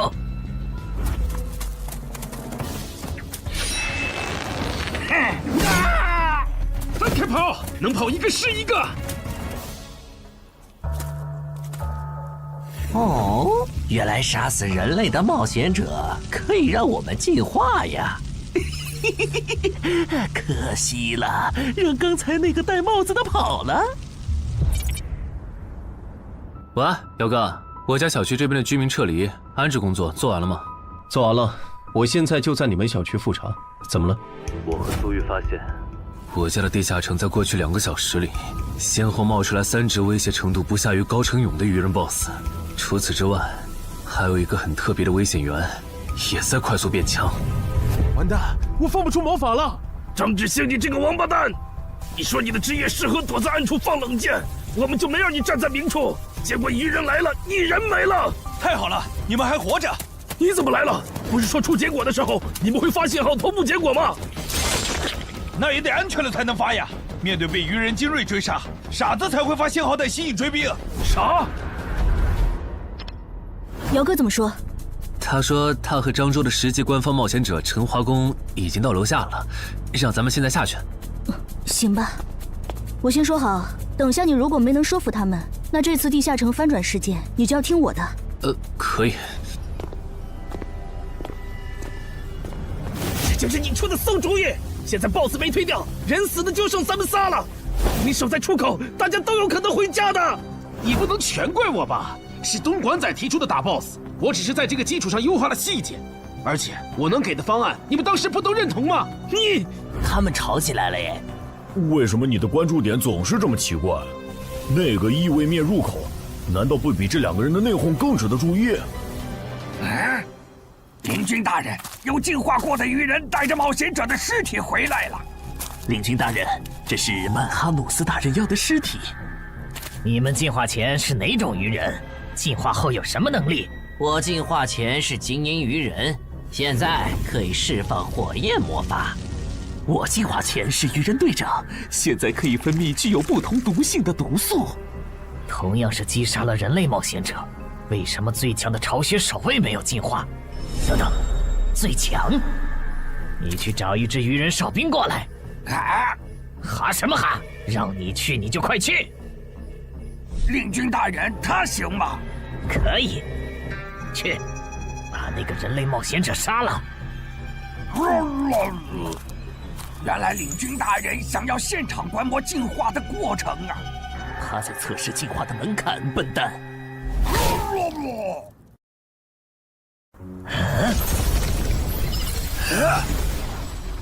原来如此，所以进化的先决条件是等级差吗？难怪我和巢穴守卫没能进化，因为我们和这些冒险者的等级差没达到引起海之母布里伯杜普注意的程度。这样的话，把森林里的鱼人都叫过来，我有事要说。遵命。那边的，带着这些人类冒险者的尸体去找曼哈努斯大人。好的，领军大人。可惜那只英雄级鱼人不在这里，不然 BUG 级地下城的任务的合并结算，说不定除了能拿到奇物升级券，还能掉落史诗级装备呢。啊！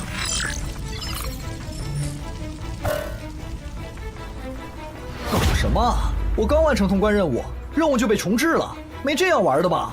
还有这个重置后的通关任务，鱼人种英雄级个体的成长速度都这么快吗？这才多久就发育起来了？什么英雄级鱼人？我记得英雄级个体的实力比同等级 BOSS 强2到3个等级，怪不得东莞仔和王二会阴沟里翻船了。他怎么走了？不用管他，正好咱们接下来做的事不方便被别的冒险者看到。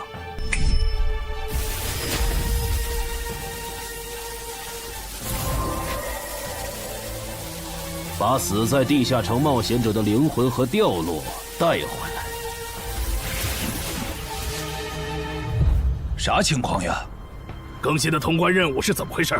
王二不是说英雄级个体的发育速度很慢，在翻转前他不会成为我们的威胁吗？怪不得他让咱们瞒下地下城有英雄级鱼人的事。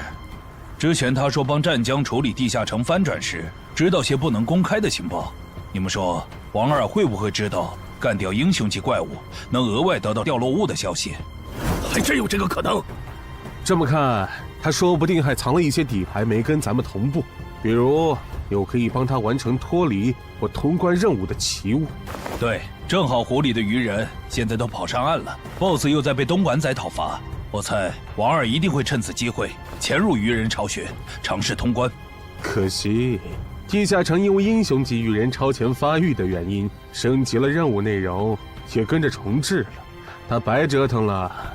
就这个叫曼哈努斯的英雄级鱼人，能当9级生存类地下城的 BOSS， 王二根本就没法单干。他算计来算计去，结果把自己坑了，真是活该。这么看，我觉得张志兴、东莞仔和郎奇的心里多半也藏着事儿。既然任务都重置了，要不咱别回去了，省得跟他们耍心眼。也行。李军，都到齐了。好。就在刚刚，海之母布里伯杜普再次眷顾了我们。我们的族群出现了新的首领级鱼人，而他不久前还只是你们中的一员。不同以往的是，这次升级不用那么麻烦了。你们只要在这片森林里找到人类冒险者，杀死他们，就能成为和我们一样的首领级鱼人。我们还找到了通往冒险者世界的入口，那个世界肯定有能让咱们再次进化的目标。不过在此之前，你们得先把这片森林里的人类冒险者解决掉，让自己变强。所以去杀戮吧，去升级吧，去用冒险者的血来取悦我们的神明布里伯杜普吧。等一下，曼哈努斯大人，这片森林还剩7个人类冒险者，其中3个正在快速远离我们，还有1个落单的。如果你们想要狩猎人类冒险者，从而进化，建议先从这个方向的落单冒险者开始。不可思议，吃了这么多冒险者的曼哈努斯大人竟然变得平和了。要是曼哈努斯大人能一直保持现在这样，那培养出了曼哈努斯大人还有好多首领级鱼人的我们，说不定真能回到拜戈尔格陛下的鱼人国度。你哭什么？没哭，只是风大迷了眼睛。刚才说的那些，都是苏玉用称号检测过后的结果，所以我们怀疑我家的地下城翻转前，会有更多的鱼人成长为 BOSS。被那些鱼人吃到了规则红利吗？这算是比较冷门的规则了。正人君应该没跟你提起过，在探索地下城的时候，弱者击杀等级远高于自己的强者，会获得特殊奖励。对鱼人来说，这个奖励是进化；对咱们来说，就是属性点、超稀有称号和罕见掉落。那几个变成 BOSS 的鱼人，应该就是杀死冒险者的幸运儿。不过他们的挑战等级不会很高，顶多和地下城等级持平就是了，不用在意。但被困在地下城里的冒险者不是有15人吗？如果让鱼人大量进化，我们岂不是要同时面对15只鱼人 BOSS 的入侵？不至于，他们敢来找澄海的麻烦，说明他们比同级的冒险者要强很多。这些人聚在一起，不是一个小小的7级地下城能将其团灭的。当然，如果你实在不放心，用称号测一下我，看那几个新出现的 BOSS 鱼人和我比，谁更具威胁。激活技能，精力提升。好夸张的体魄！基础属性加职业带来的加成，不是最高只有20点吗？为什么我激活称号和职业技能的时候，没有这么大的体魄变化？现在的我和你感知到的3个鱼人 BOSS， 谁更强？你更强，而且要强很多。那没问题了。这次来的冒险者里，还有比我更强的。就算最坏的情况是跑出来15只鱼人 BOSS， 我们也能全部击破。好吧。这次东山之行，没想到会这么一波三折。是啊，本来目标不在，咱们又完不成脱离任务，我都以为要白来一趟了。谁曾想，竟被咱们拿到了5个精英冒险者的掉落和灵魂。再加上咱们在上个地下城的斩获，这次应该可以和眼魔做一笔大交易了。怎么了，哈尼？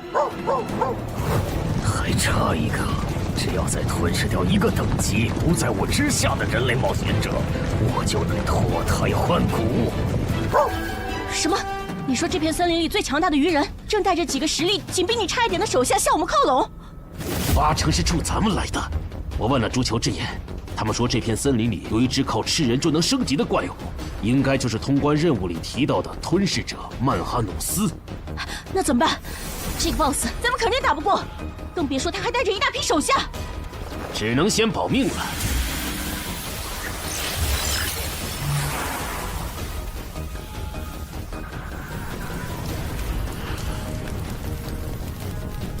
这批灵魂不错，我可以给你4个单位的司导之眼和1个单位的督军之眼的召唤额度。等一下，我这次不打算扩充召唤类目。那你要什么？我想请您帮我杀掉您身后这只英雄级鱼人。可以。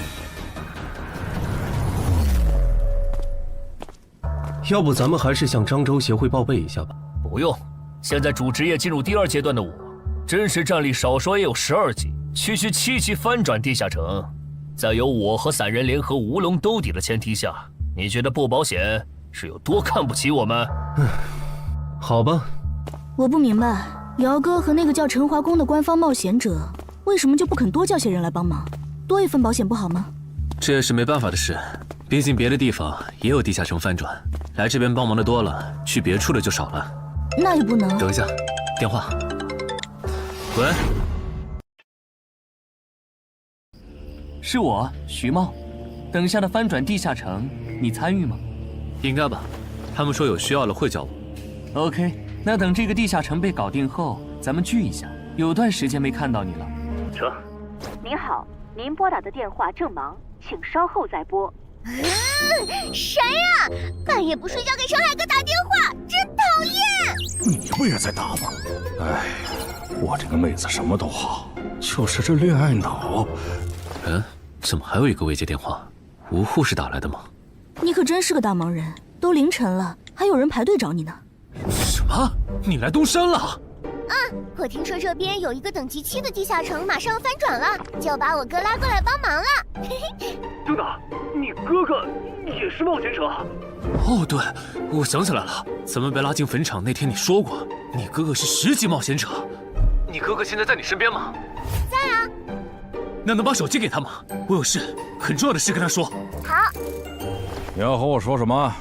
我听说东山现在很危险，趁着这边的地下城还没翻转失控，你赶紧带他回云霄。失控？具体怎么回事？你详细说说。如果电话里不方便，你来我这边，咱们当面聊。坚持住，我们得撑到曼哈努斯大人。小心，别被这家伙的视线扫到。他跑了。正常，使者可不是没到10级的英雄级鱼人能碰瓷的。想不通，那个眼球怪物，就算是蜕变后的我，应该也打不过。那些冒险者既然有这么强的帮手，为什么不早点召唤出来？陈海哥，这是你妹妹？不，是我朋友。同事。哦，那挺好。刚才在电话里说东山市的地下城要失控了，具体怎么个失控法？最坏的情况是，几个小时后会有15只鱼人 BOSS 来到我们的世界。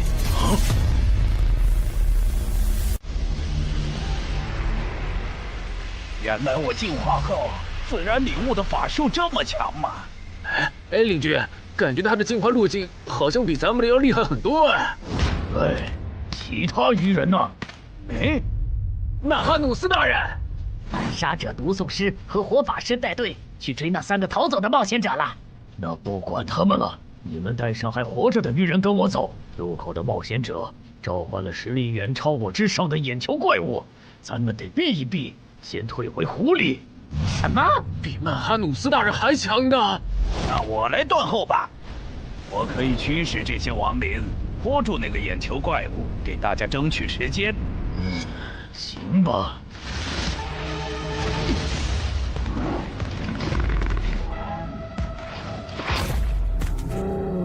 这个数量的亡灵，这里竟然还有掌握了死灵转化的部下。发现眼球怪物，杀！这样看，这里说不定有很多只首领级鱼人。哼，那看来只用5个精英级人类冒险者的灵魂，就能买曼哈努斯的命，可真有点不值了。嘿嘿嘿嘿，这片森林里死掉的鱼人都在这儿了。就算你等级比曼哈努斯大人高很多，也会在几百只亡灵围攻下被活活耗死吧？不知道杀死这样强大的存在，海真母会赏我什么？如果我进化为曼哈努斯，啊不，超越曼哈努斯大人那样的存在。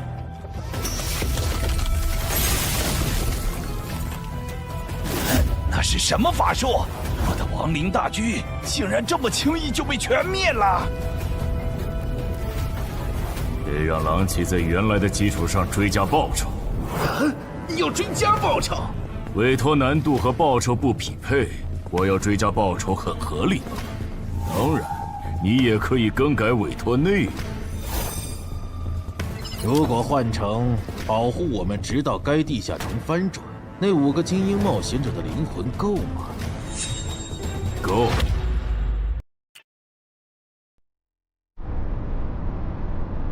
原来如此，你们是通过特殊称号发现东山市的地下城有失控的风险。这个地下城在不久前新增了3只 BOSS， 照这个速度，我担心几个小时后会有更多的 BOSS 出现。是有这个可能，但这没什么大不了的。这还没什么大不了的。你们换个角度想，现在这个地下城，它已经算实质上的生存类型。这些鱼人来到我们的世界，也将获得同样的待遇。到时，为了匹配这个难度，原本的称号限制必定会被解除。如果这样还不能配平，那这个翻转地下城说不定会变成坟场那样。一旦有鱼人完成脱离任务，就会出现更高等级的我方冒险者介入的类型。哥，你怎么又提坟场？总之，你们把心放肚子里，这个地下城不会成为东山的威胁，我保证。我刚刚躲在树后，才侥幸逃过一命。他放过你了？对，那个眼球怪物用射线全灭了我的亡灵后就离开了，感觉他好像只对曼哈努斯大人感兴趣。曼哈努斯大人呢？他去找美食了。我说怎么有一个冒险者消失了？原来躲在这儿了呀！或许真的是我想太多了。不，是他们的问题。啊！坟场1阶段的实际难度比同级别普通地下城低很多。要是鱼人地下城翻转后跟坟场一样，那1阶段对鱼人来说简直小菜一碟。到那时，就是东山市的精英冒险者的噩梦。这边，10分钟后，这个小区里的7级鱼人地下城将翻转。该地下城的挑战名额是15。考虑到有冒险者滞留在这个地下城，那么翻转后来这的鱼人数量应该不超过15个。不是说散人联合的吴龙和漳州的陈华公也来了吗？怎么没看到他们啊？威尔士的徐茂好像也不在。正常，作为精英冒险者中的大人物，他们可不会干冲锋这种辛苦活。啊，这样吗？哼。还有，一旦有人成功捕捉到鱼人，我会通过无人机将这个消息同步给大家。首个被活捉的鱼人价值与 BOSS 相当。等这个翻转地下城被彻底解决，我会根据大家狩猎到的鱼人来核算绩点，然后协助各位兑换奇物、称号线索或者情报转制道具。结果最后只有5人幸存吗？感谢您的帮助。客气。脱离。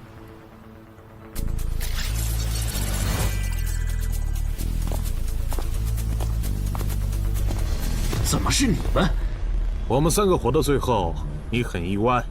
不，只是没想到王二会死。王二死了，不应该呀！拥有潜行技能的他，就算被那只英雄级鱼人逮到，应该也可以利用森林地形逃掉才对啊！力量源源不断的涌上来了。倒是你们，明明都逃出来了，为什么还堵在这儿？难道你们打算帮忙消灭攻入咱们世界的鱼人？那倒没有，主要是我们回来以后，发现称号竟然还能用，这和王二说的攻方有利原则对不上。我们怀疑王二耍了我们，所以才守在这里，等他出来给我们一个说法。谁能想到他竟然死在了这个鱼人地下城？这下好，白等了。只有你们几个幸存吗？对，只有我们。了解了，那跟我来吧。哎呀，我就知道干脏活有风险。等一下，严格来说，我们就是普通游客。听说周建明后人悬赏程海，就想着来凑凑热闹，不小心闯进了程海家，占了他家地下城的挑战名额。不过没和程海本人有过接触。按地下城入口勘探法案第27条，私人地下城因为攻略出了啥纠纷，当地协会不会直接插手吧？和那没关系。根据地下城翻转防卫法第14条，我代表东山市冒险者协会临时征召你们协助我们处理本次的地下城翻转事件，有异议吗？没，我们配合。配合。配合。好，那先同步一下情报吧。这个7级地下城里的怪物构成和 BOSS 大概是怎样的？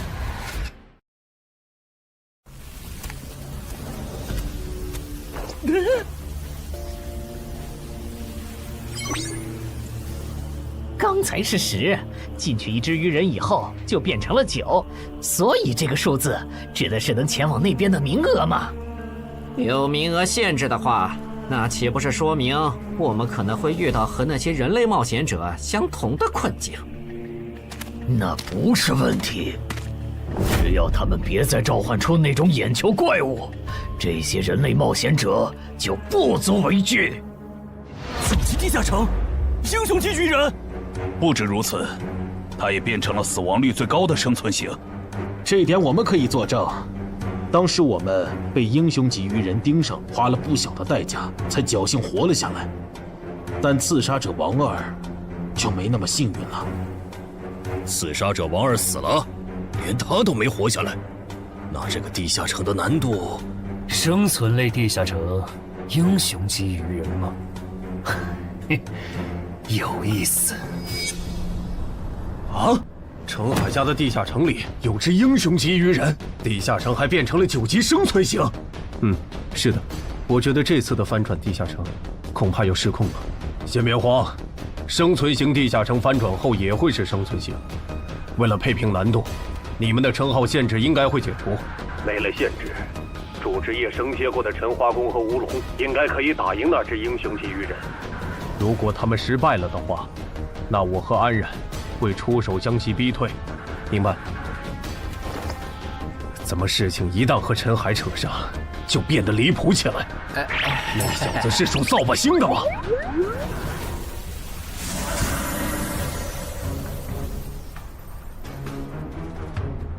人齐了，曼哈努斯大人。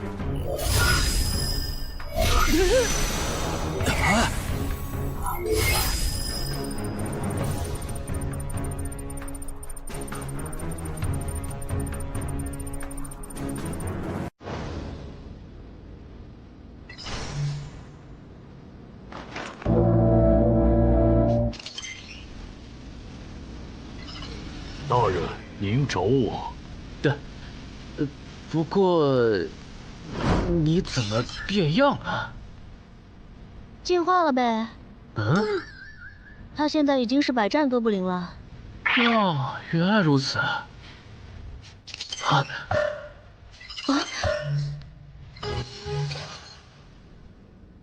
喂，你在哪儿？环城东路，怎么了？事情有变，东山的翻转地下城现在有英雄级鱼人坐镇，你随便找2只实力过得去的鱼人杀了交差，别去碰那只英雄级鱼人。行吧，还有别的要求吗？没了，注意安全。我懂了，红点是等级和我相差不过2级的人类冒险者，而黑点是等级比我高3级的人类冒险者中的首领。只有2个黑点，有点不够分呢。等等，为什么我这里全是红点，没有黑点？因为你等级比我们高1级吧。那这样的话，咱们要进化就不能用领军大人的增益 buff 了，不然和人类冒险者的等级差就拉不开了。你这么一说，好像是这样哎。曼哈努斯大人，您的地图上有可用来进化的吗？没有，我猜只有把这片区域的人类冒险者杀光，才能吸引来更高等级的人类冒险者。明白了，诸位，你们的任务是清理掉地图上所有的红点、黑点，把更高等级的人类冒险者吸引过来。诸位，你们的任务是清理掉地图上所有的红点、黑点，把更高等级的人类冒险者吸引过来。但地图上的黑点只有2个，怎么分配？最近的黑点由我和精英巢穴守卫亲自处理，另一个等你们解决完附近的人类冒险者以后，根据红点狩猎数量来决定挑战顺序。这分配方式可以，挺公平的，谁都有机会。还有问题吗？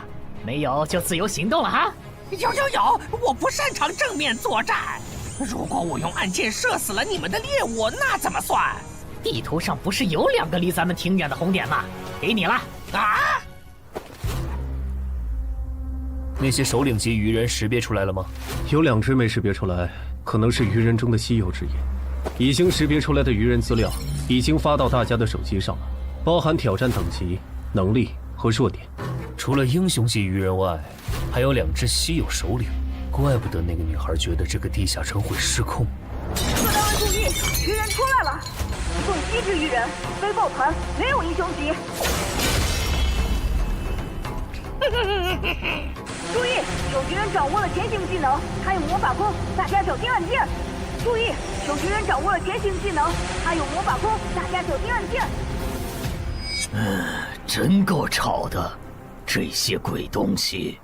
也是没办法的事，毕竟是对方的主场。说起来，您觉得谁会进化？进化吗？也就是说，除了那只紫皮的英雄级鱼人，还有一只疑似亡灵法师的首领级鱼人也很超模。我没理解错吧？没理解错。如果遇到他们，我的建议是周旋，等待支援。先别聊了，有鱼人过来。是这只吗？不是。那看来咱们运气不错。大美，竟然能召唤眼球怪物的人类冒险者，怎么偏偏是我碰上了？啊！火法师遇到了眼球怪物的召唤者，正好去试一下进化后的我和那只眼球怪物谁更强。全体注意，英雄级鱼人现身了，他正在往西南方向移动。这只首领级鱼人不强，别让他跑了。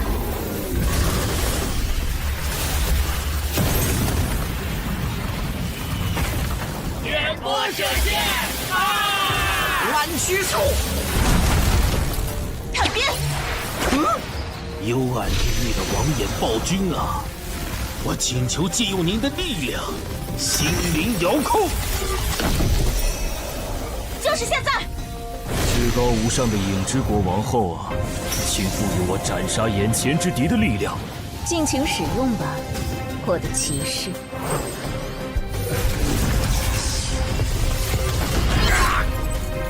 干掉了一只首领级鱼人，可以交差了。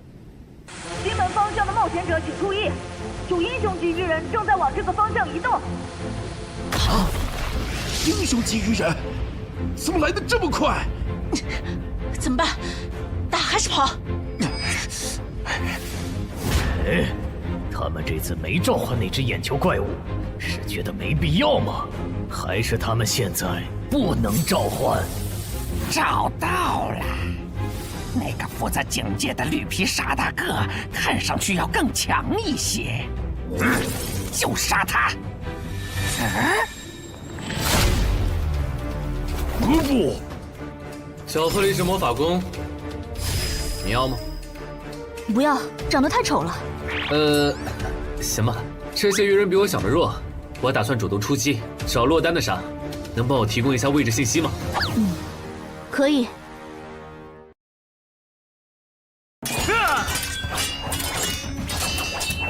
这些鱼人的实力好像还不如同等级的哥布林强。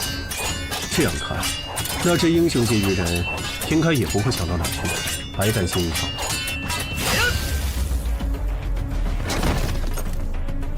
这些鱼人弱得很，我一个人就能搞定，你去帮别人吧。好。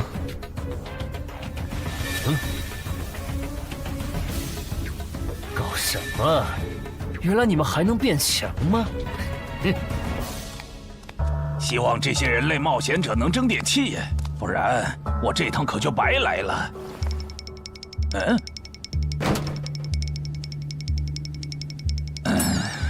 都冻成这样了，你就不能换个地方藏吗？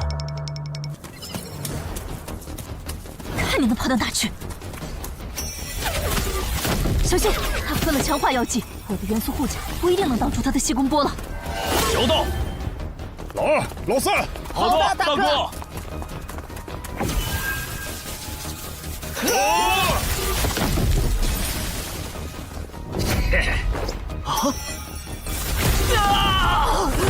小心！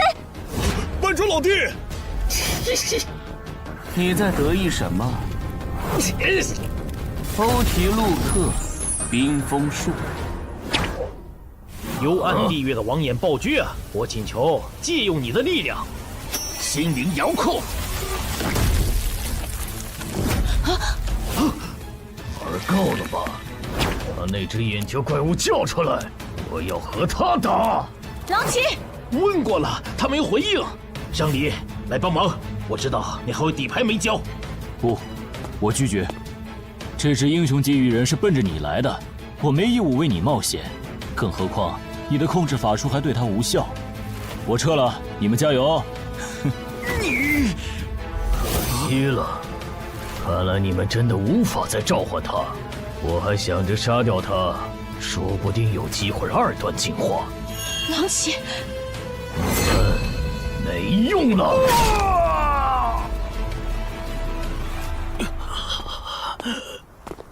慢点，慢点。首次捕获的对应极点，等地下城结束后，会根据 BOSS 的强度核算给你。到时你可以来换取想要的东西。我很期待。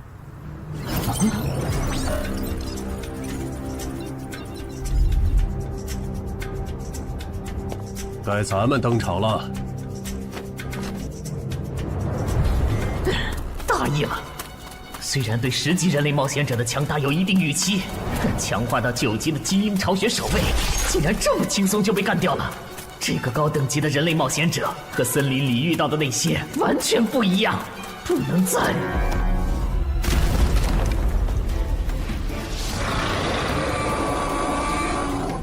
解决一个。吴龙，那是我的祭典。只是一只首领级鱼人，没必要抠得这么细吧？你们就是这片区域最强的人类吧？英雄级鱼人。稳点！这只首领级鱼人的毒被安小姐的毒素防护克制，就这么拉扯着打，慢慢磨死他。不会吧？领军死了？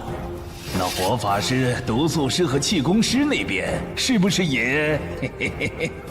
过来，去把死掉的同胞带回来，我来为他们做亡灵转化。如果有快死的，就用这个救一下。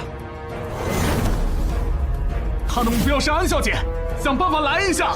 罗素，知道。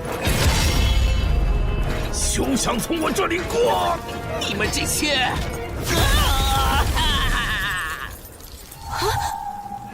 天使，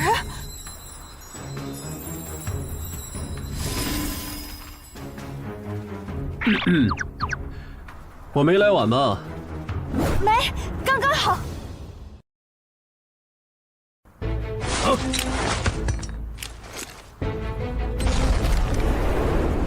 这谁扔的烟雾弹？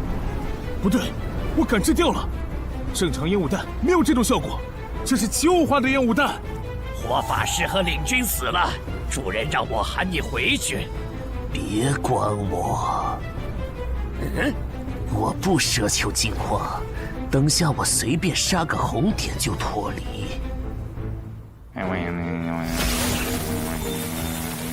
亡灵转化。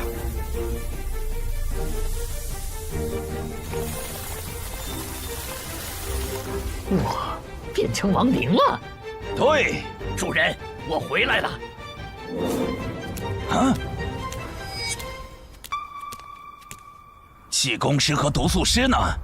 气功师被人类的冒险者捕获了，毒素师他好像受到了打击，现在不想进化，只想尽快脱离这个地下城。这样吗？被那只首领级鱼人逃了。能找到他吗？已经找到了，他刚刚翻墙离开了小区，现在正在向西逃窜。帮我规划追击路线，还有通知就近的冒险者过去拦截。好，很好，那些人类冒险者没有追过来。我现在明白上位、中位、下位种族的不同了。像我们下位种族，得当上首领才有职业，可中位种族里的精英，每个人都有职业。这些人类冒险者，单看一个没多厉害，可数量多了，配合起来就特别难对付。我要赶紧杀一个人，完成任务，逃离这个危险的世界。喂，商里，有一只首领级鱼人冲出了第1封锁圈，现在离你只有100米，我们需要你拦截他，直至增援赶到。可我已经解决了一只首领级鱼人，按照翻转地下城防卫条例第7条，你们不能……我知道，但他现在离你只有20米、10米。他到你背后了。被发现了！该死，怎么竟让我碰上这种事？不管了，反正是下位种对中位种，但身为首领级的我，没理由会输给精英级。让开！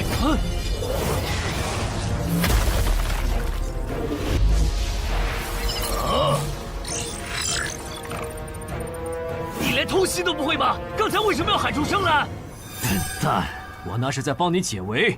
这2个黑点移动的速度好快，这样看，我这边应该是来不及了，有点可惜。本来我还想着吃掉它们，升到11级以后再进化的。啊，那是进化之光。等等，英雄级鱼人竟然还能进化，这不是6到10级地下城吗？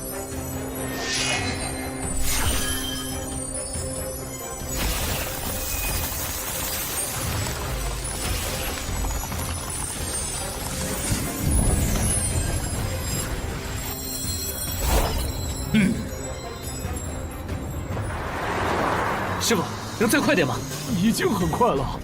什么情况？明明刚才已经没剩几只鱼人了，怎么突然又冒出来2个危险源？苏玉这个表情，前线的形势这么不乐观吗？该死！我都拖了这么久，说好的增援怎么还没来？大意了！没想到这个人类冒险者的实力和我这么接近，差一点就阴沟翻船了。到此为止了吗？等等，这2个黑点，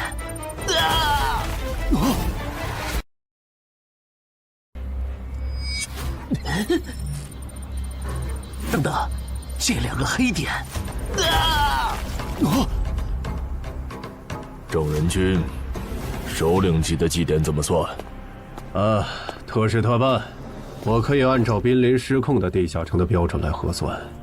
就在曼哈努斯当着陈华宫和吴龙的面完成进化的瞬间，2人的脑海闪过这么一个念头：那个女孩说的地下城会失控，竟然应验了。7级常规地下城进阶到9级生存类地下城，已经是很少见的小概率事件了。在这个基础上，又出现了英雄级个体，并且还能主动进化，这种事简直闻所未闻。唉，我到底是有多倒霉，才会一头撞上这种死局？陈华宫，啊！以目前的形势，我觉得就算是镇人君来了，也没法挽回失控的局面了。要不，咱们撤吧。前提是他肯放我们走。郑人君，他是你们的首领吗？什么情况？鱼人不是不能用人类的语言吗？我能感受到，那个方向有2个很强的人正在往这边赶。他们中有你们刚才提到的郑人君吗？有的话，能告诉我这位郑人君现在是传奇吗？无可奉告。看来不是，那就没什么好担心的了。小心，他要动真格的了！终止召唤！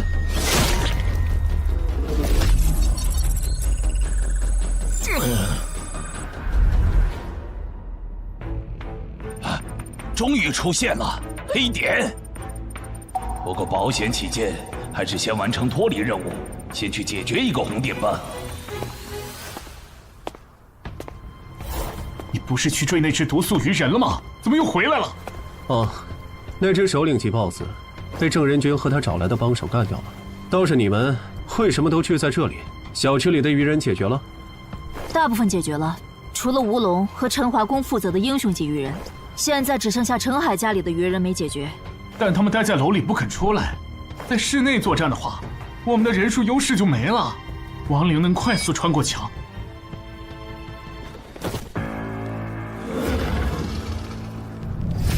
这些人类冒险者怎么聚到一起了？麻烦了，人类聚到一起，人数多了，自己反而兵力不足了。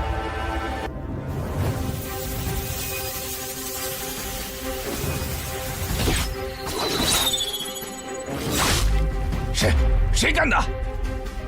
我家现在还有几只鱼人？还有5个，其中一个特别弱小。好，跟我走一趟吧。我需要你站在明面上帮我分担火力。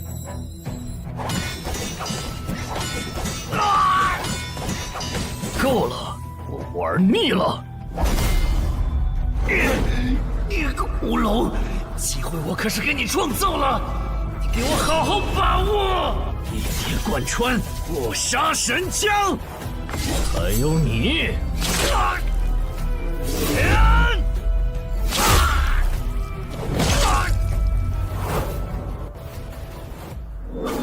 还没看够吗？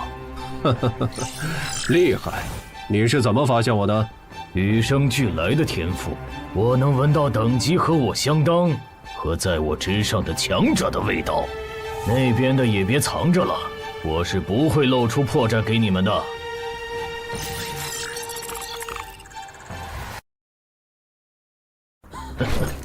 说起来，你们还真是冷酷无情呢。就这么看着我对你们优秀的后辈下杀手，如果我不叫你们出来，你们是不是还会继续看下去？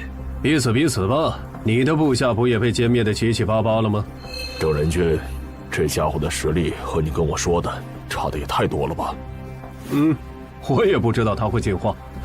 放心，该算的绩点都有，我不会让你吃亏的。那就好。什么？郑仁君让我们撤出小区？对，这次翻转的地下城彻底失控了。他说等下打起来顾不上你们。但是愚人亡灵法师和他的仆从不是还没解决吗？就这么放着不管？没有放着不管，苏玉刚刚联系我了，他说楼里的愚人由陈海哥处理。陈海来了，你现在给他打电话，让他别犯傻。那只愚人亡灵法师和他解决的愚人暗杀者不是一个级别的，他这样的传说苗子没必要在这上面冒险，哪怕这个翻转地下城和他有关也不行。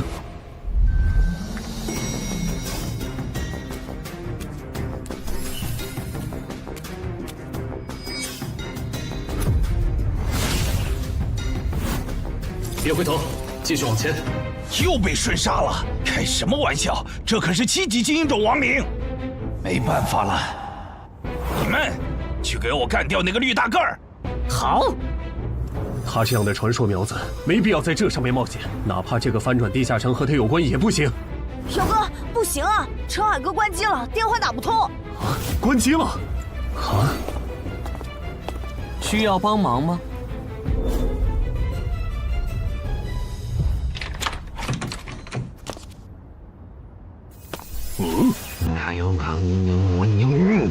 多重火球术，就是现在！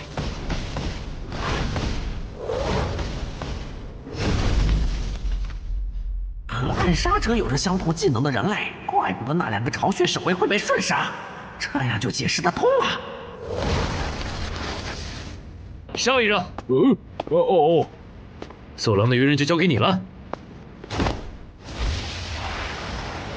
多重火球术，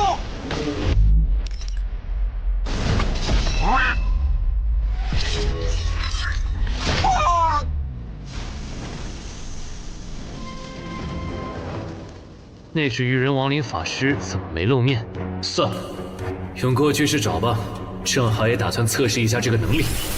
你们去给我干掉那个绿皮大个儿！啊！三阳台跑了。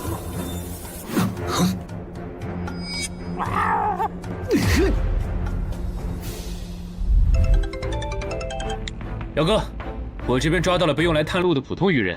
这个先放一放。你现在在哪儿？我当然在我家。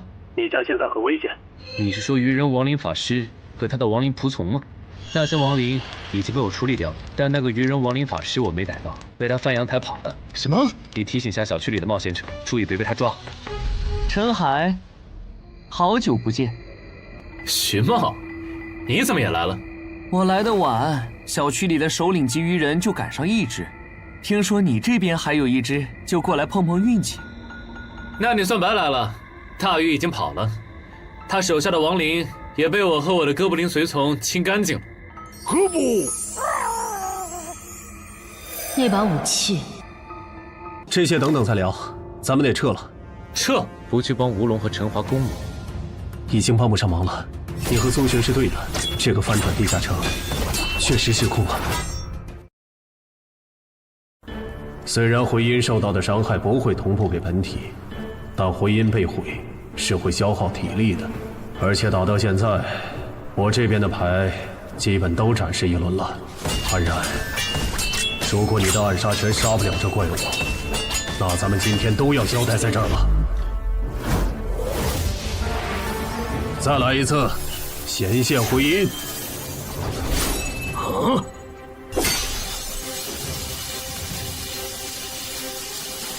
这个人类的职业好讨厌，他召唤自己的复制品，难道就不需要代价吗？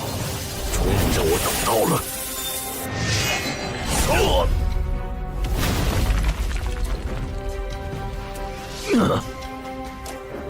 这都没死，看来他其他属性免疫很强啊！正人君，这个 BOSS 太难杀了，我要求按15级翻转地下城 BOSS 的标准核算绩点。可以。好，那你接着磨，出机会了我再出手。或许是镇安君和安然的职业技能给到了曼哈努斯足够的压力，也可能是他们表现出来的态度刺激到了曼哈努斯。靠着职业的加成就能击败我，简直是痴心妄想。这让曼哈努斯做出了草率的决定。我要选择职业，筛选出有远程攻击手段的职业。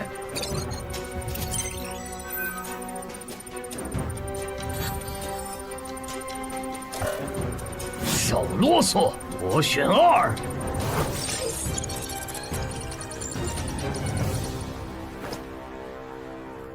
那我们先走了哈。注意安全，有事给我打电话。喂，萍姐，那只鱼人亡灵师被陈海哥打跑了，我把他的逃跑路线发你，他现在落单了，应该比较好对付。镇人君竟然亲自下场了，看来这个翻转地下城应该会很快结束。虽然中间出了不少插曲，但好在是活下来了。啊！可算找到我的猎物了。是从什么时候开始的呢？我的人生走入了死胡同。等很久了吧？啊，没有很久，李伯。这是我之前跟你提到的周畅，传说级冒险者周建明的孙女。这是云霄市的新兴冒险者商礼，她是咱们省唯一受到影之国王后青睐的冒险者，以后大有可为。你们认识一下。你好。你好。哦，是从那次李伯介绍周畅给我认识的时候开始的。那又是什么时候，我的冒险者生涯正式步入坟墓了呢？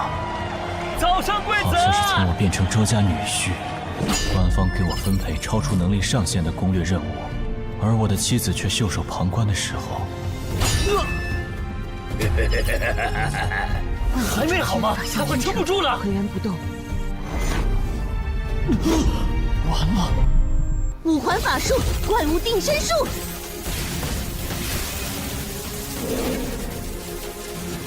要火了！殇灭！重击！喂，上面到底怎么想的？攻略组的主力竟然反成拖后腿的了，这是要害死咱们吗？觉得配对有问题，你可以向上级申诉。商礼又没做错什么，这样点他不好。去就去。抱歉，这次是我拖累你们了。不用道歉，毕竟我也没想到，你竟然没继承到周建明的史诗级遗物。我估计官方也没想到。你们都认为我继承了？不然为什么是我们3个来攻略这个难度高于平均线的8级地下城？至少在官方看来，入赘周家，同时又是漳州新兴冒险者的你，继承周建明遗物是板上钉钉的事。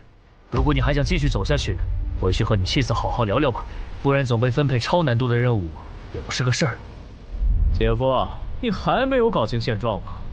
你只是入赘到我周家，但并不意味着我们一定要把全部的资源压在你这个外人的身上。再说，你又没有成为传说冒险者的潜力，不如就走黄伯伯的路子，当个云霄市入口管理人算了。我觉得可以，你留在云霄正好可以照顾周德，而且也不用照顾。如果那个时候我没有入赘周家，我的冒险者生涯会不会就是另外一种样子呢？要是能重来一次，我能把它转化为亡灵吗？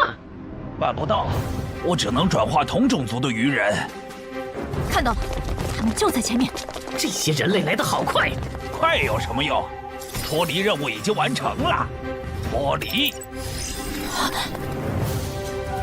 喂？什么？伤离死了？对，并且那个亡灵法师已经……糟了，那只英雄级鱼人又进化了。不是，这怪物还能再次进阶吗？这就是实力吗？我现在有点理解，实力远不如我的你们，为什么有了职业的加持以后，可以给我造成这么大的麻烦了。不过，也就到此为止了。鱼人流，不中弹。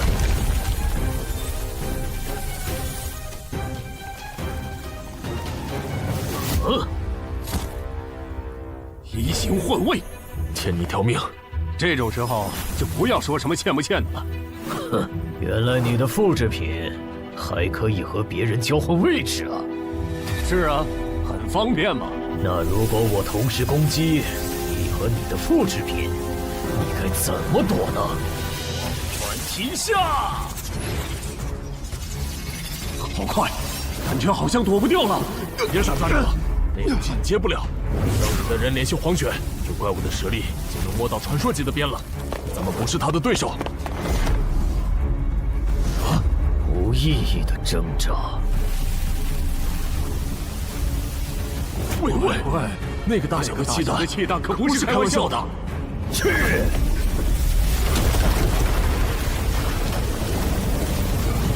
记住了，疏散市民吧。郑哥和他找来的帮手败了，那个鱼人 BOSS 身上一点伤都没有。在黄玄大佬赶过来以前，无论对方打算做什么，我们都无法阻止了。你真的很厉害，但我还是要给你一个忠告：不要对平民动手，不然无论付出多大的代价，我们都会报复回来。被同伴抛下的你，哪来的底气说这种话？报复？等我吃了你，我会变得更强。要报复，你们尽管来就是。好的，我知道了。陈海，能请你担任东山市临时负责人，帮助疏散市民吗？我拒绝，这个你可以自己来了。不一样，我和陈化工在这个翻转地下城上犯了致命错误，现在的我没有资格当这个临时负责人，而且总得有人站出来拖住 BOSS， 为大家争取时间吧。你赶紧逃命去吧，我尽量多为你们争取点时间。地下城失控，大家都有责任，你没必要把命搭上。不，我是官方冒险者，我不能犯了错以后还当逃兵。陈海，以后就麻烦你帮我照顾好小林他们了，东山市就靠你们了。这组织没白假，我申请，让我去挑战那个英雄级鱼人。别冲动，我知道有个能帮你越级挑战的隐藏职业。我也知道你在坟场和高成勇那里得到了强力的装备和奇物，但那可是连郑仁君和安冉都束手无策的半只脚踏入传奇的怪物。现在的你不可能是他的对手。你先听我说完，我这个称号可以自动检索附近最强的鱼人种，使我获得与对方相同的力、名、感。就算你们的基础数值完全相同，你和他仍有着无法弥补的战力差。这不是……那如果再加上这件能提供战斗意志和经验的史诗奇物——传奇亡灵库罗德的头盔，以及那边的史诗装备——黑骑士之剑，2件史诗级。哎呀，安教练，你这次可真是看走眼了。还有我的职业，死亡行者，我靠他先后和2位传奇级 BOSS 交过手，就算是19级的上位传奇，我也有自信在他的手下撑过3分钟。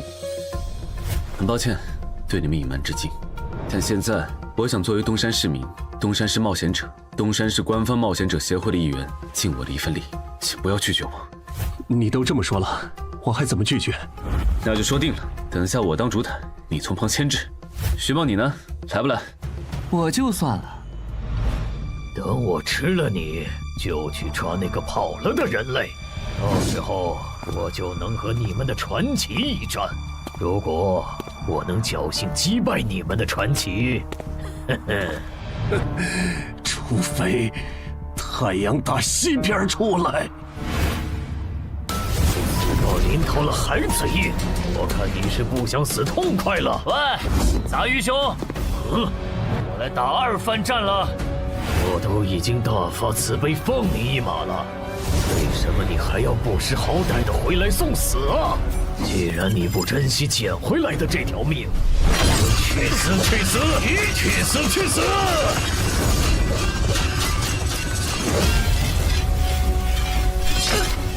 糟糕，死！行换位。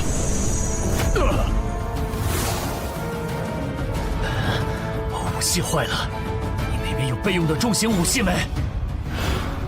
有。竟然还在垂死挣扎！你们在聊什么？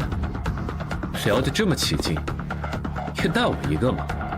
程海，他不是才6级吗？他来干什么？这个人类很强。有点意外啊！那个叫程海的冒险者，很有可能挽回局势的。这种可以白蹭基点的好事，你为什么要拒绝？彼此彼此吧，你不也没去吗？攻略团的攻城魔女，我不是说了，随便找2只鱼人杀了交差就可以撤了吗？怎么还没走？算了，不重要了，赶紧跟我走。这个翻转地下城失控了，东山市已经不安全了。凭借气功师带来的高级感知，曼哈努斯敏锐地察觉到，这位不速之客的实力和自己非常接近。这个人类很强，但诡异的是，天赋却告诉曼哈努斯，吃掉眼前之人并不能升级。显然，他和自己一样，也是族群中的特殊个体。人类，你现在多少级？我6级啊，怎么了？把我当傻子吗？就算你也有王者资质，也不可能6级就和我实力相当。想知道原因吗？那是因为……够了！我不管你是装腔作势，还是打心理战，接下来我会全力击溃你。求之不得！弱，时间猛，让我也……又是这招！位置互换，郑哥你做的，你还好意思问？要不是郑哥出手，你现在已经死了。那个能召唤分身的家伙真是太麻烦了，得优先处理他。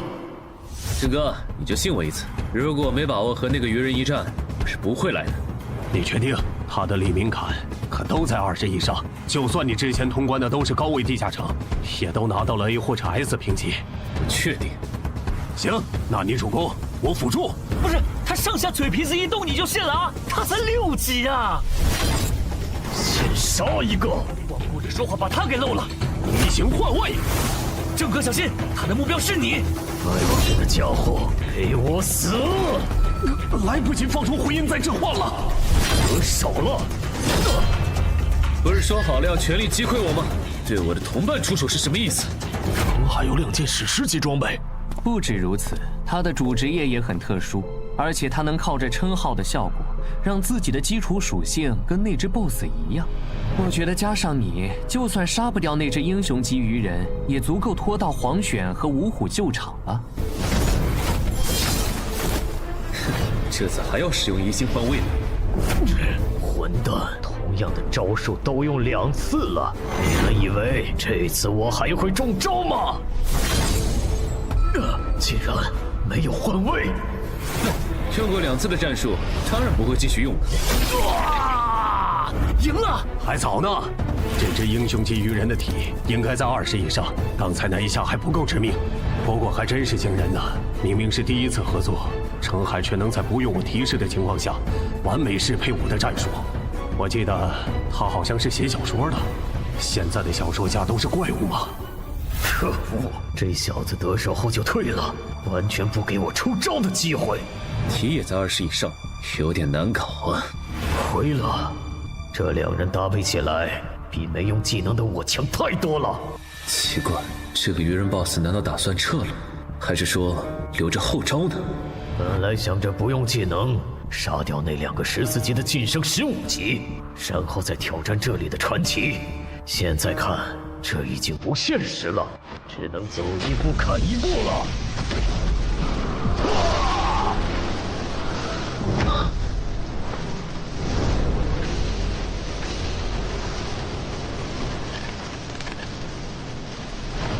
本来打算把这招留给你们的传奇的，但现在看来是没这个机会了。这个快跑！这鱼人的速度又提升了，这次我不一定能拦住他。至少在走之前，让我提升到15级吧。很好，他的一条胳膊废了，接下来应该很难再。上来，趁现在，收到。以为这样就能限制住我的行动，别太想当然了。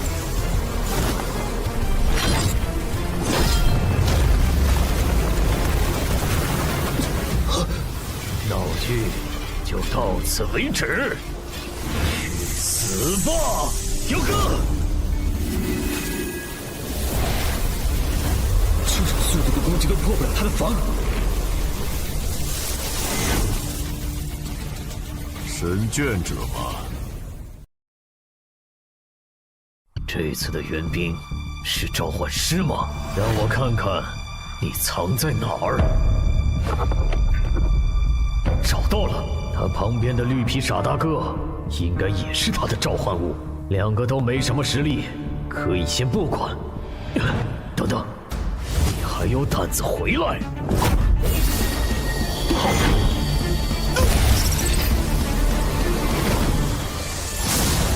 给我死！还能打吗？有点难。这是回血药剂，你和郑哥省着点喝。在增援赶到以前，咱们只能靠他撑时间了。我明白了，不杀掉你，我就不能对其他人出手。是这个意思吧？可以这么理解。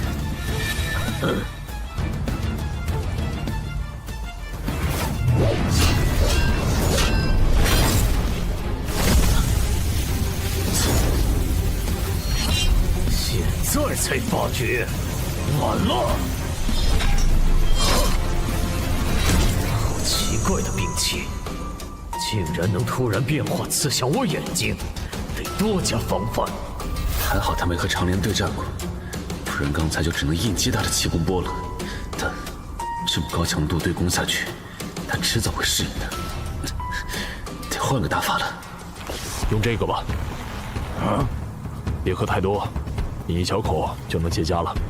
这么阔气吗？3A 级教练就配备了回血药水，我还以为至少要馆主级才有。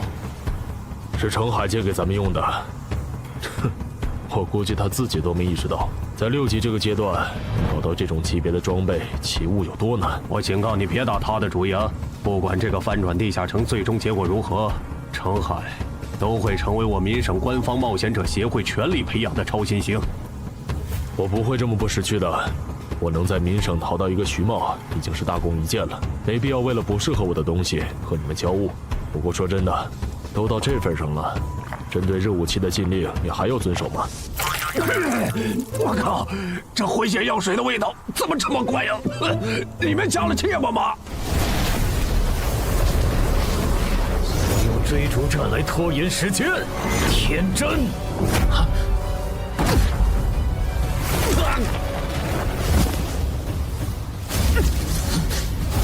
怎么不逃了？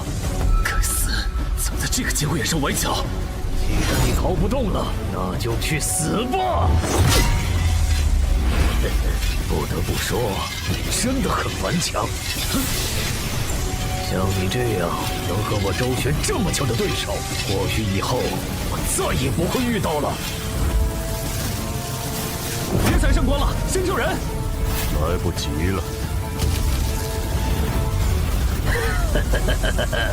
我会记住你的，人类。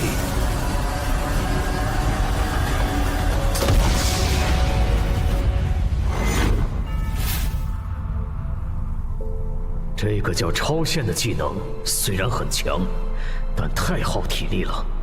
还好这个人类的等级不高，不然本大爷说不定真会败在你们手上。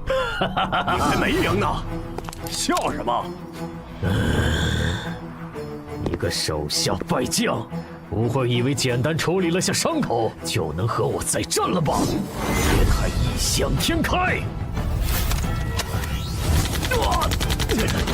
这是什么武器？竟然能破我铜皮铁骨的防御！安然，好了没？好了。那我这边就不用顾忌了。呀！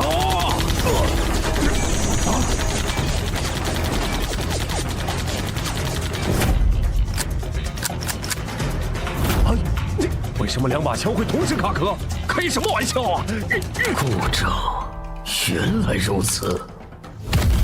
看来你们的神并不会关注你们呢，人类。天界的使者，您还要等到什么时候？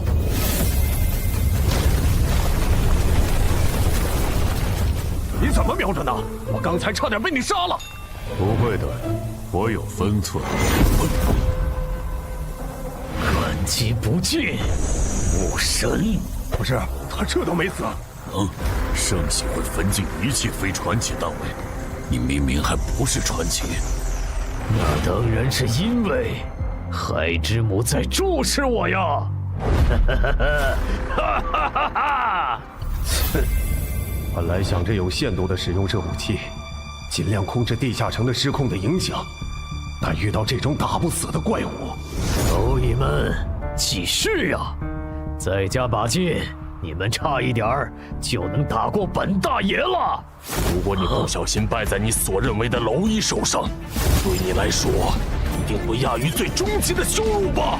就凭你痴心妄想！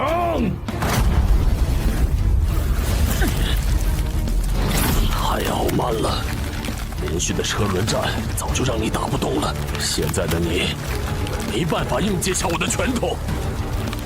自己享有墓志铭吧！该享墓志铭的是你！再来一次，超限！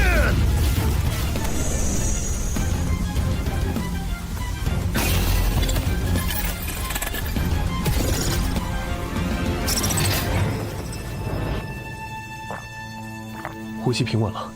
不，奇怪，澄海的冒险者面板怎么弹出来了？他都没醒。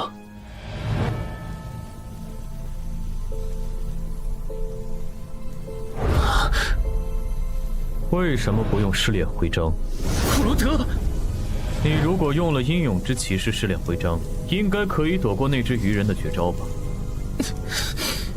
等等，你不是库罗德，按理来说他应该不知道怪物鱼人到底是谁，这是哪儿？放轻松，我确实不是库罗德，我是活化的传奇亡灵库罗德头盔所产生的自我，而这里则是我的新增效果征兵场的训练场地。活化？什么时候的事？就在刚刚，你们和那只鱼人的战斗引来了2位神明的关注，其中一位神明因为3次干涉地下城进程，引起了另一位神明的不满，我因此被活化。继续刚才的话题，为什么不用试炼徽章规避伤害？是你的话，应该能想到这个解法。我想主意吧，当时想着用奇迹生还者硬扛，再用假死骗那个鱼人，找机会偷袭，尝试一击毙命。但没想到那个元气弹的伤害这么猛，差一点就被杀了。为什么？什么为什么？为什么你要冒这么大的风险来赌？你和他的等级差这么多，能拖这么久，已经算超额完成任务了。就算中途退场，也没人会怪你。可能因为这个地下城之所以失控，其源头在我吧。如果我当初选择上交入口，而非自己攻略，说不定就不会演变成现在这样。万一你上交后，官方也没打通这个地下城呢？而且你成为冒险者后，不是也帮助过很多人吗？2件事，一码归一码。对了，我要怎么做才能离开这里？外面的战斗还需要我？已经不需要了。我不是说了吗？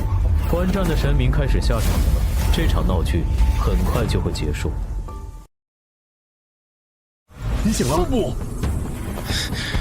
这是孱弱的身体。打开冒险者面板，称号还可以，有几个能用的。别冲动，人类。我只是借用你同伴的身体，给不守规矩的玩家一点教训。你别做多余的事，最多10分钟，这个地下城就会结束。可是你一声招呼都不打，就占用了程海的身体，你这样要我怎么相信你对我们没有恶意？是，站在你们的角度，确实可以。这样好了。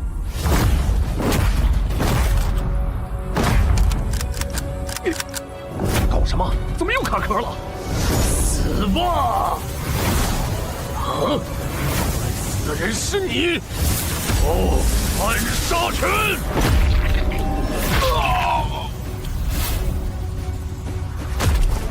安然，被你们耍了这么多次，就算是傻子，也知道该怎么应对了。谁？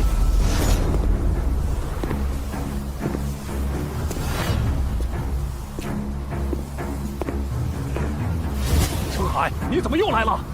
换班换班，这只鱼人交给我。又来，阴魂不散的东西，你们真不会觉得？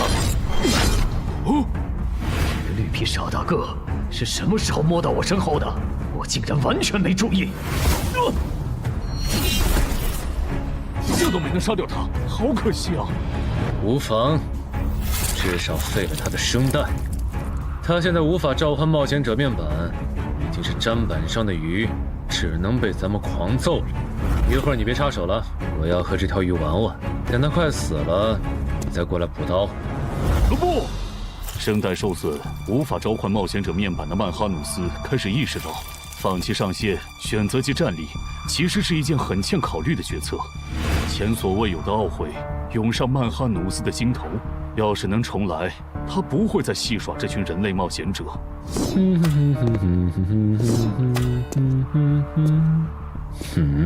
同样感到后悔的还有布里伯杜，连续违反 DM 协议的代价，让他不得不孤注一掷，提醒曼哈努斯还有一线生机。感谢你，牧神。这都帮你几次了，你的神难道是你们的保姆吗？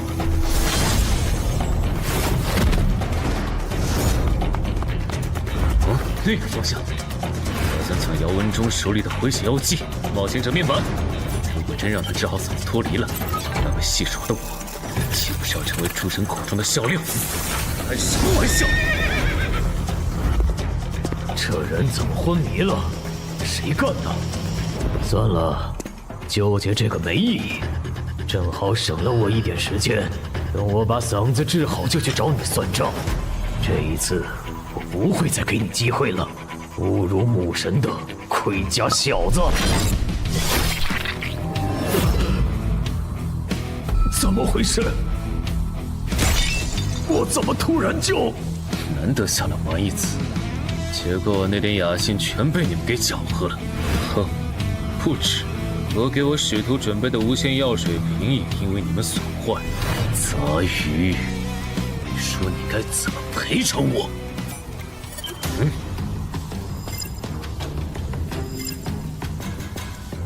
赔偿可以，但这条鱼人必须死。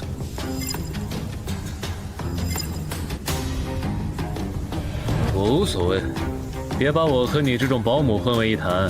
我的使徒如果不能成长到可以正面战胜传奇的程度，那他就不配做我的使徒。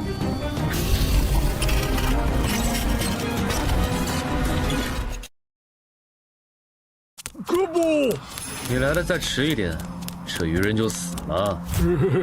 哥布。对了，黑骑士之剑的效果，你应该还没吃满吧？那用它补刀。哥布，我要死了吗？我不甘心，我还能战斗。母神啊，如果您还在注视我，我祈求您再给我一次。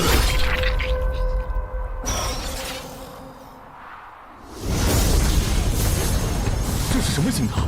为什么萨满大人的传承之书里没收录？你激活了哥布林的隐藏进化路径，帕吉击杀敌对英雄种的基因个体，只要后续觉醒天赋和真名，就能成为货真价实的英雄种。真的吗？先别急着高兴。既然您已出手中断了这个翻转地下城，能不能先把澄海先生的身体还回去？他可是我钦定的继任者，如果有什么闪失，我和看好他的人会很心疼的。我刚办完事，你就急着催我走，这就是你们人类的待客之道。就我个人而言，还是很欢迎您本尊亲至，接受我们的感谢。但是上身澄海先生的身体就不太合适。哥，这样上马，那可是碾压了准传奇鱼人的未知存在啊！如果你不想小妹以后再也不理你，就别啰嗦。演了吧，嘴上说着感谢，实际却在天上埋伏了传奇战士，随时准备报喜发难。这不，还好，这位未知存在还算通情达理，总算是送走了。澄海哥，我的澄海哥！别哭了，我还没死呢。澄海哥，你醒了！我睡了多久？20分钟吧。我们在去东山市医院的路上，等你检查完身体，黄雪应该会对你进行简单的安全评估。安全评估？我不知道你是真不知情还是在装傻。地下城已经解决了，终结掉的人就是你。在你睡过的这20分钟里，有未知存在征用了你的身体，然后干脆利落地杀死了那只13级的英雄种鱼人。你想一下，有传奇甚至传奇之上的存在可以借用你的身体当跳板出现在我们的世界，官方会当这一切都没发生过吗？所以官方会怎么对我？澄海哥，知道。啊？不过不管怎么说，你都是东山市的英雄，不会有人敢为难你的。目前最坏的情况应该是你以后很难进入协会的决策层，毕竟没人敢拍板保证你身后的未知存在是否对我们抱有善意。不过我们散人联合就没这个顾虑，我们并不会因为这个原因就排斥你进入散人联合的高层，反而有未知存在做后盾的你更值得我们拉拢了。如果你在协会待得不开心了，可以考虑下我们，散人联合的大门永远为你敞开。啊！搞半天，原来你们想挖我！我不否认，毕竟6级就展露出超新星潜质的你，可以说是刮到了一半的大奖彩票。就算会得罪黄选，我也想把你拉到我们散人联合。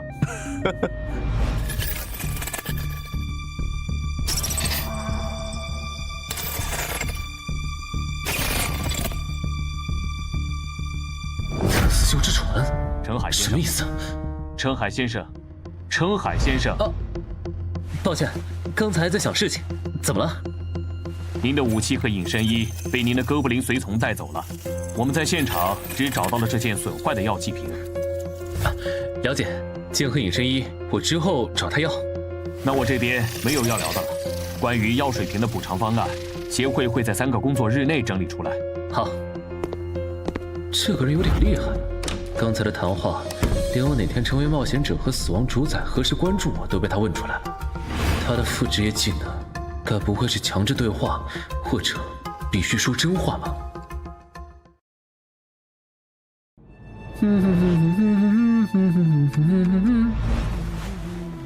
评估结果出来了，澄海一切正常。那个用澄海身体神将的未知神明呢？5号有问吗？问了，但澄海知道的也有限，目前只确认了对方称号“死亡主宰”。听起来似乎是亡灵系的神明。他是什么时候接触的澄海？在之前伪装成新人，通关了女妖之森地下城的时候，澄海取悦了死亡主宰，并获得了一次对亡灵不死的恩赐。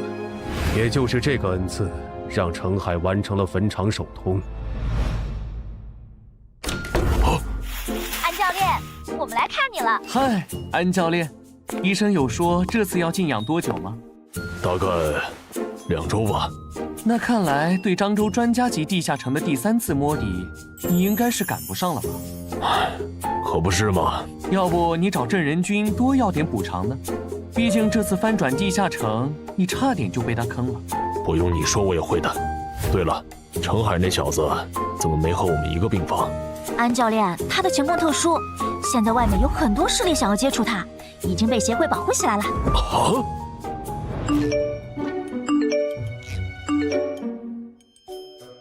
婉婉，不是吧？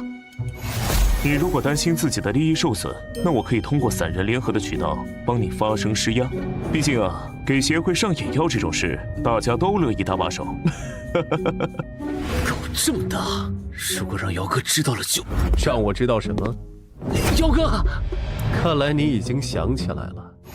这样好了，有缘再见了，谁也是卷宗学者的人类冒险者。放心，我一点都不记恨这件事。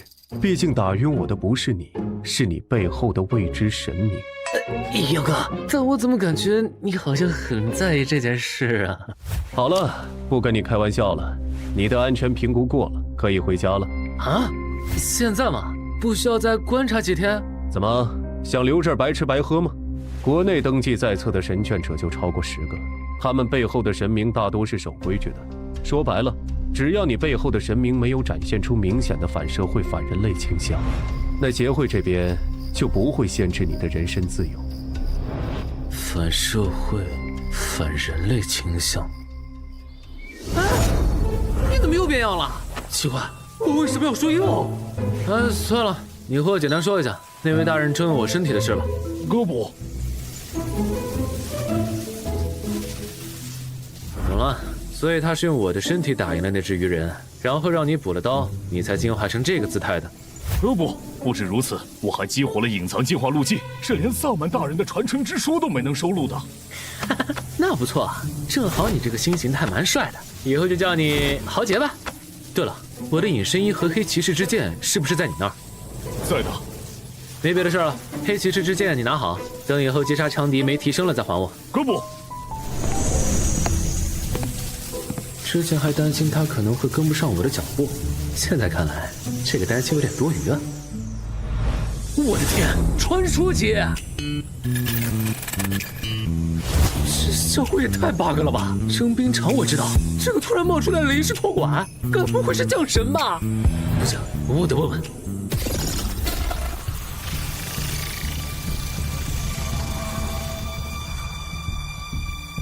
你找我？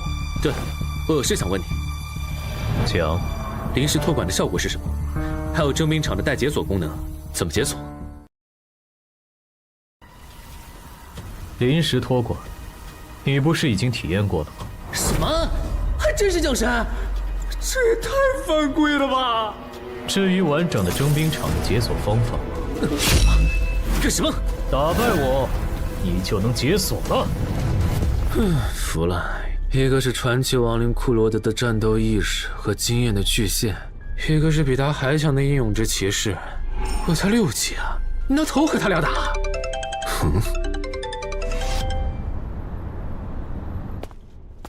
程海老弟来了。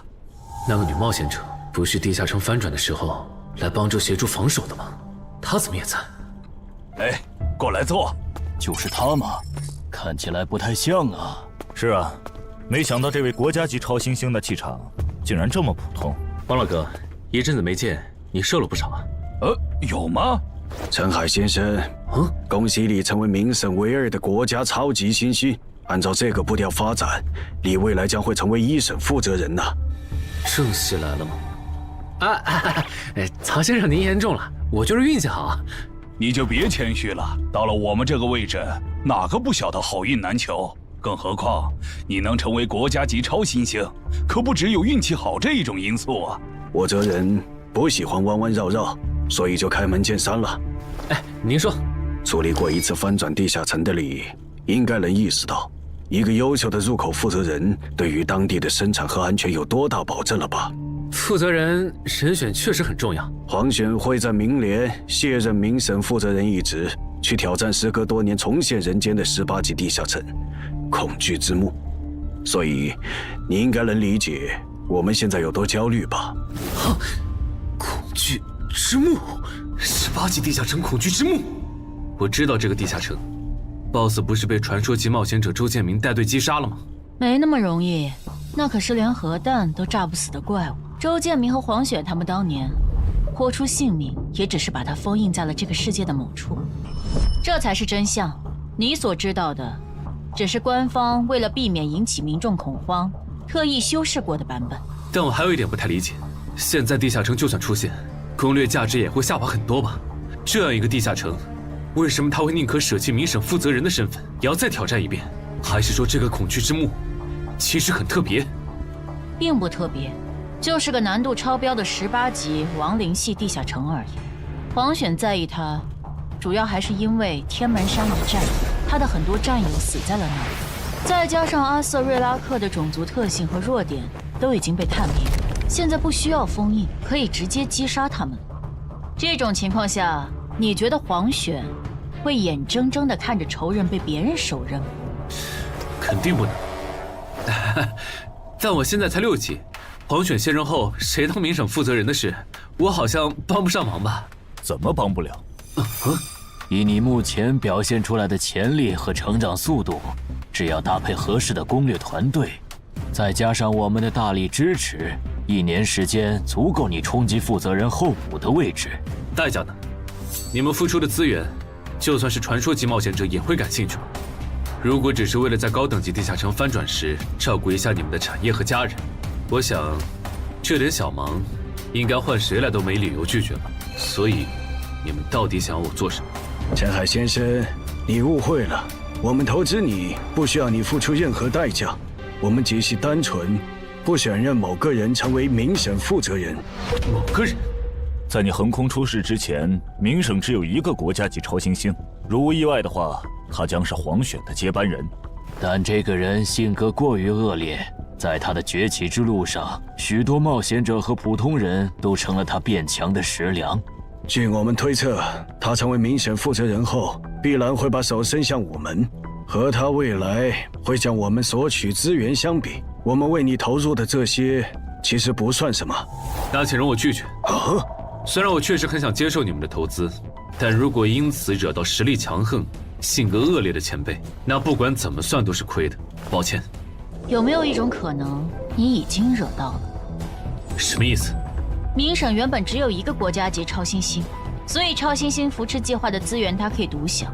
但你出现以后，被他视为私产的资源，现在就要让出一份，你觉得他会怎么看你？小问题，1个靠撞大运获得神灵青睐的6级小废物，等我回国就找理由把他弄残。就是他嘛，大火鸟唐德，穿得这么招摇，不知道的还以为他是来济州岛开演唱会的潮流巨星呢。你小声点，听说这个人脾气性格不太好。你如果不想攻略地下城的时候被他失手打伤，就别说这种话。这俩韩国人嘀嘀咕咕的，以为我听不懂他们在说什么吗？要不是我急着升到传说，回去接黄选的班儿，肯定要教训一下这俩韩国佬。你好，你们也好啊，韩国的兄弟。这位是全仇，我叫卜子明，我们是韩国的国家级超新星。幸会幸会，我叫唐哲，圈内人喜欢叫我大火鸟，你们叫我大鸟就行。话说，咱们什么时候开始攻略济州岛的高难度专家级地下城？你想打听唐德？对，我听说他有点难相处。3人联合跟你说的，这你就别问了。不过你的消息源确实没骗你，不，应该说他比传言更难相处。我这个称号其实就和他有关。老实说，如果我后来没加入健身馆，现在可能已经死在某个地下城，或者被他和他的狗腿赶出明省了。不用太担心，你和唐德不是一个等级区间，现在还不属于竞争关系。只要你后面能控制好升级速度，他应该不会太为难你。但愿吧。说起来，你今年的地下城通关指标还没做吧？我过几天要去漳州挑战10级地下城山丘上的巨人。咱俩认识这么久了，还没合作过，要不要组个队一起？好啊。啊？你想在近期把你今年的地下城攻略指标全清掉？我感觉我的力、名、体，靠锻炼已经很难有明显的提升了。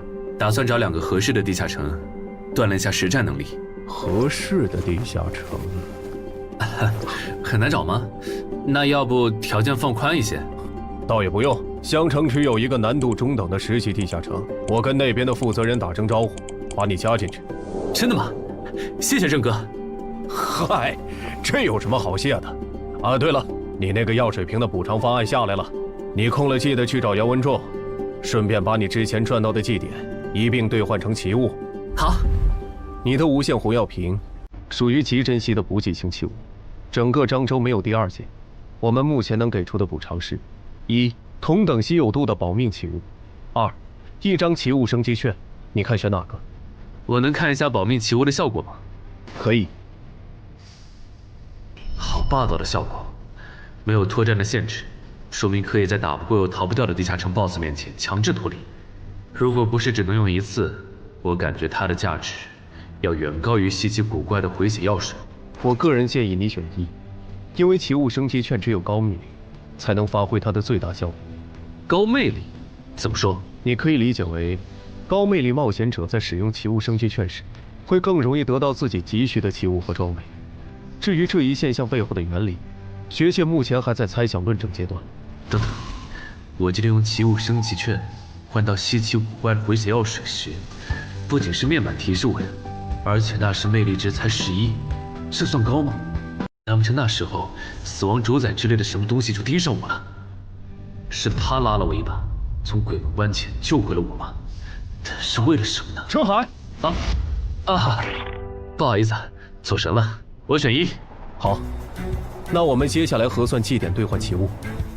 结果适合我的奇物就只有这2件，这跟手杖找东西时有一半的几率指错方向。不过有了它，以后碰到寻找类任务，总归能派上用场，也算是挺好用的辅助奇物。还有这枚戒指，虽然用1次要冷却3天，但这上面的范围性伤害法术，刚好可以弥补我没有群伤技能的短板。完美！现在的我已经没有死角了。必要再考虑一段时间。对，正好这段时间，我要去把协会的地下城通关指标做完，预计需要1个月时间。到时候我会升到8级，您和您的朋友也不用担心时间上会来不及。1个月嘛，那唐德应该也从济州岛回来了。行吧，1个月后我等你电话。没道理啊！我完全按照坟场的攻略法来的。为什么我假死后，坟场的 BOSS 还会攻击我啊？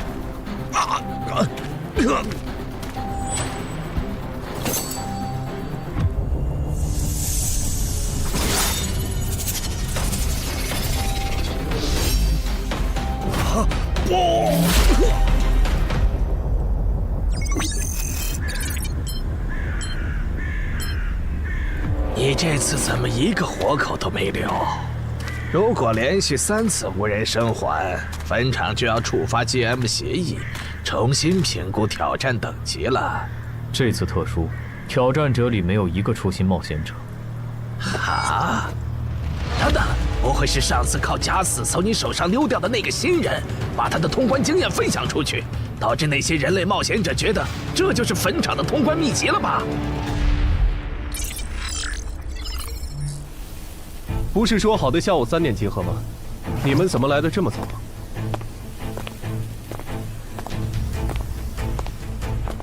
这次攻略行动一共几人？就咱们这些，你们是最后到的。啊？你怎么也在？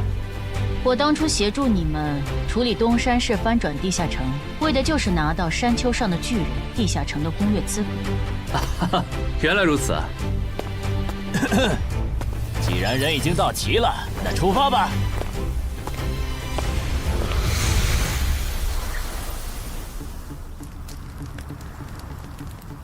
那头暴龙怎么死了？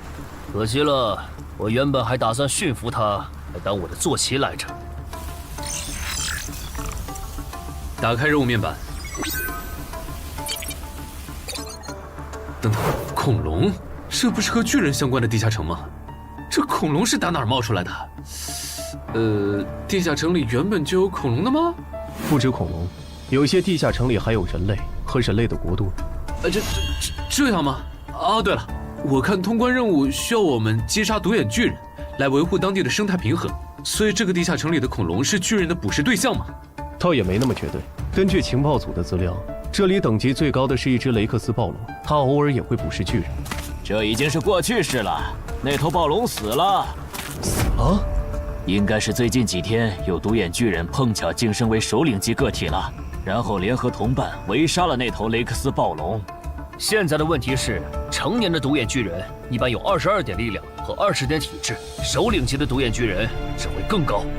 如果对方的体质达到了23点，那我们恐怕很难破他的防。你的意思是，这个地下城不久前诞生了个首领级独眼巨人？不然无法解释那头雷克斯暴龙的死。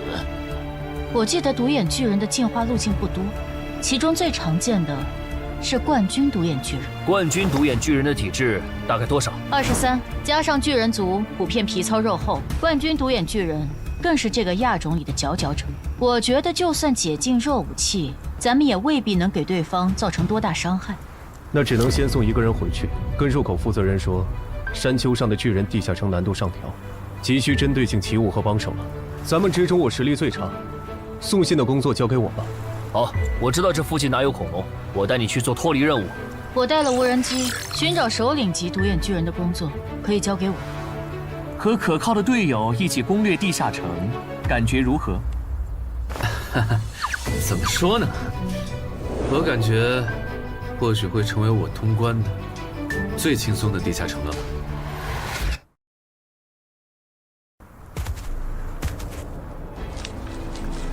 这头三角龙的力量有22点，正面强攻的话风险太大。我个人建议围杀放血，由一个人正面牵制，其余人从旁找机会。牵制的工作可以交给我的哥布林随从，没问题吧？不，还没找到那只首领级独眼巨人吗？你要是觉得无聊，可以去成华宫那边帮姚文仲狩猎恐龙。啊，算了，我对没脑子的野兽不感兴趣。我明明用的低噪音无人机，怎么会被发现呢？独眼巨人的感知，不是说很低的吗？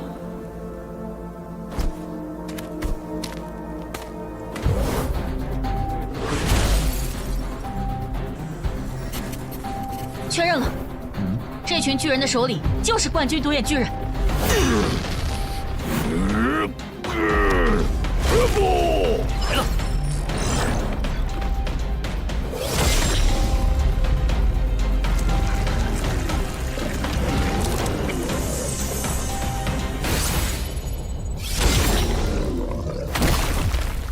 很出色嘛，那个叫澄海的超新星。再出色他也出不了头。远的不说，就周家那个上门女婿，他当年不出色吗？最后还不是被唐德针对到心灰意冷，给周家姐弟当保姆去了。散开！你的有限次天界召唤魔导书已经不能再召唤我了。之后如果还想找我帮忙，记得准备有价值的卷宗或古物。好的。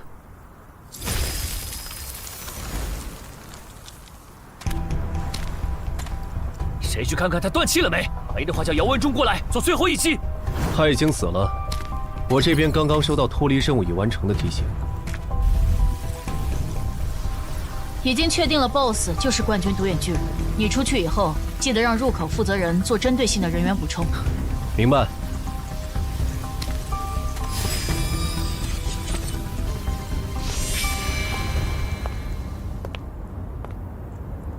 喂，唐哥，是我。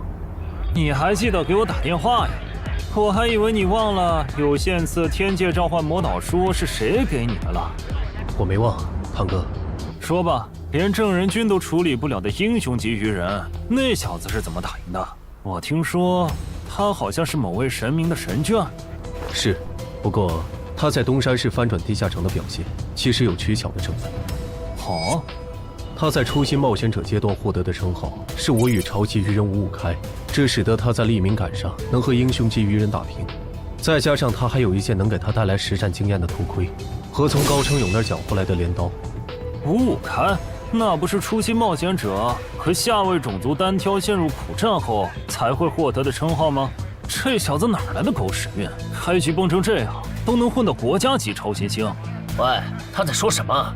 好像涉及到中国的另一位国家级超新星，他说话方言味太重，我听不懂。所以，你认为他就是一个中看不中用的样子货？称他为样子货可能有点过了，但抛开神明眷属这一层身份，他不如陈华贵。那看来我的竞争对手还是正人君。这样，那个叫陈海的小子不用关注了，给我盯紧点正人君。好的。总算糊弄过去了。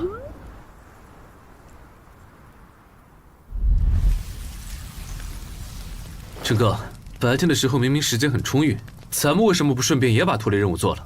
只杀掉一只三角龙，还不至于引起巨人的警惕。如果大量猎杀的话，这片区域的独眼巨人会因为领地被入侵而陷入疯狂。咱们人手不足，现在还没到和他们起冲突的时候。哦，原来如此。哎，你别听他瞎说，其实是因为杀的恐龙越多，通关时所需要杀的巨人就越多。他和杨公藏不想增加通关难度，所以你们就只能选常驻脱离任务。哎，不是，你别拆我台啊！哼，就许你扯谎骗新人，还不准我跟人家说实话？臭女人！不过这么看的话，这个地下城的轮换脱离任务其实很坑啊。一般来讲，在杀死一只恐龙和记录一种恐龙的习性之间，只要实力够，没人会选择更耗时间的后者。但殊不知，这样反而导致了通关难度的上升。看来我要学习的东西还很多呀。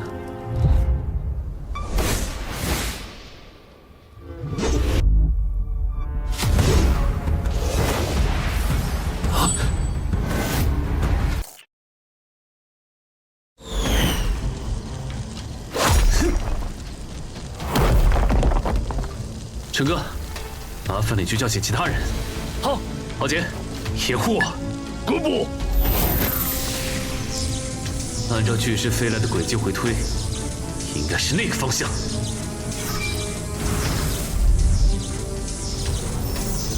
找到了。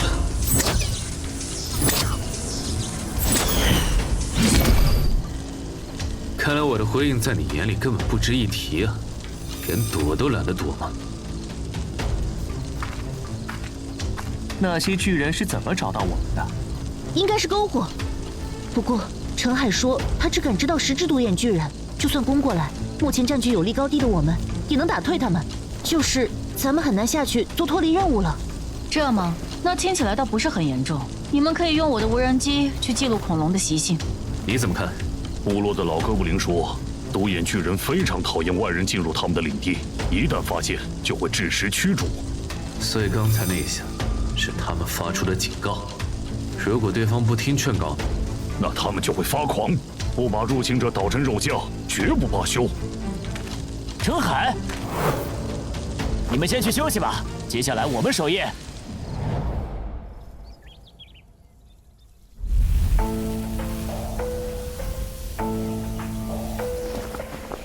老豆，他们还没走。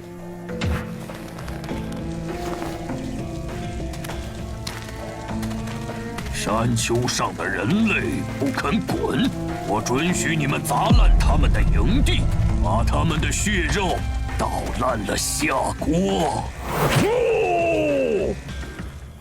怎么感觉最近 level 11到 level 15的地下城难度都这么高啊？这要是处理不当，岂不是会出现大规模地下城翻转事件？官方那边有对策吗？这个，你还是别问了，官方的计划不好透露。没什么不能说的。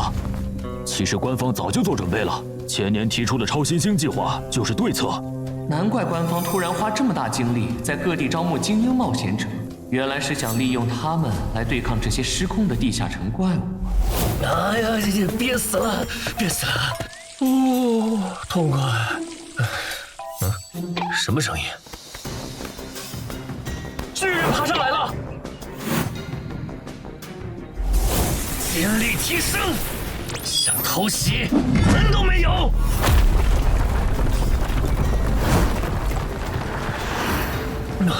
搞定。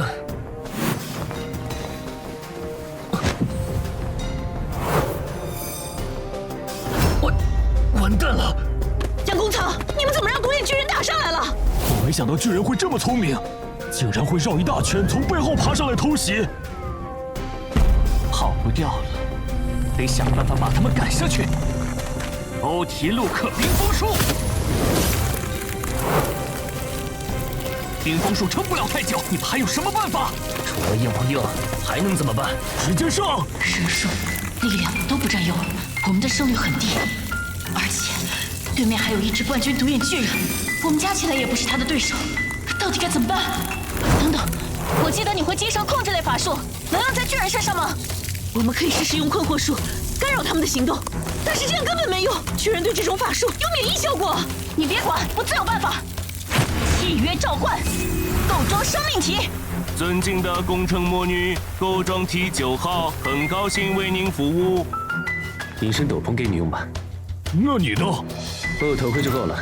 走吧，去会会他们的首领。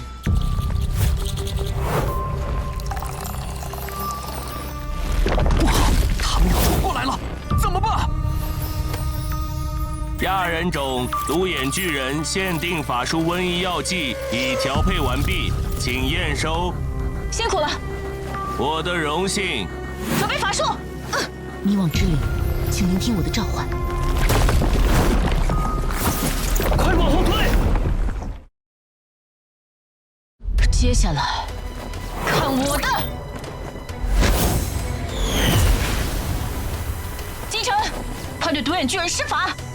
好，4环法术，困惑术。没用，看来这次只能靠咱们俩了。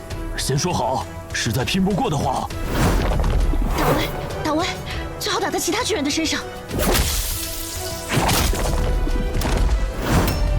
困惑术竟然变成了指使术，巨人强制执行了我的指令。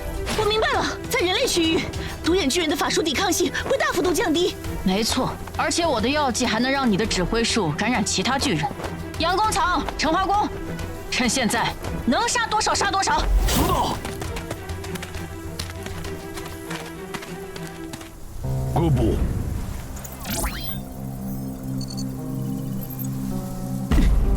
从记录恐龙习性到击杀冠军独眼巨人，这任务难度差的也太多了吧？好呀，打眼睛！好。你打我干什么？我不知道，诅咒，我只是想帮忙。人类对我们施加了自相残杀的诅咒。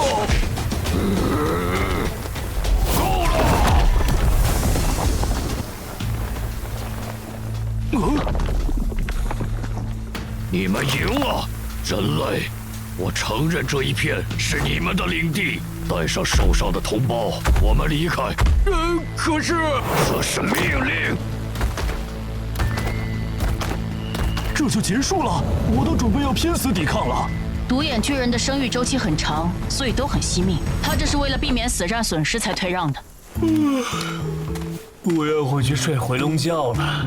嗨，好姐妹，你的法术瘟疫药剂卖不卖？等一下，陈海不见了。啊，陈海，人呢？陈海，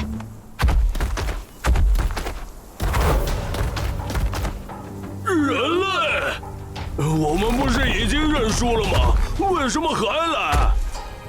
真要闹到不死不休的地步吗？人类，我也不想这样。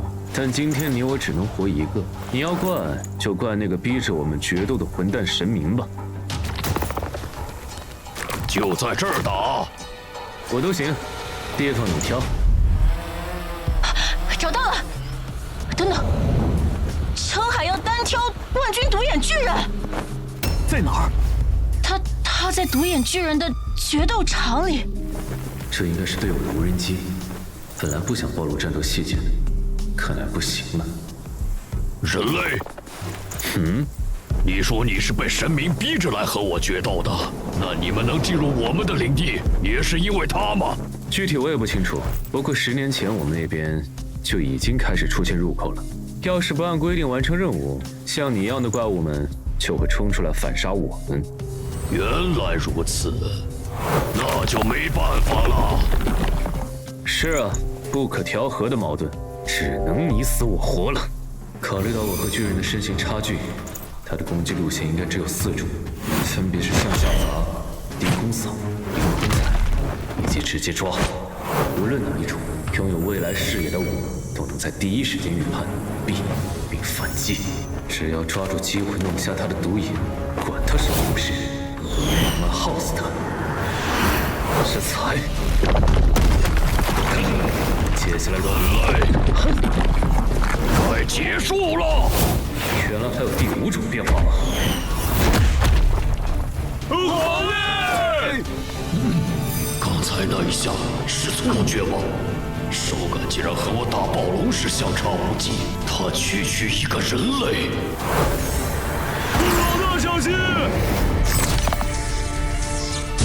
这样也不行吗？你还真是强的可怕，一点死角都找不到。彼此彼此，你也比我想象的更难对付。麻烦了，解决不了他的阵脚，近战就只能被动挨打。中远距离武器、魔法弓又很难对他造成威胁。现在称号也爆了，接下来可不好打了。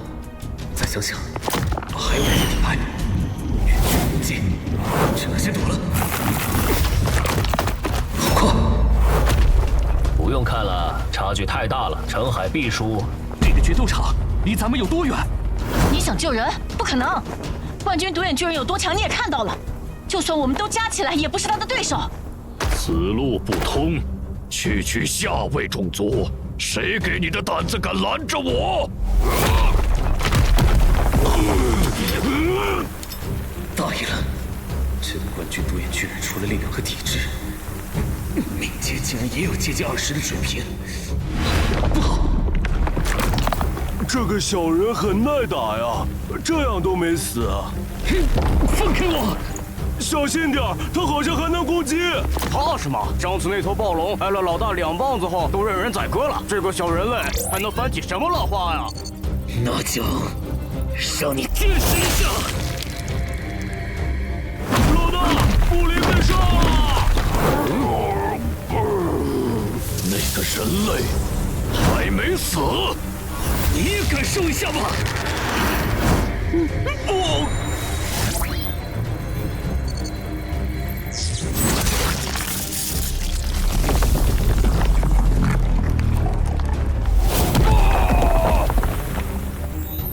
豪杰，你先回去吧。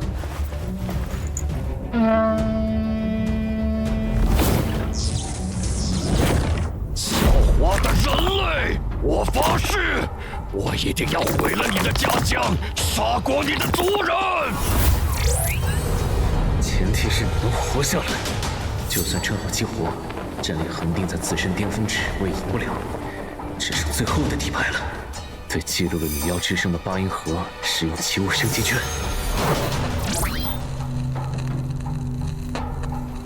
只要撑过绝望之音的3分钟，就有机会。使用英勇之骑士试炼徽章，接下来就好好享受吧。哎，不许跑！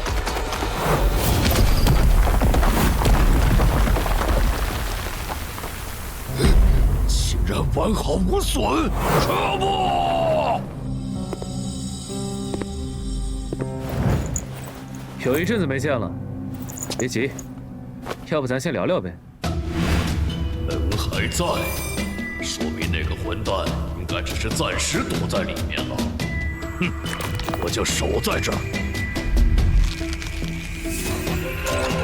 不信你不出来。一场试炼10分钟，在这里花个3分钟就够了，应该差不多了。好，撑过去了。现在出去反杀了。啊！变！我只是想出去啊！还是白挨了一刀，唱片机最好有用，不然也太不划算了。嗯，真的死了？不是，全死了？这玩意儿也太邪乎了吧！要不还是尽量别用了。通关任务完成了？这怎么可能啊？那些独眼巨人全死了。冷静！今天看到的事，你知我知，绝对不能告诉第3个人，否则惹恼了陈海背后的神明，我们都不得好死。天下虽然通关了，但徽章和成片机的效果也爆了，神秘出现，加上高等级奇物，势必招来祸患。等出了地下城，我得抓紧提升自己的等级和实力了，不然别说是保住这2样东西，连自保都危险。我记得这东西能看到亡魂，是这样用的吗？去，来真的！我看的时候，陈海不是要输了吗？喂，他到底是怎么翻盘的呀？嘘，我劝你想好了再回答。这涉及陈海隐私，我不方便说。你要想知道，可以去决斗场根据他的战斗痕迹反推。那算了，我就好奇问问。既然大家都通关了，那就不等后援了，早点做脱离任务回去。怪不得叫幽魂画框，把亡魂变成画面主角，作为艺术品，它确实有够特别，但是完全想不到有什么用啊！哼，这个力量灵药竟然能突破自身极限值，厉害啊！这个戒指看起来是某种控制法术，正好我需要，戴上。至于这根能提问的笔，最近这些事都太奇怪了。趁这个机会好好问一下。使用斯芬克斯的芦荟笔。怎么回事？这就是智慧与知识的象征，斯芬克斯。求知者呀，请说出你的问题。我想知道神明为什么不惜代价也要更改我的脱离任务？因为你杀了神明仅有的英雄级信徒，他要你死。英雄级鱼神，所以他是鱼人的神明。快点儿，第2个问题。死亡主宰之前提醒我要小心特修斯之船，是什么？你的头盔用多了会被内置人格替换记忆。我去！怕什么？只要不用就没事儿。我没怕，这是穿针反射。还剩最后一个问题。我想知道死亡主宰为什么关注我。我想知道死亡主宰为什么关注我。因为他是你的署名。不是吧？等等，你还没说完呢。他是我的什么？更新？看来最后一个问题太超纲了，还算有收获。知道了神明针对我的原因和头盔的副作用，还是尽快离开吧。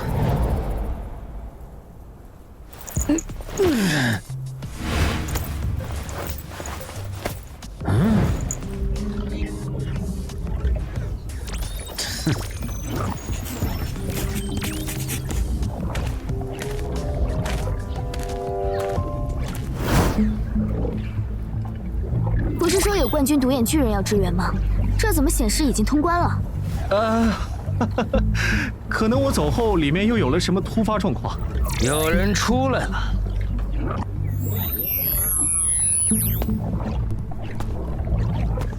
姚哥，咱们不是说好了，等后援到了再一起做通关任务吗？计划赶不上变化，营地被独眼巨人发现了。怎么没见其他人出来？别告诉我，就你活下来了。他们还在做脱离任务啊，我最先完事，所以先回来了。山丘上的巨人，地下城里有恐龙，负责通关的官方冒险者，还有额外的恐龙蛋采集任务，晚一些出来也正常。还有问题吗？没有，我先回去了。你先回去休息吧，有事我再打电话叫你。这次真是九死一生，还好我赌赢了。死亡主宰当时就在关注山丘上的巨人地下城，且他不会让我就这么死在冠军独眼巨人的手上。虽然徐茂说他会帮助守密，但我最好还是不要抱太多期望。事关巴美德的骑士，那个叫唐德的，说不定都会回过来抢。所以摆在我面前的路只有一条，那就是赶紧出国，速通死亡行者的8项势力。但下个地下城里波利伯杜普如果又把脱离任务的难度改到我完成不了怎么办？死亡主宰也不太可能一直看着我这边吧。如果能从斯芬克斯那儿问到第3个问题的答案就好了，这样我至少知道我在死亡主宰心中大概处于一个什么样的位置，不像现在这样，只能向正在夺舍我的人求助。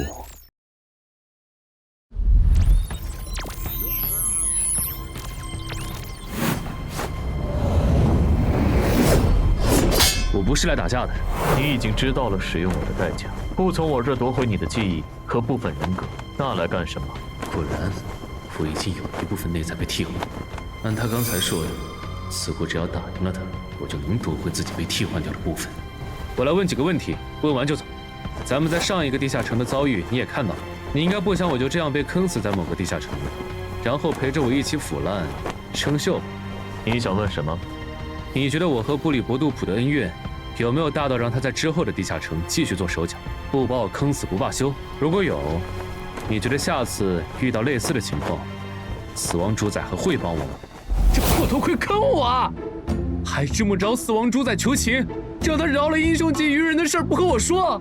死亡主宰拒绝海之母后嘲讽他是鱼人的保姆，然后两神彻底结仇的事也不和我说。